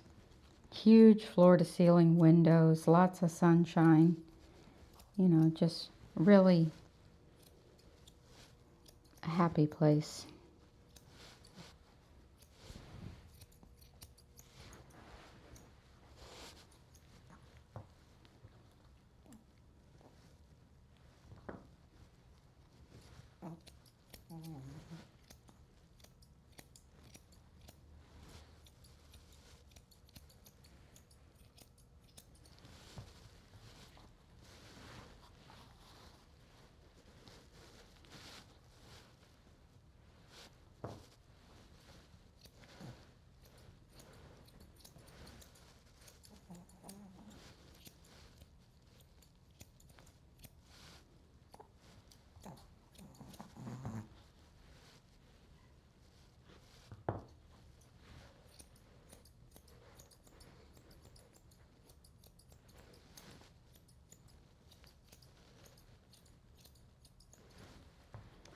All right, little man, let's see if we have a little itty bitty bandana ready for you.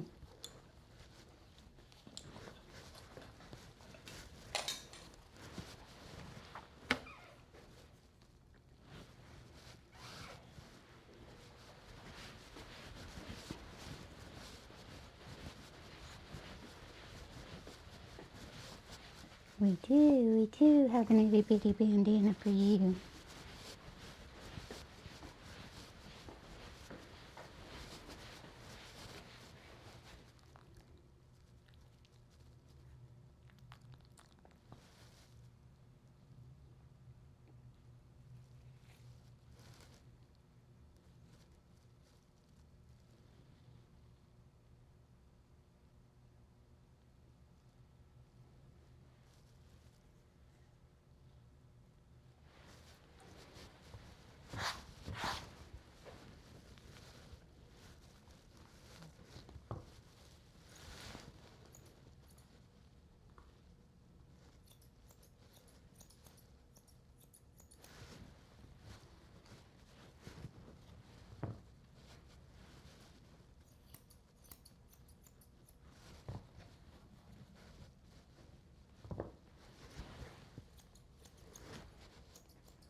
Stand.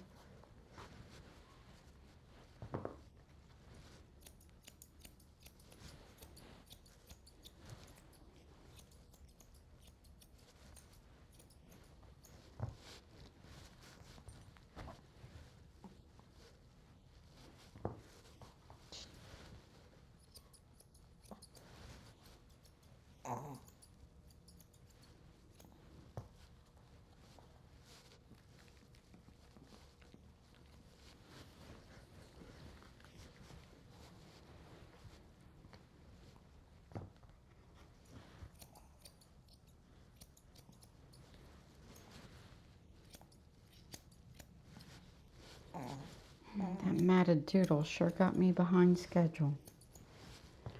Another one took twice as long as it should have today. 2 dogs, 2 days in a row. Took twice as long as they should have taken due to matting. It's like, oh my gosh. And it makes people so mad at me when their dogs aren't ready, you know? But I can't help it. It's hard, you know? I can't predict everything.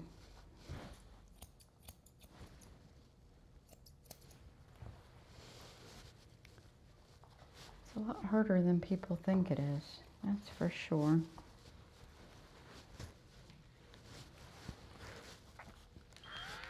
I mean, I try really hard to stay on schedule, but something happens every day. That biting dog took a lot longer than I planned too, because you have to go so slow. Seems like there was somebody else today I had to go slow with. Gabby, I had to brush slowly. Couldn't do normal speed. Seems like there was somebody else too. It's just hard. This is not easy work. Because we're dealing with little live critters, you know. It's not stuffed animals that you can just do whatever you want to. Alright, there's cute little Remy with his little shaved feet, and that ear looks terrible. Hold on.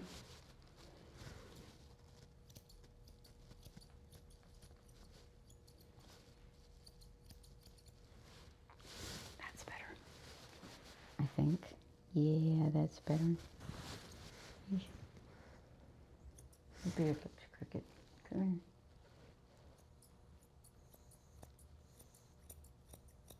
here.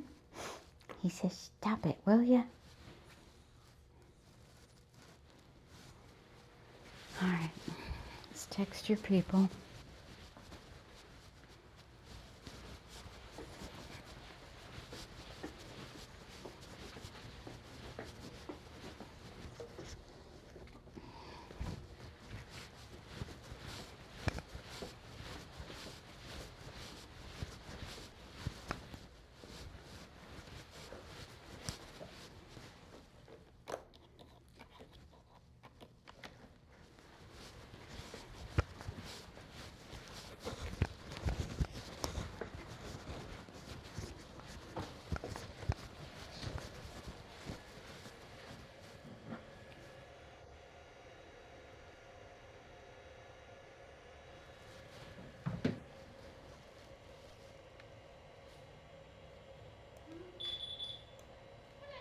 Hi. Is this a better time? Yes. Okay. Sorry we came earlier. Oh, you're fine. She said 6. Let's just ride over. I had a really matted doodle ahead of him, so. Oh, goodness. And then a biting dog before that. So Oh, it's not like, biting. yeah. You have to wear special gloves with the biting, or Sometimes I wish I would. you just wing it? You can just keep it. Thank you. No, I find it really hard to maneuver tools with gloves on. So, Yeah. I mean, if I was just getting them in and out of a kennel, but you can't fit scissors over those things.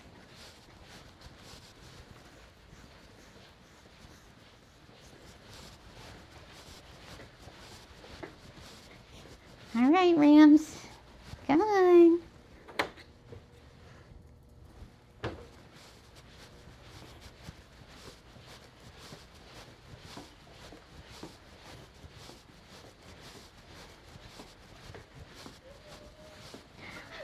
I can't get over how cute his little shaved feet are.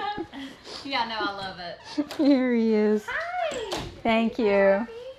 Thank I'll you see so you much. He next looks time. great.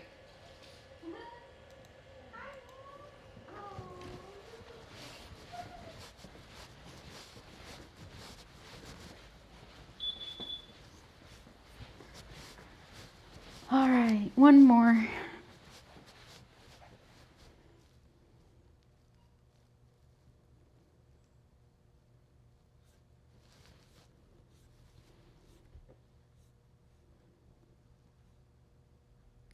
Isn't that a nice slicker Opso, Mom? You see why I'm sold on that sucker? It's the best one I've ever used as far as that goes. All right. We're gonna do a little poll. Anybody up for a poll?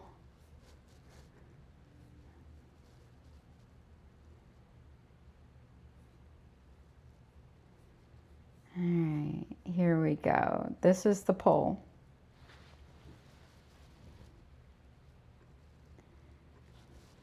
Will my last client arrive before they are texted that the dog is ready for pickup?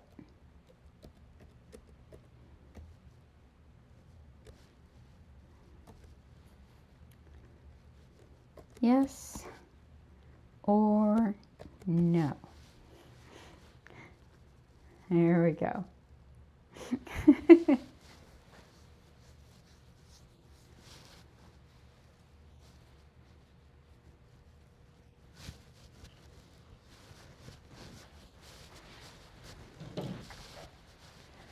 All right, we're gonna get Princess in the tub because she's kind of dirty.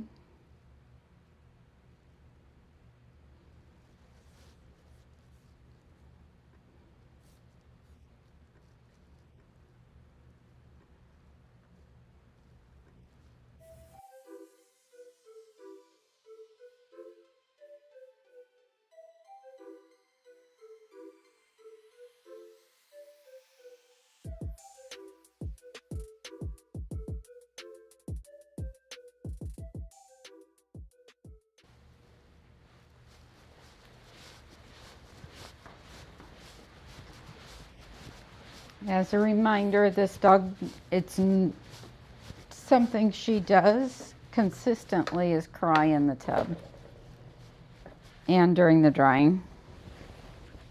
So don't be alarmed if you hear it.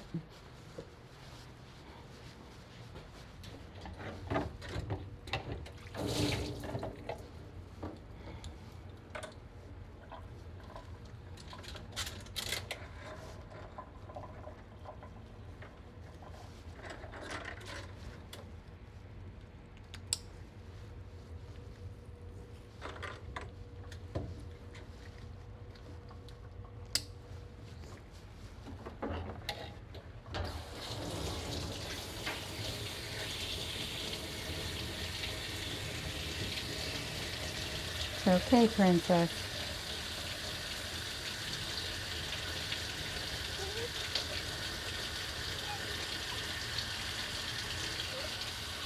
Just letting the water warm up nicely.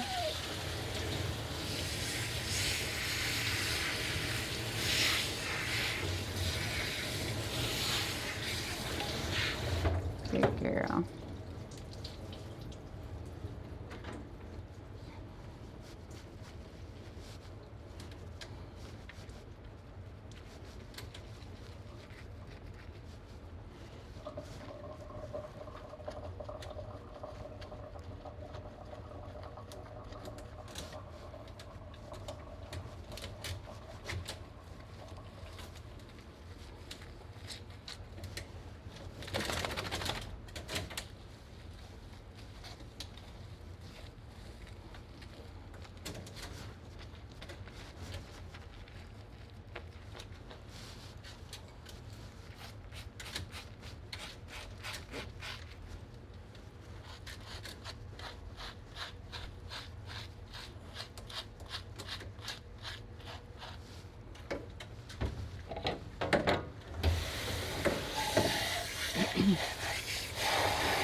That's a good girl.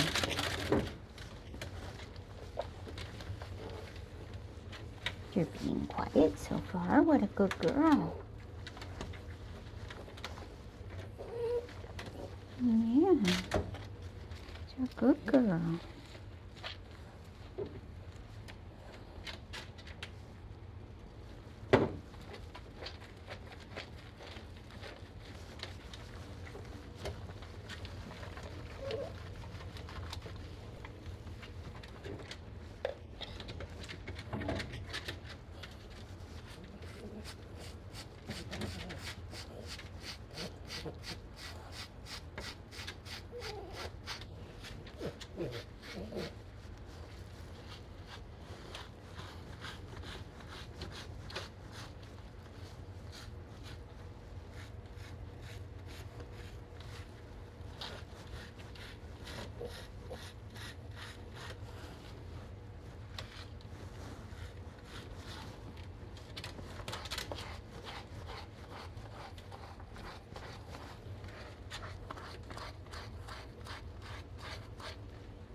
this, girl? You're doing fine.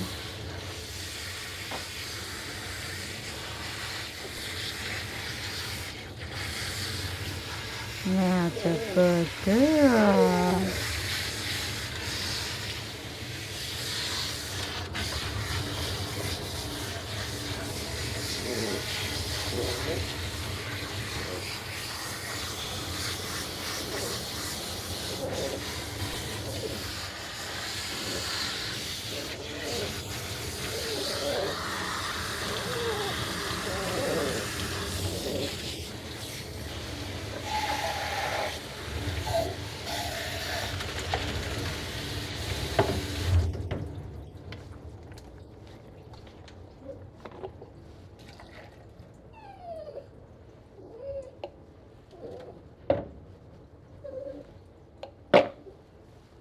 You know, we talk about the conditioning properties of this shampoo.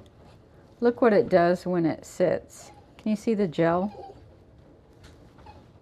That's after it's been mixed with water and it sits.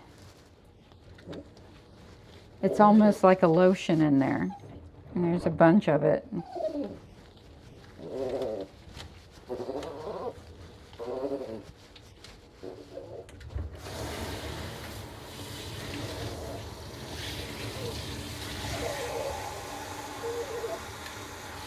That's why it does well if it sits on the skin for 5 minutes. It allows that lotion type of stuff to really condition the skin. And I can feel it when I'm rinsing them because, you know, there's almost a slickness. And it even says on the side of the bottle that you're not going to feel a squeaky clean when you rinse them. You're going to feel a slickness on the dog. And you do. And that's from the shampoo more than the conditioner. It's like the shampoo is heavier in its conditioning properties and the conditioner is light and clean rinsing.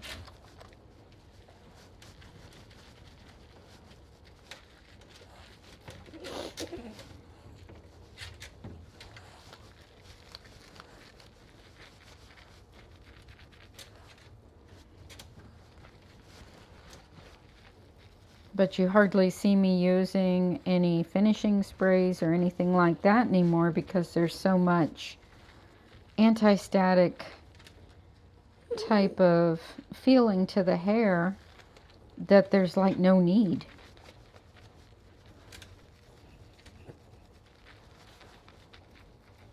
But I am waiting for the Crown Royal scissoring spray and clipping spray. I'm like, ooh, what's this? So iGroom, I hate their scissoring spray. I love iGroom products, but I've never, ever, ever liked the scissoring spray. It leaves the coat tacky. Like, I'm like, how can you call this a scissoring spray? You can't comb through it once you put it on. I don't know if you guys have ever tried that, but yeah, that's a no for me. So, you know, the concept of a good scissoring and clipping spray. I like a good scissoring spray. And the Crown Royal number 2 is like the go-to for poodle people for a scissoring spray. So I'm wondering what this will be like. We'll see. It should be here in a day or two. It may be a yay or it may be a nay. We'll see.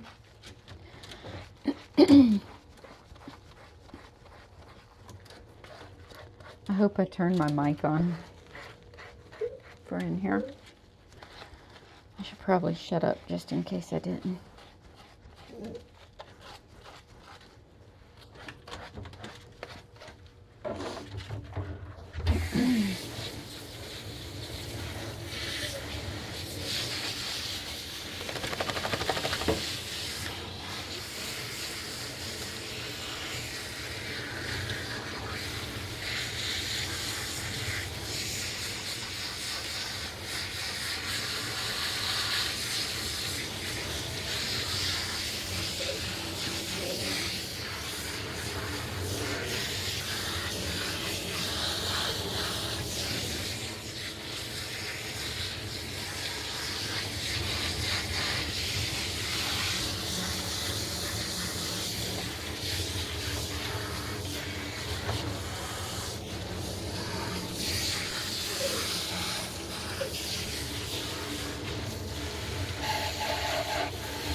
I'm gonna wash her face a third time. It's not coming clean.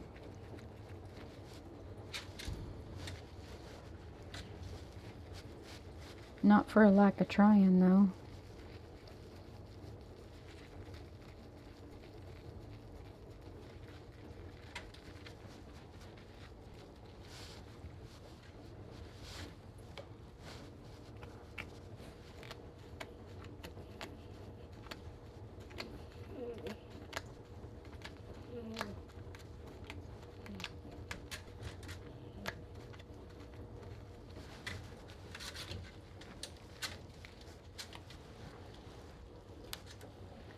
They like her head big and round, so it's not like I can scissor off any of this stuff.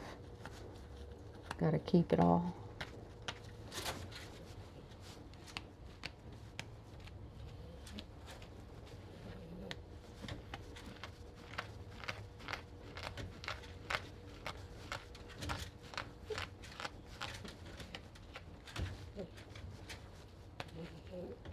A couple of grooms ago I did it short and round to try to taper back all the stuff that gets so dirty and crusty, but they didn't like that.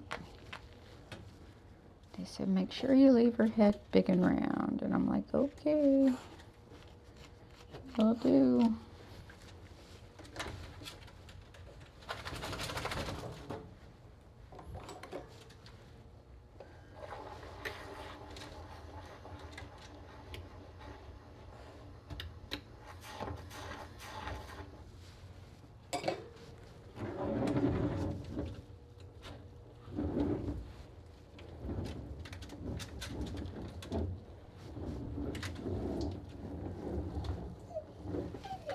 You're all right. You're being very quiet today. Yes, you are.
I'm coming.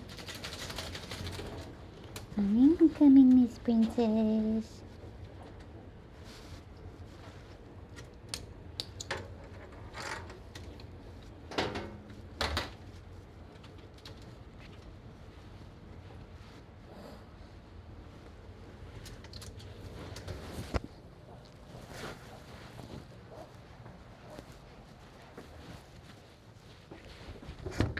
You go.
Hey, I did have my mic up. Hooray. I never know when I'm back there. I can't see my monitor. It's like, am I sitting here talking to myself or am I talking to other people?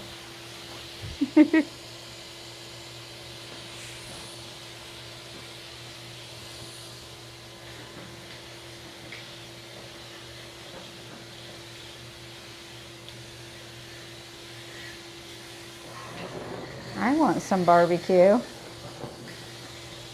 That's what I'll have on Sunday. I've been racking my brain trying to figure out what I'm going to cook on Sunday. Now I know. Now I just got to decide if it's ribs or chicken. And I think the last time we had ribs. I think this time we're going to have some BBQ chicken. And maybe I'll finally try that macaroni salad. That's what I'll have. That sounds good. Now I'm hungry.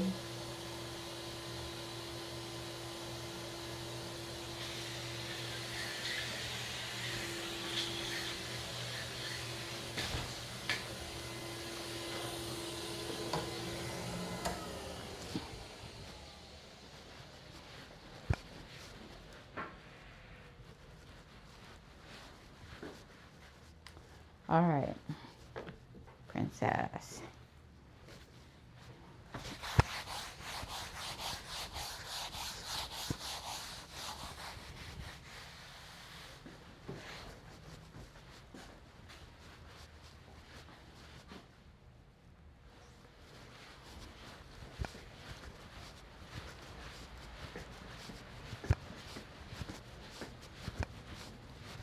And it's Friday. That means I've got to marinate some chicken for sandwich chicken.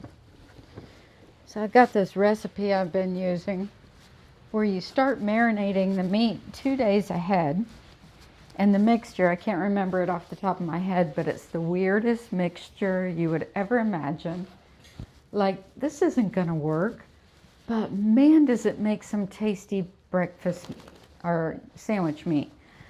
It's like, it works. And it is, let me just try to adjust this. It is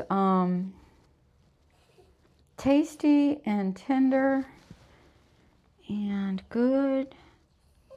Perfect for sandwiches. And then my husband has a slicer that slices it real thin. And it's interesting. All right, so I got to do that tonight, except it's probably not thawed out. I bet my husband didn't thaw it out. Ugh. Do the microphone.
Although they like her head round, they like the ears longer than the typical Bichon. Whenever I try to bring them up to more Bichon roundness, it's too short for them. So I won't be trimming their ears at all.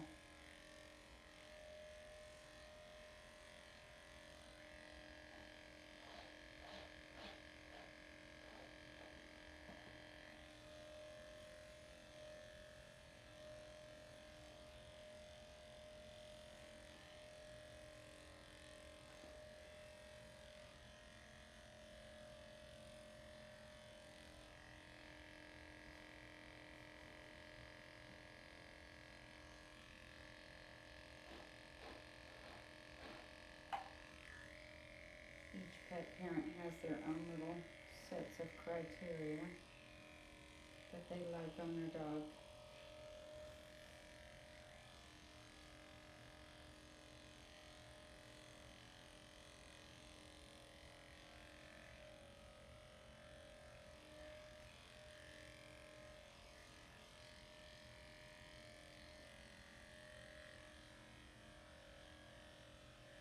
One of our clients had to cancel for Monday. It worked out good for that Yorkie puppy because the openings that I had for Monday and Wednesday were both belonging to this other client who had to cancel both days for two different dogs.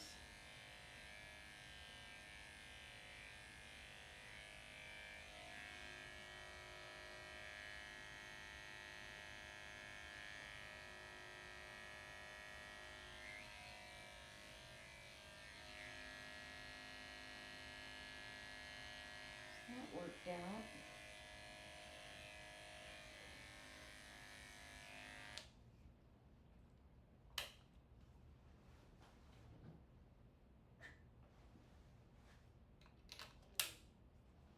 How could anybody hold that Yorkie puppy and say, this dog needs tranquilizing?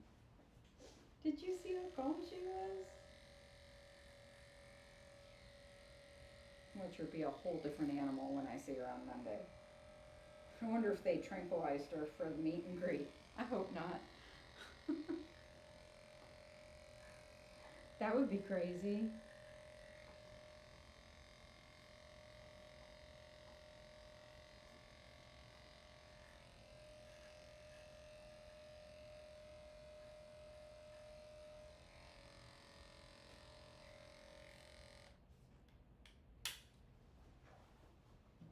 You never know.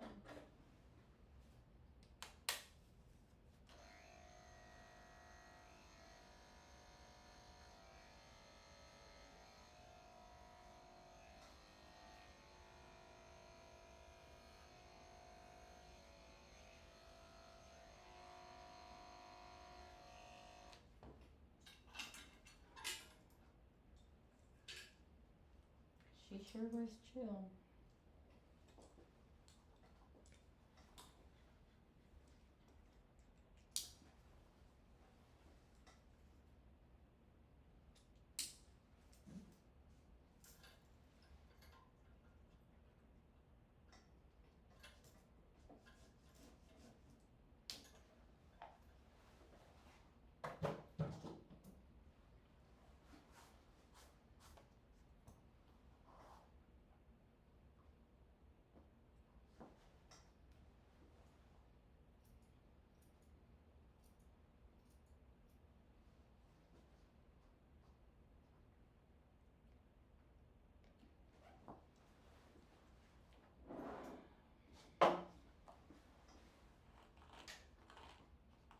It's okay.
is killing me after bending over this table all day.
Boy, Lily the Doodle puppy sure is a tolerant puppy, isn't she?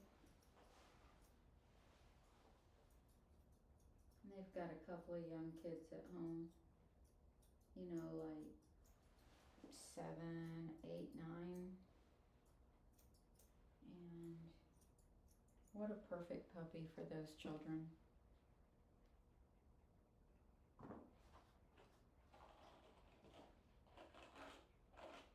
Energetic, smart.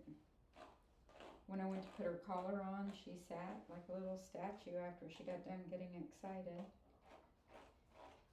So they're training her good.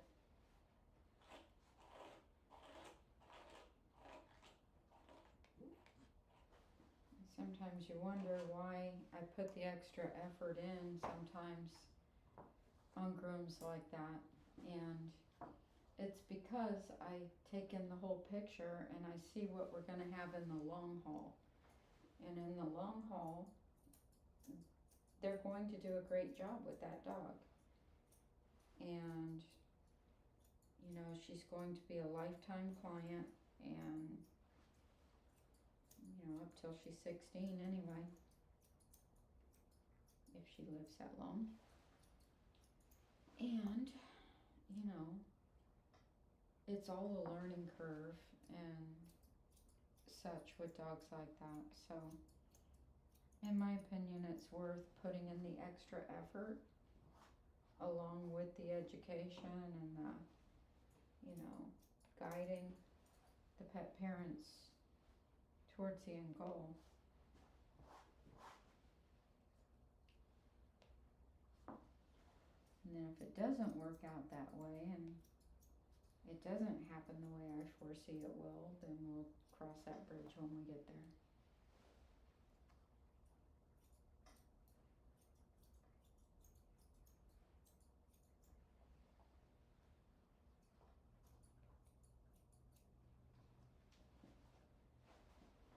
Right.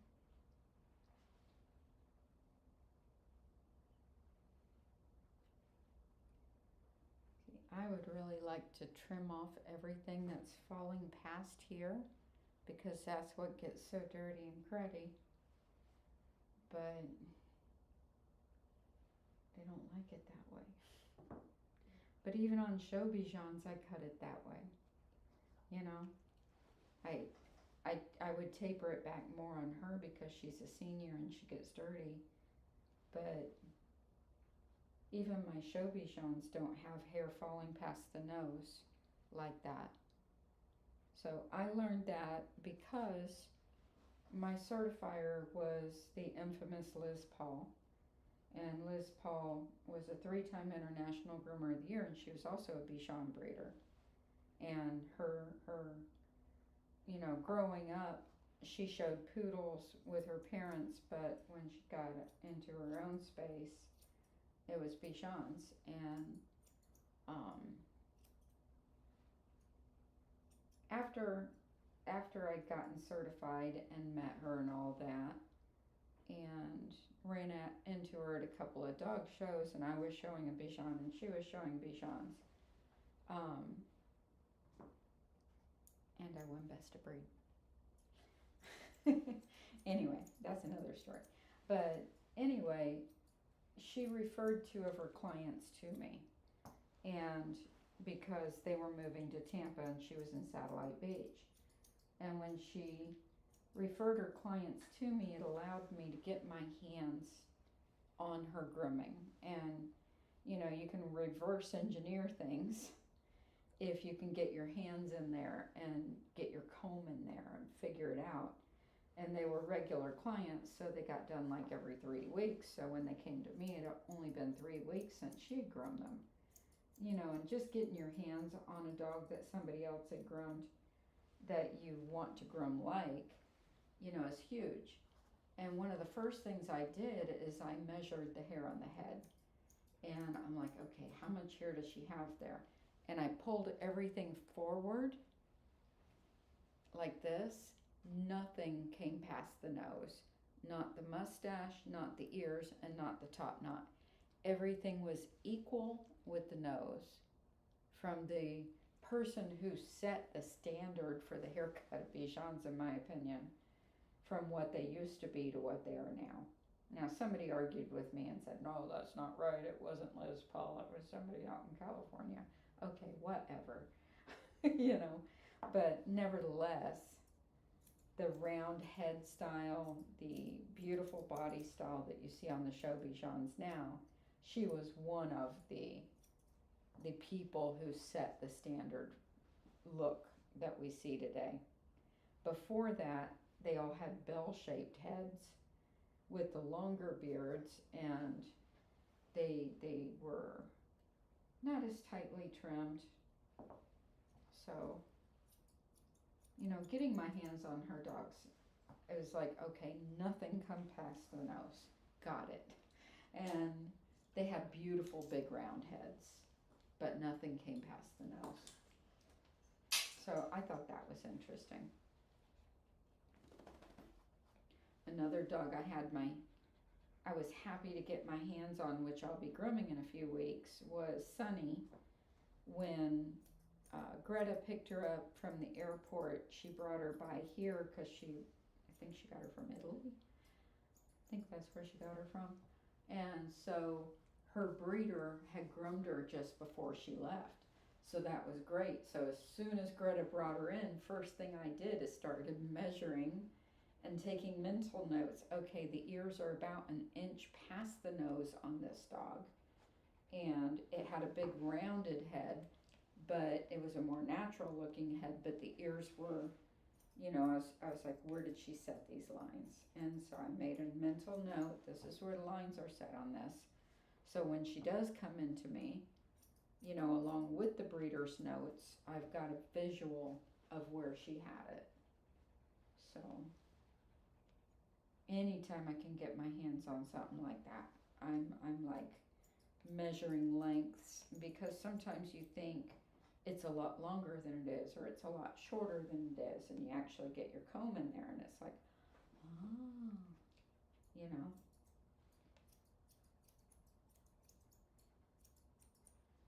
So whenever, like, I have clients who have their dogs shown, and if they go to a handler, say for a year, and you know, with a big time handler, and they come back, you can darn well bet I'm nitpicking that haircut to pieces. It's like, okay, what'd they do? What's different?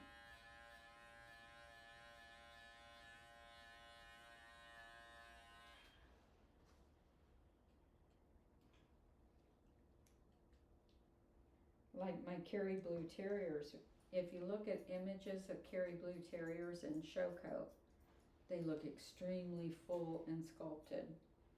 And my Kerrys, I would take a 7-blade on the back, right here. I would take a 7-blade down the front, like the entire chest skimming off the shoulders, and it looked like a super full hand scissored trim with a 7-blade here. It's like, what?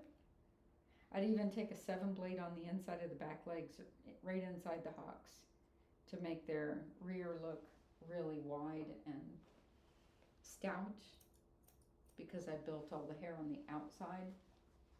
So not because they had a bad rear, but because they just, you build it out wider. And so you got to take it in where you build it out. So it's really pretty fascinating stuff once you get into it. Very detailed.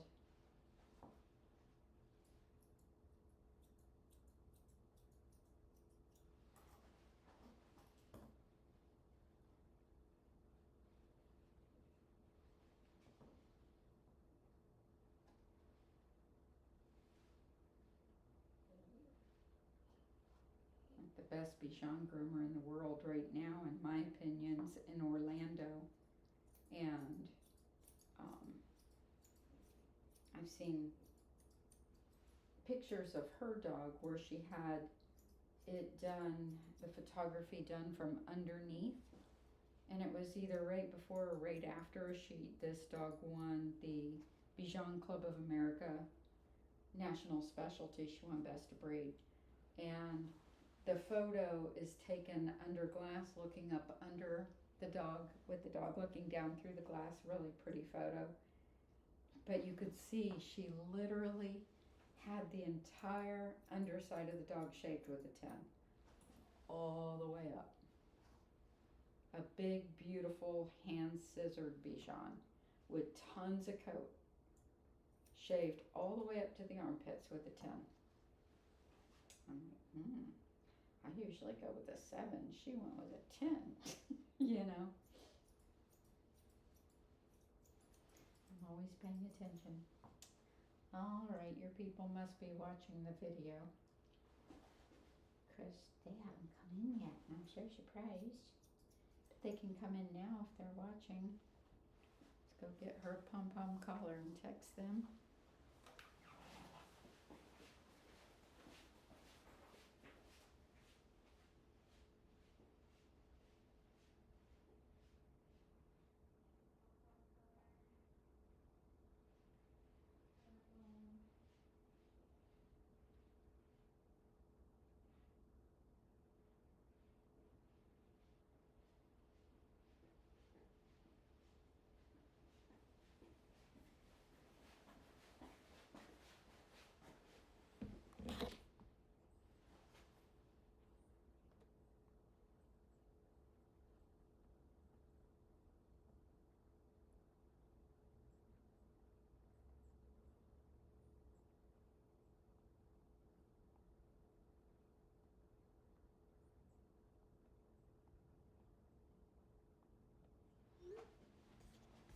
Yeah, I love getting my hands in other people's work,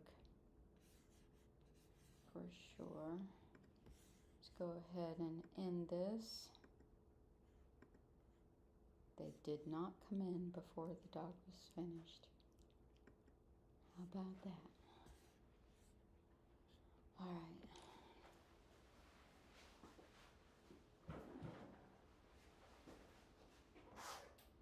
I do the same thing with bows.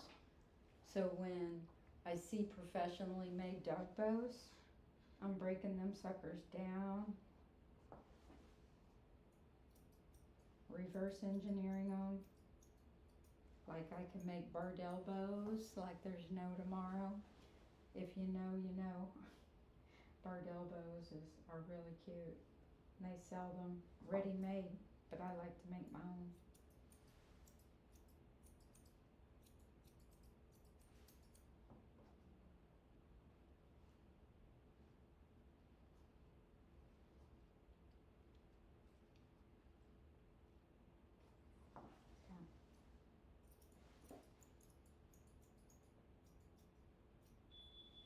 And there they are.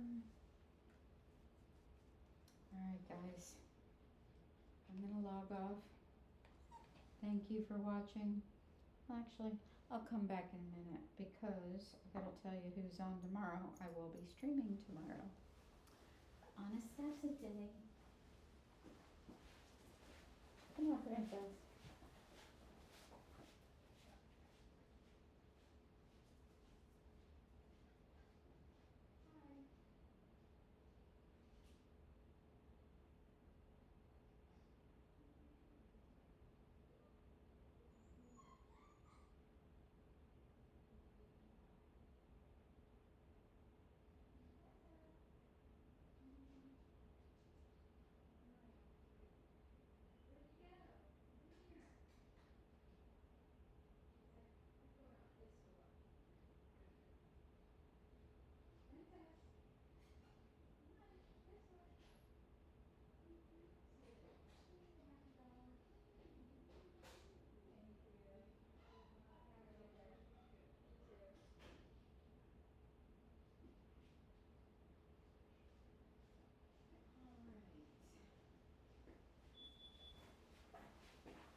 see who we have tomorrow. Tomorrow, tomorrow.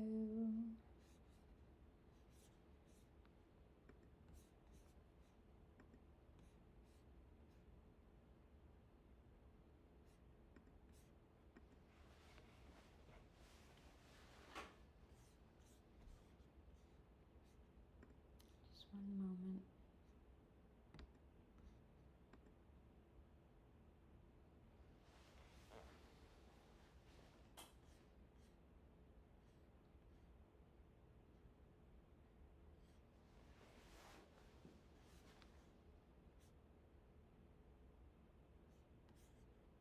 Why did I do that?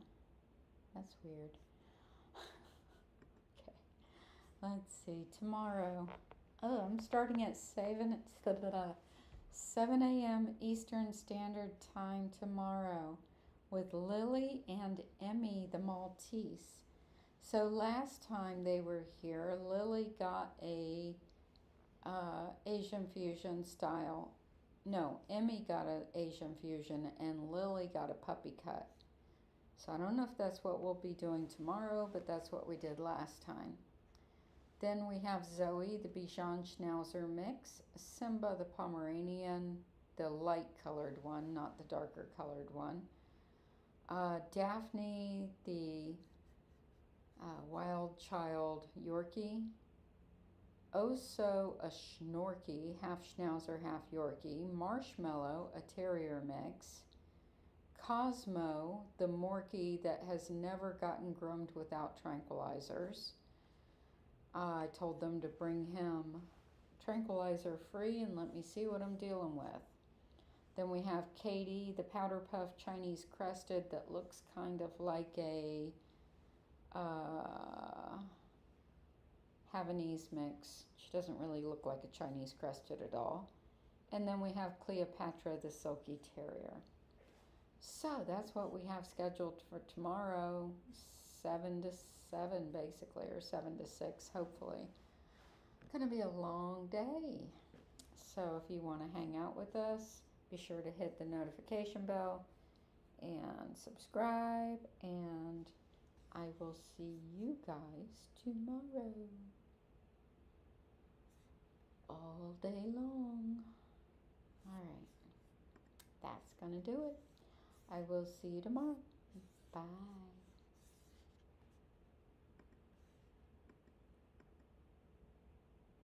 Today's video was brought to you by our own company, Grooming Safer. I designed the Grooming Safer dog grooming harness with the intent to keep pets safe on the grooming table. This product aids in grooming dogs with collapsing tracheas, senior dogs with mobility issues, and wiggly puppies. The Grooming Safer dog grooming harness is also helpful with dogs who gator roll or rear up during the grooming process. The harness fits dogs from 2 to 35 pounds. We also have extenders for the dog grooming harness, enlarging it to fit dogs up to 115 pounds. I personally make each harness as they are ordered. Order yours today at groomingsafer.com.